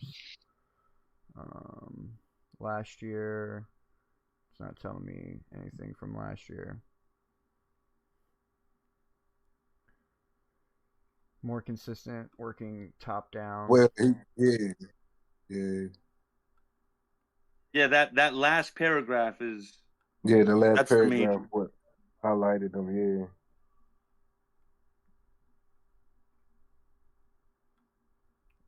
Oh, this ain't the same. This ain't the guy.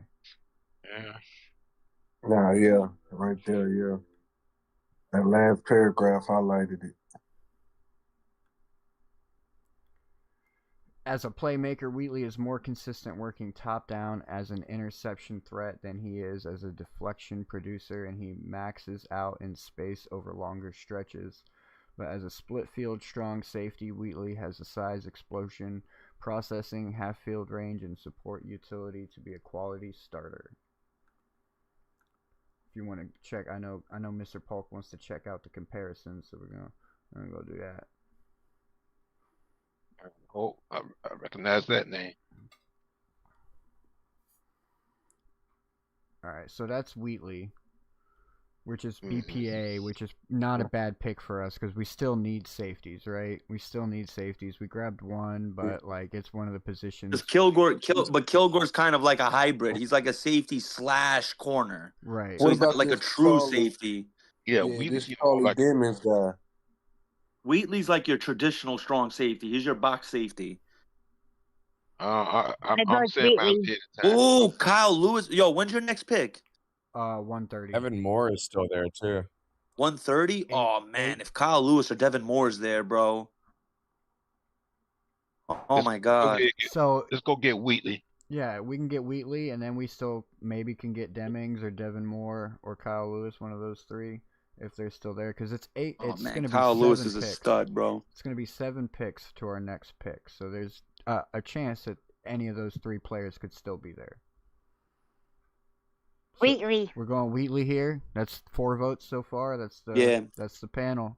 And with the 122nd pick, the Dolphins pick Wheatley. Let's go.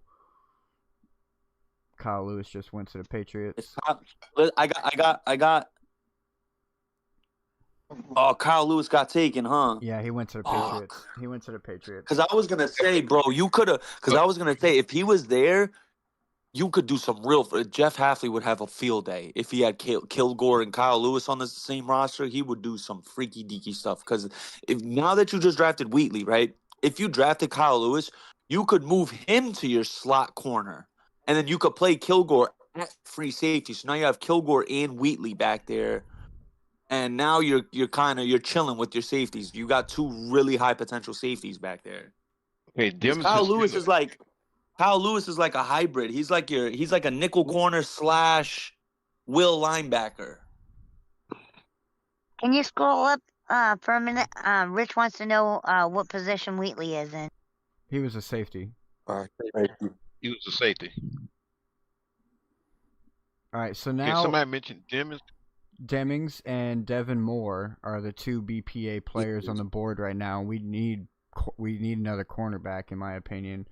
It wouldn't hurt to draft one here. Let me look at the offense and see what's left tight end wise and quarterback wise.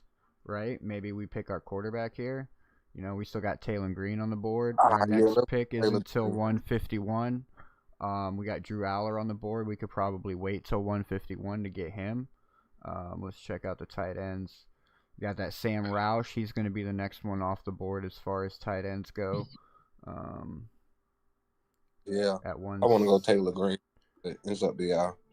Well, if we can, we should get Roush then. And then my guy Tanner If not, then Kazoil. Taylor Green. And whoever's left between Taylor Green and Drew Aller, I would take with the next pick. All right, so who should we go here? My vote would be Roush. Roush or Royer. Roush. Roush. I liked his profile that you brought up before. We don't want But Devin Moore's. Yeah, I was going to say we don't want to consider one of these cornerbacks here, BPA, or. No, hold on. When's your next pick? 150. You could probably take Roush at 151.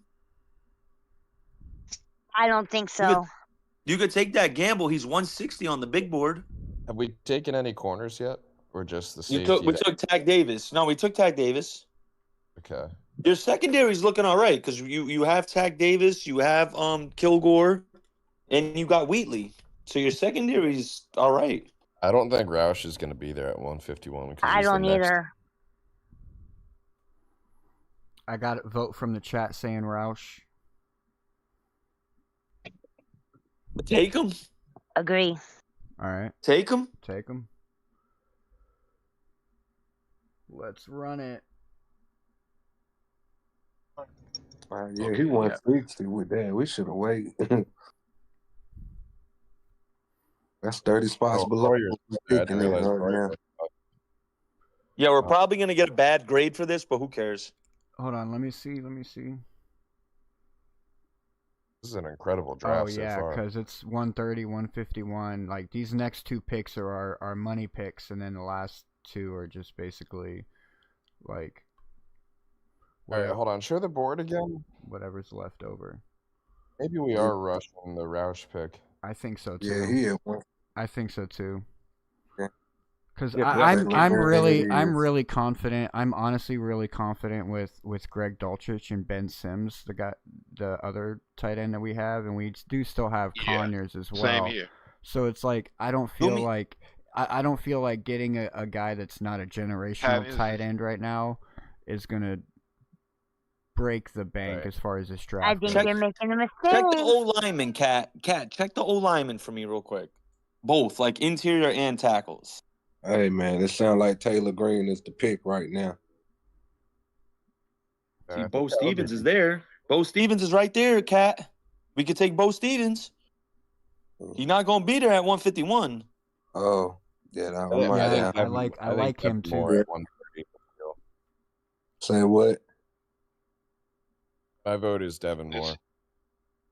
Devin Moore works too. Now your secondary, you have 4 rookie corners, you have 4 rookie DBs who are going to be able to build together and grow together. Like, that's not a bad pick. You have Devin Moore and Tack Davis with Zakey Wheatley and Kilgore. That's a pretty good secondary, bro. That's a nice little young nucleus of secondary players. Well, yeah, and it's no guarantee all those guys stay healthy too, so I don't think depth is a bad thing.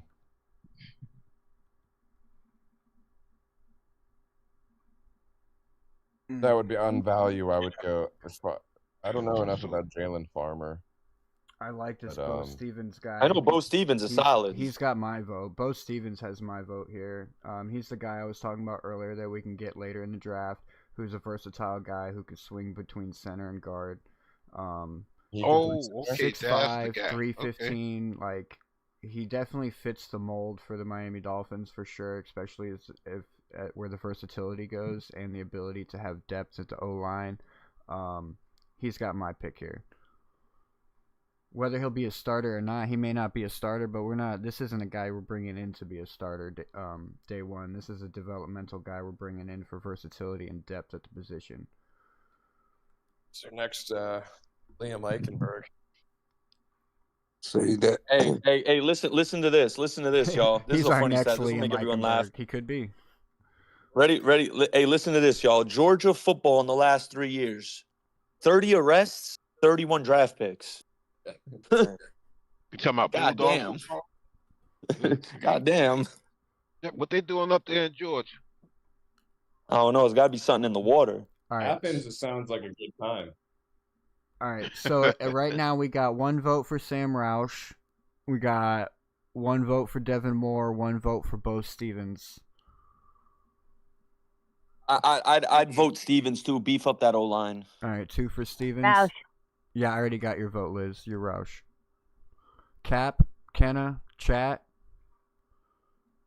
I go Moore. All right, 2 for Moore. 3 for Moore. All right, Chat, what do you got? Mr. Polk, did you vote? Who do you go? Oh boy. Okay, go for Moore. I just flipped the coin again. That's 4 for Moore. With the 130th pick in the NFL 2026 draft, the Miami Dolphins add to their cornerback room with Devin Moore out of Florida. And I think this next pick... Hopefully Stevens is there. I think with this next Hopefully pick, Stevens is there. I think with this next pick, though, we gotta go quarterback here. Bo Stevens. Damn, Stevens went. Damn, and Roush just went. Charlie yeah. Jones, VJ Payne.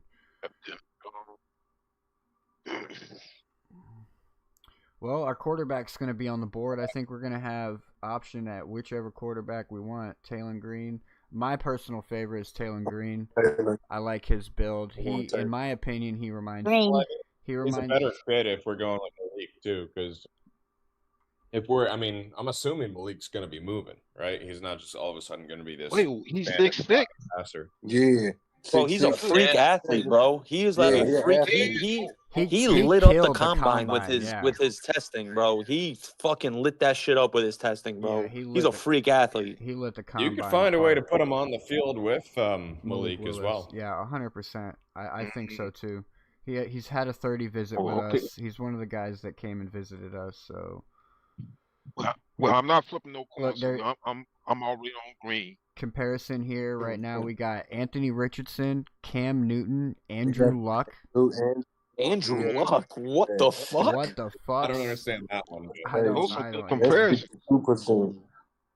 That's a 62% though. 62% Andrew Luck comparison, 64 Cam Newton. How is he in the 5th round, 6th round? Right. Anthony Richardson one makes a little bit more sense. They're probably saying under. That's what get me. I think Malik was one. He's a tall Malik. Under the right coaching and proper development, this is what he could turn into, is what they're saying. Yeah, but I'm taking him though. I'm taking him. I'm with Green. I'm with it. All right, and with the 151, Harold Perkins going to be hard to pass up on, but with the 151, I was about to say, bro, Harold Perkins is tough to pass on, Cat. It just came up in the chat. Drive with 5 dropped it in the chat. Who's Harold Perkins? Oh, he just went. He just went to the Jags. Oh, okay. Yeah, Harold Perkins. Yeah. Well, the question is, like, do you guys have Taylon Green over Aller?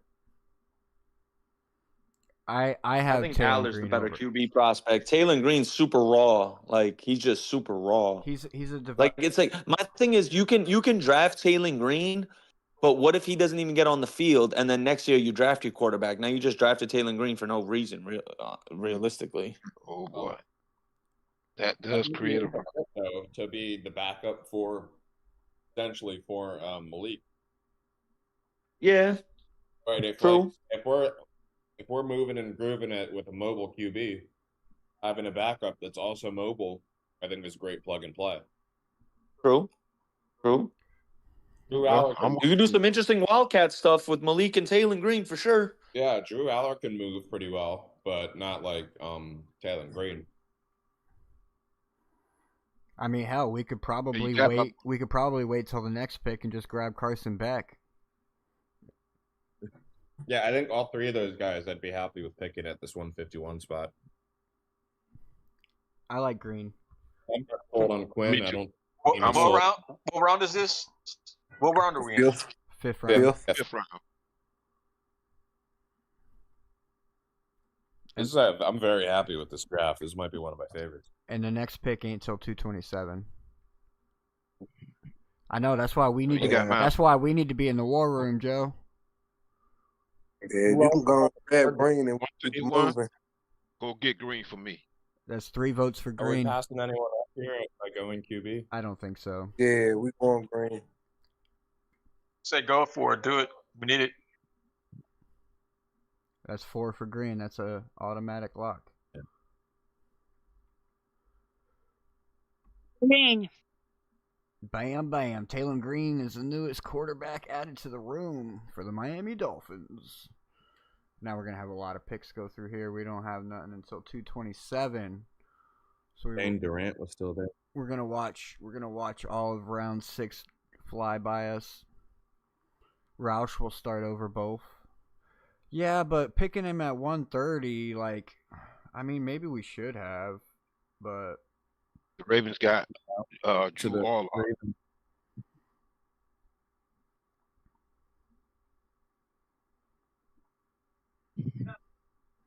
Yeah, I most definitely would have saw Taylor Green going to the Ravens if he was there, Mr. Pope. Yeah.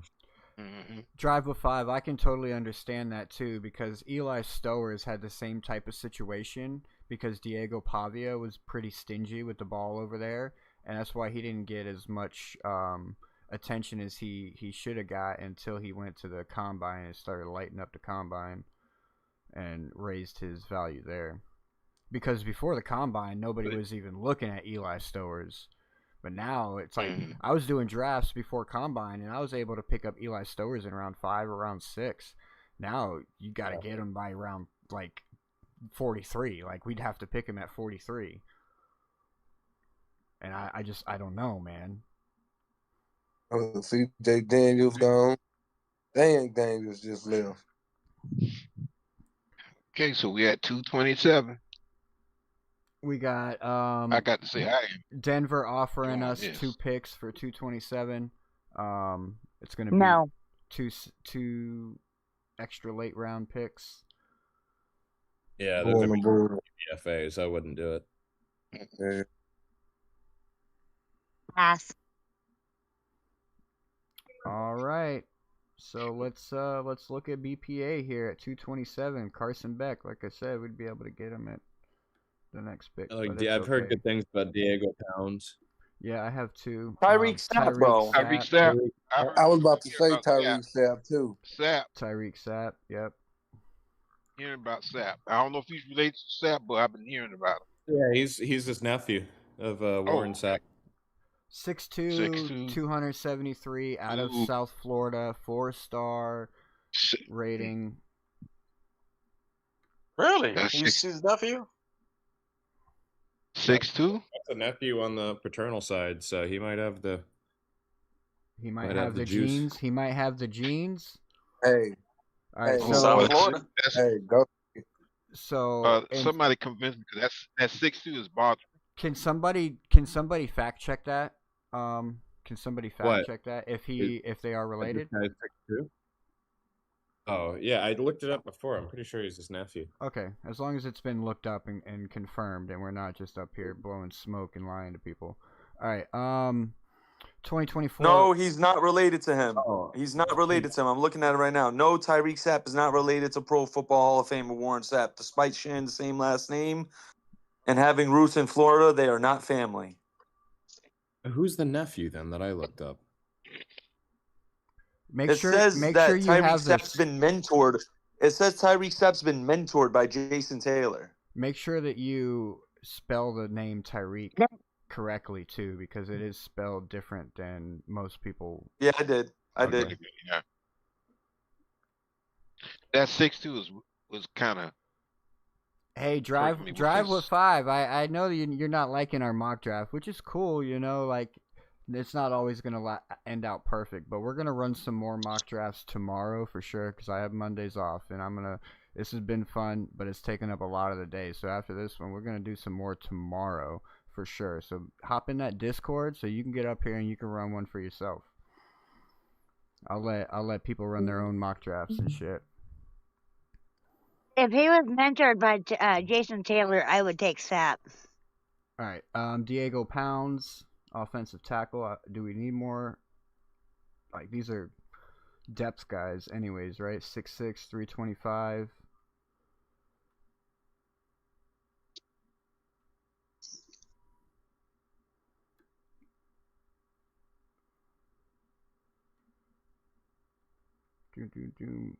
Anchored at the left tackle spot, starting 9 games, and then serving as a full-time starter across Ole Miss college football semifinal run. Oh, I thought it was about to start talking about a different position. Versatility. Immediate depth value.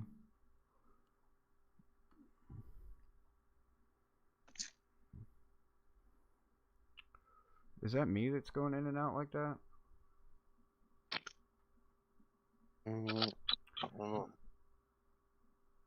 Sure. What? Who else is on the board? Oh, there's something about that Sap. That's that height that's bugging me. Got. Look at that name, Red Murdoch. That sounds like he's a beast. Don't get it twisted. He is a beast. That's a linebacker name if I've ever seen one. Oh, he's a beast. Out of Buffalo, 6'2", 232.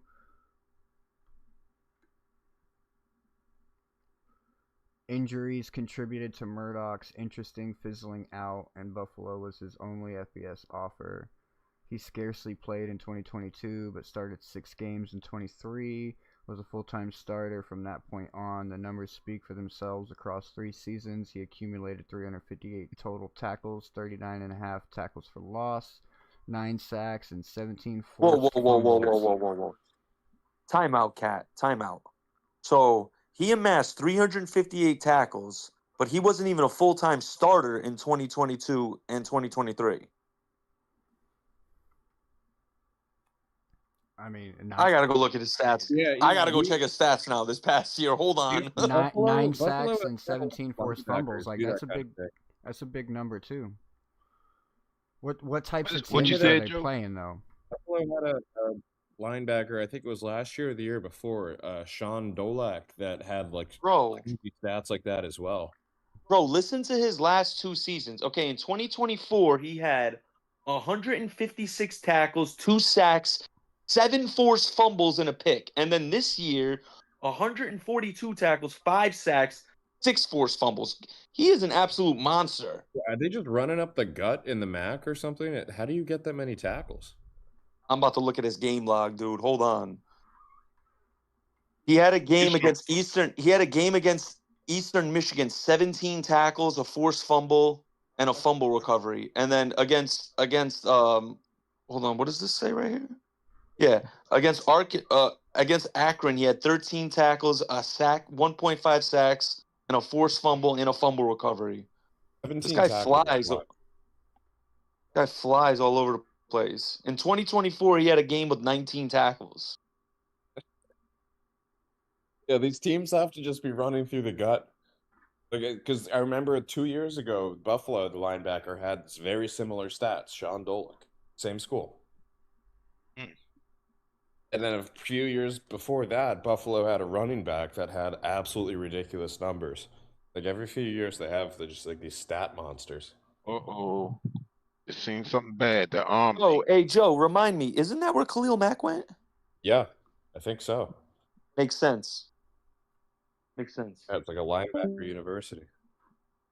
Okay, what y'all think about his arm length? 31 inches. Yeah, that's... I mean, for a linebacker, no big deal. It's not tall. He's also, they're showing he's I don't know. I was more underweight curious too. about his name. The stats are interesting. Where did he went Anthony Hill this draft? Yeah, this would just be depth and maybe a long-term answer, a developmental guy, but like if anything, it's like if it doesn't hit, it's not like, oh, we were banking on this guy to not no be big a starter, you know what I mean? Right. It's not a big loss. Yeah. I got you. All right, so we got Red Murdoch. Who else? Who else was up there? We had who was the other option? Cam Miller, Tariq Sapp, Diego Pounds. Diego Pounds. You said Jamarian Miller. I mean, it wouldn't hurt for us to get a running back as well, but I don't like this. I don't like the size on him. I don't think they would go with him 5'10". Nah. No, they want bigger. They want bigger running backs. Yeah. Who else you got there?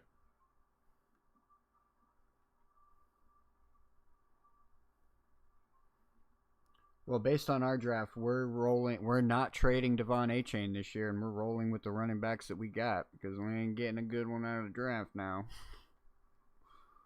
That's fine. Take one on draft. Just find a tall one. No, he's 5'8". Yeah, I think they're all going to be small.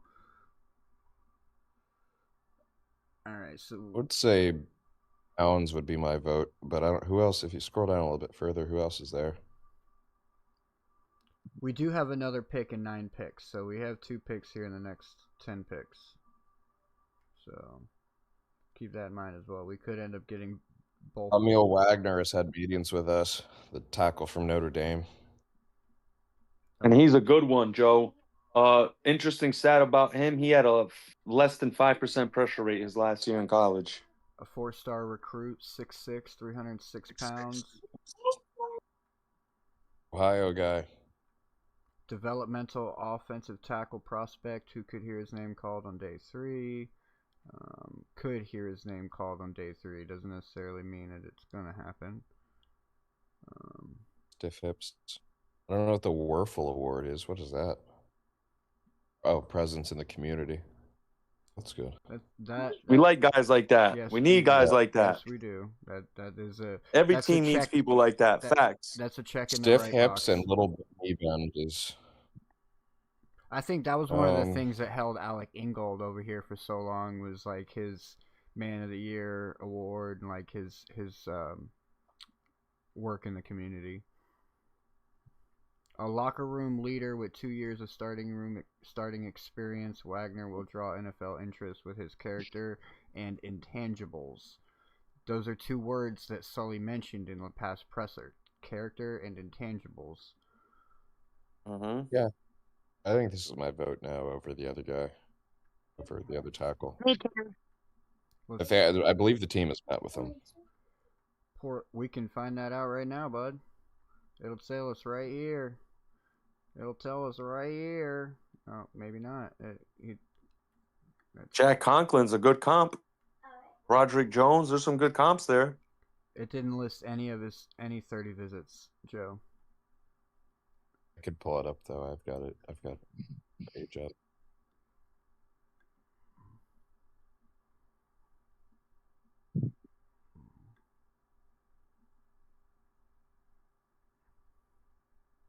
Says he's a little underweight for his size, but everything else is good. It says that you guys were there at his pro day and you guys met with him at his pro day.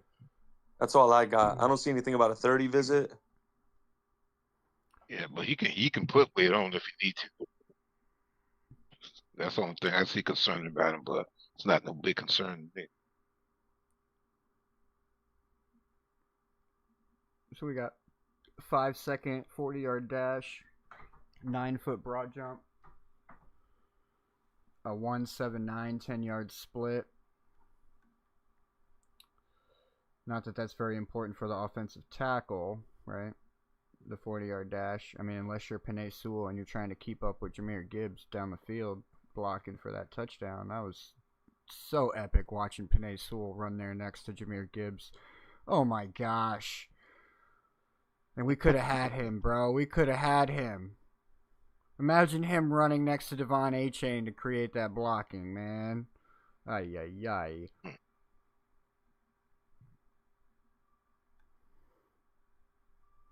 Yeah, it was a pro day meeting. I would go Wagner. I'm going with Wagner.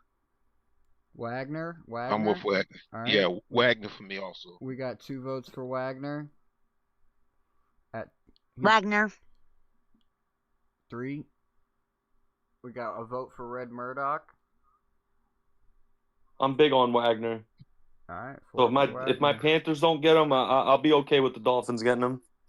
I mean, like, I feel like we could probably wait and get him with our next pick and get one of these 2 guys, and then get Wagner. Because you got to think, we got to pick in 9 picks, right? 9 picks from us. So you got 1, 2, 3, 4, 5, 6, 7, 8, 9, and then like he's way down here. He's like 15 picks behind us where we're at right now. I wouldn't wait. On Wagner. Yeah, I'm kind of with that too. I'd rather get Wagner, make the last pick, maybe see if we can get a good. I mean, not a good. See if we can get a run back with the last pick. Let's go. I'm going with Wagner. Who would you argue for over Wagner? I mean, on the board? For me, I would argue. Rankings. I would argue Pounds or Sap. But if we went Pounds, then we wouldn't need to go Wagner. So that's what I'm saying. We can go Right. Sap here. I don't understand. I don't know much about Pounds. I would go Wagner this time and then Sap the next. Well, Sap's not going to be there for the next one. That's what I'm saying. Like, if we wanted Sap, we would have to get him now and hope that Wagner fell to the next pick.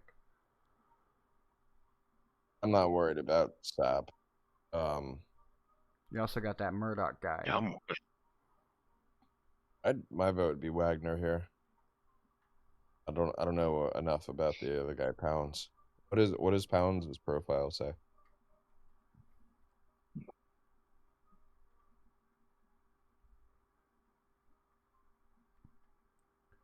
Six 325, 3-star recruit.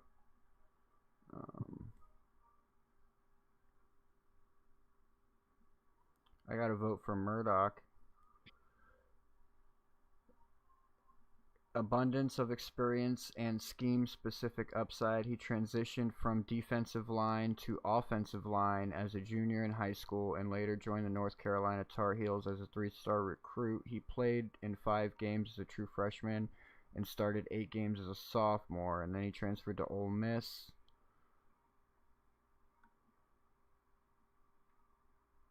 Where he anchored the left tackle spot, starting 9 games in 2024 and then serving as a full-time starter across their semifinal run. 34-inch arms, size, strength, and power are his most exciting traits. Make him vulnerable foe, particularly in pass protection. Smooth and balanced in his pass set. He has matching footwork and angle IQ to stay square, immediate rushing pass. Patient and timely with his hands. I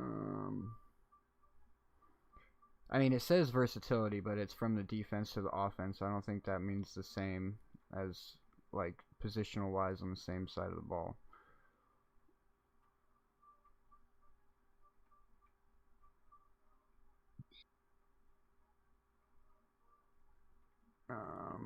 And if you want to see who he compares to, those are some people he compares to. I like what I've seen on Wagner more. That'd be my vote. Same here. Is that Gillenborg a Pathways guy? This guy? Or yeah, was he like from like another country or something? He might be the German dude.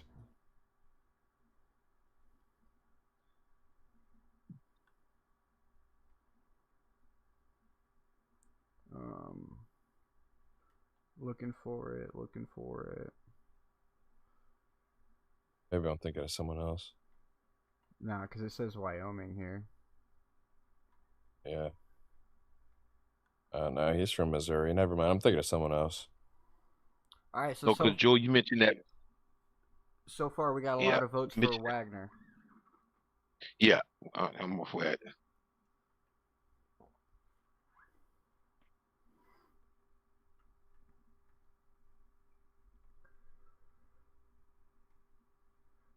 Red Murdoch might actually still be there. All right, we're going. Wagner. Oh, we got the chat to agree with Wagner, we got it. And then what our last pick. This will be our last pick of the 2026 NFL Draft, unless we want to trade with the Broncos. Nah, just take Red Murdoch and finish it off. Or Coogan's there too, actually. Hold up. Let's see the edge rushers. Tyreek Sapp. Tyreek Sapp's still there. Can you? What other edge rushers are still there? Scrolling down a little bit. Is that guy's name Clan Stone? Cyan, I think. Cyan Sloan. I can't read for shit. I apologize. No, you're good. I can't. What is this? That is a Cyan. Cyan Sloan. Oh, okay. What about defensive tackles? Ooh, Xavion Harris is a good one. I'm scrolling down a little bit. Xavion Harris is your natural, nose tackle.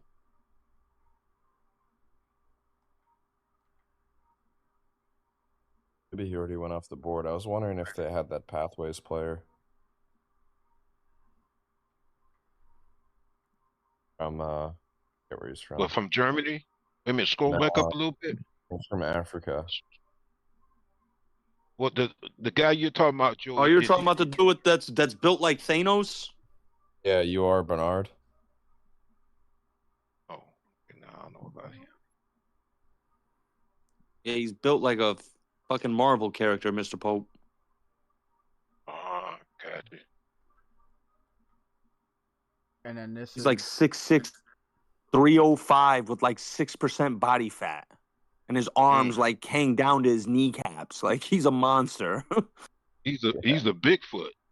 Bro, insane. Me and Joe were talking about it when we talked about it last week. We were both enamored by it. We were like, bro, what? It's supposed to be physically possible. He's just gotten introduced to football, but he's 6'4.5", 306 with 11-inch hands, which is absurd. And that's what I'm saying. You could palm a watermelon, probably. Yeah. Y'all are describing Bigfoot. That's what y'all describing. His vertical is 39 and his broad is 10'10". Bro, his broad is 10'10". How are you jumping?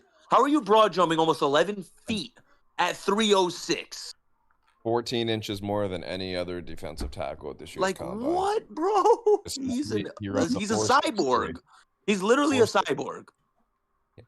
Hey, what about is there any good size running backs there? 306 pounds running 4.63 is kind of terrifying. It's kind of scary, bro. That sounds like a freight train to me. Yeah, you don't want him hitting you with some momentum, with him coming downhill. I'm gonna wake up next week.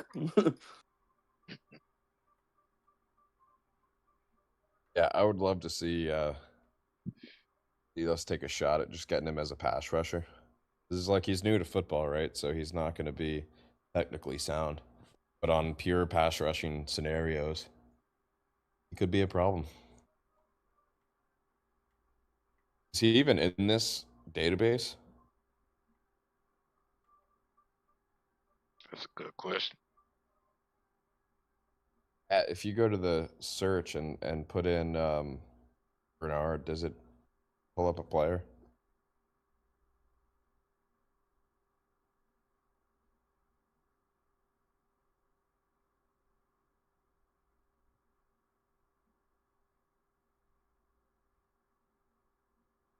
The lost cat. Yeah, he stepped away for a little bit. Oh. Yo, he just got back.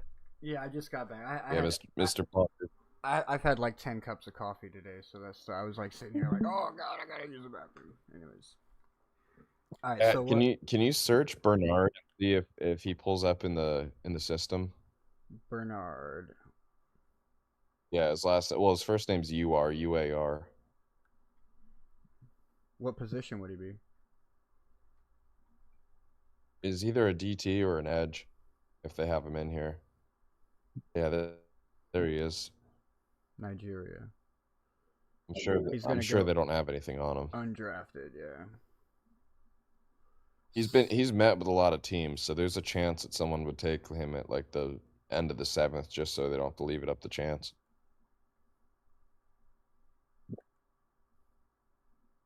Did you hear us saying his measurements though before? No.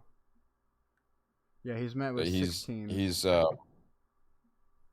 6'5", 6'5", 306 pounds, 11-inch hands, 36-inch arms. Holy moly! He jumped 39 inches in the vertical and 10-10 in the broad. And his 40 is 4.63. That's crazy, bro. I'm gonna say it again. That's a cyborg. I mean, if you look at his score here, they're giving him a 9.9 out of 10. Yeah, he got like a perfect athletic score. And it's not fat either. It's like pure muscle. I'm sure he had a amount of reps too. Because I think look at that wingspan. It's a fucking condor. He's a fucking pterodactyl, man. Quetzalcoatlus out there. If we had another pick, I would say the last pick that we picked would be him. Look, they're comparing him to himself. Cat, look at I just posted I just posted a picture of him in the Discord. Just go to general. Look at him, bro. Just look at him. Just go to the general part of your Discord, bro. Just look at him, bro. No funny shit. Look at his hands. Look at his arms. Look how far his arms go down too. Like, yeah, if this guy learns how to play football properly, it's gonna be an issue. I got no problem grabbing anybody. Oh, my stupid computer. Hold on. I'm working on it. Okay. Damn. Maybe we should pick him. Yeah, that guy is a big dude.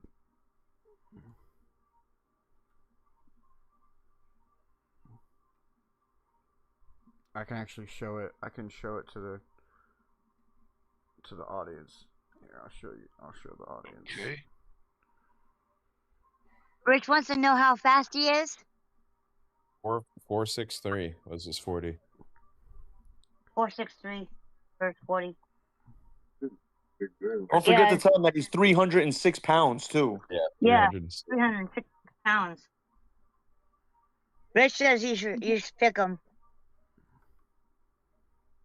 Sound like a juvenile Bigfoot. Yeah. I got no problem with He it. would tear Bigfoot up. I got no problem with it, I but hope that's that the last pick of our. That would be the last pick of our draft. Okay, well, I'm with that. Chicken jockey attack. So there's gonna be a bunch of chicken jockeys. How about everybody else? We need a Bigfoot. That's my vote. My vote too.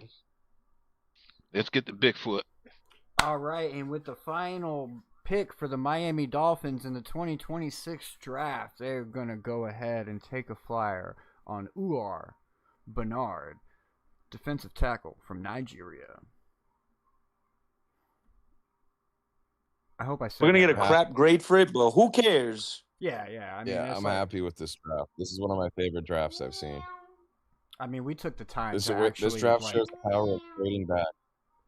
Well, we also took the time to like really talk through everything and you know, pick the best player at that spot.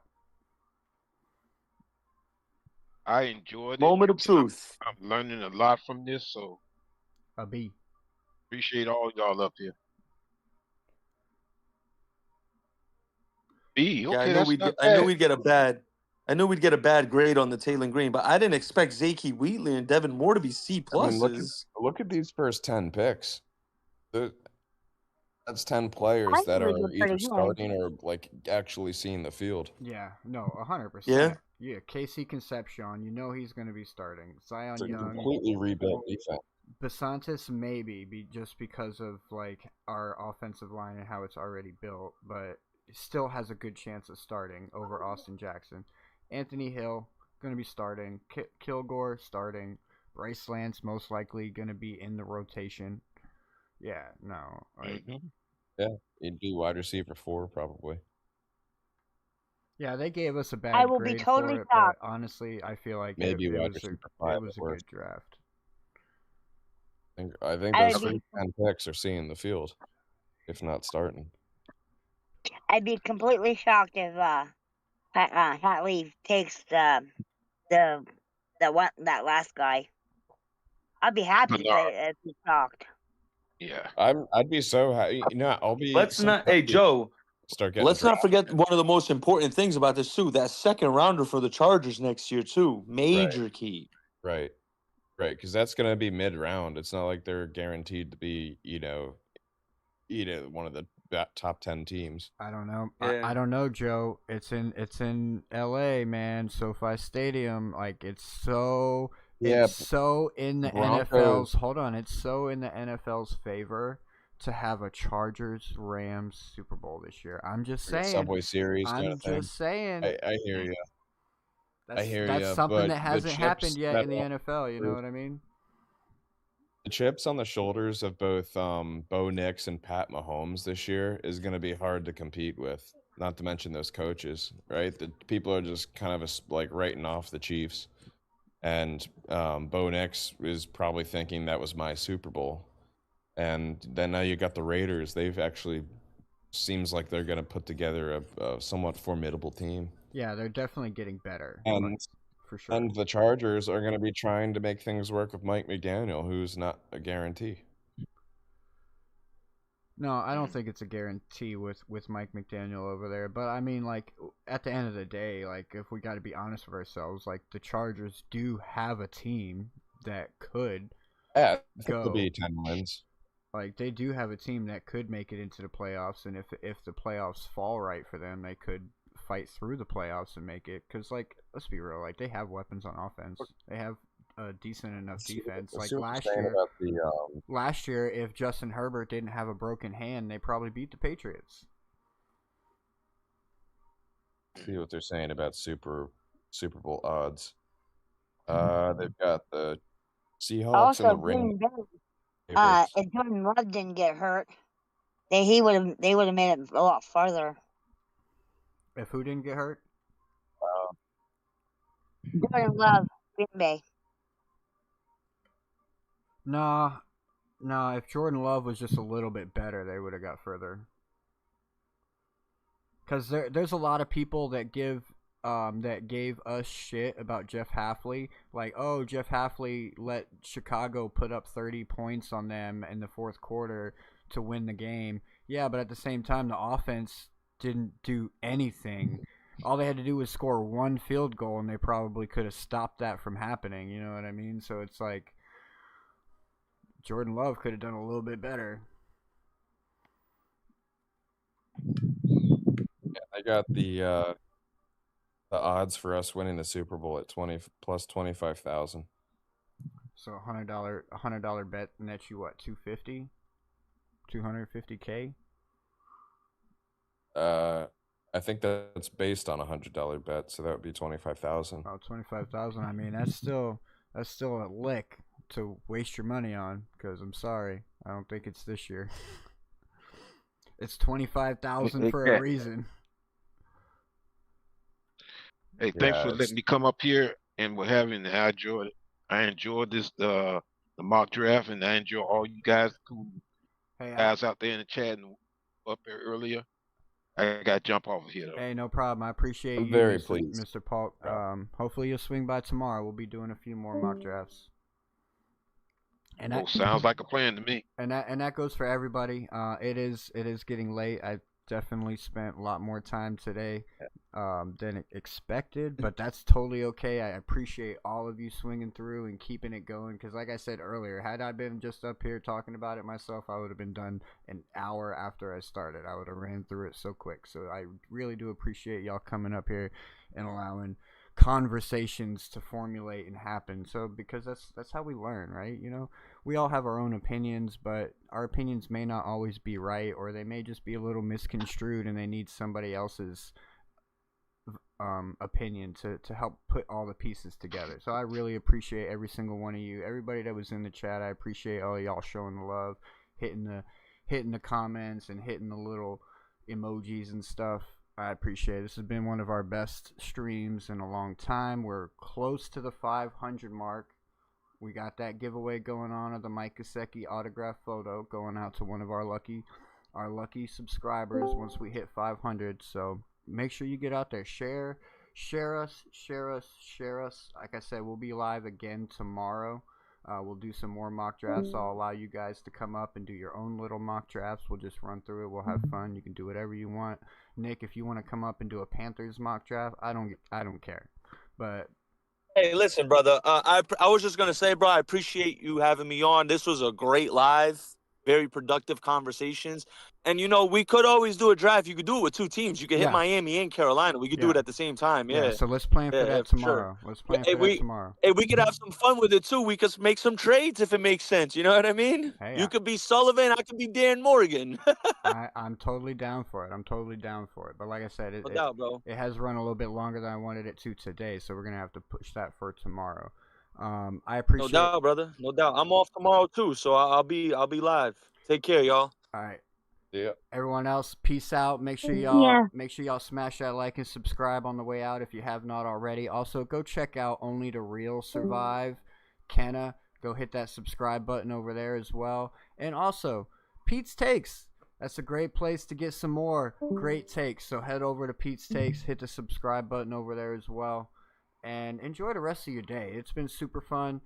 Come back tomorrow. We're going to have lots more drafts in store for you. And if you want to do your own draft, it's easy to get into the Discord. Head over to our profile page. Look in the links. Join the Discord. Send me a message. Let me know you want to become a part of the panel so I can change your permission and you can hop up here just like the rest of us and shoot the shit and talk football. Again, I appreciate every single one of you. Have a great day. Peace out.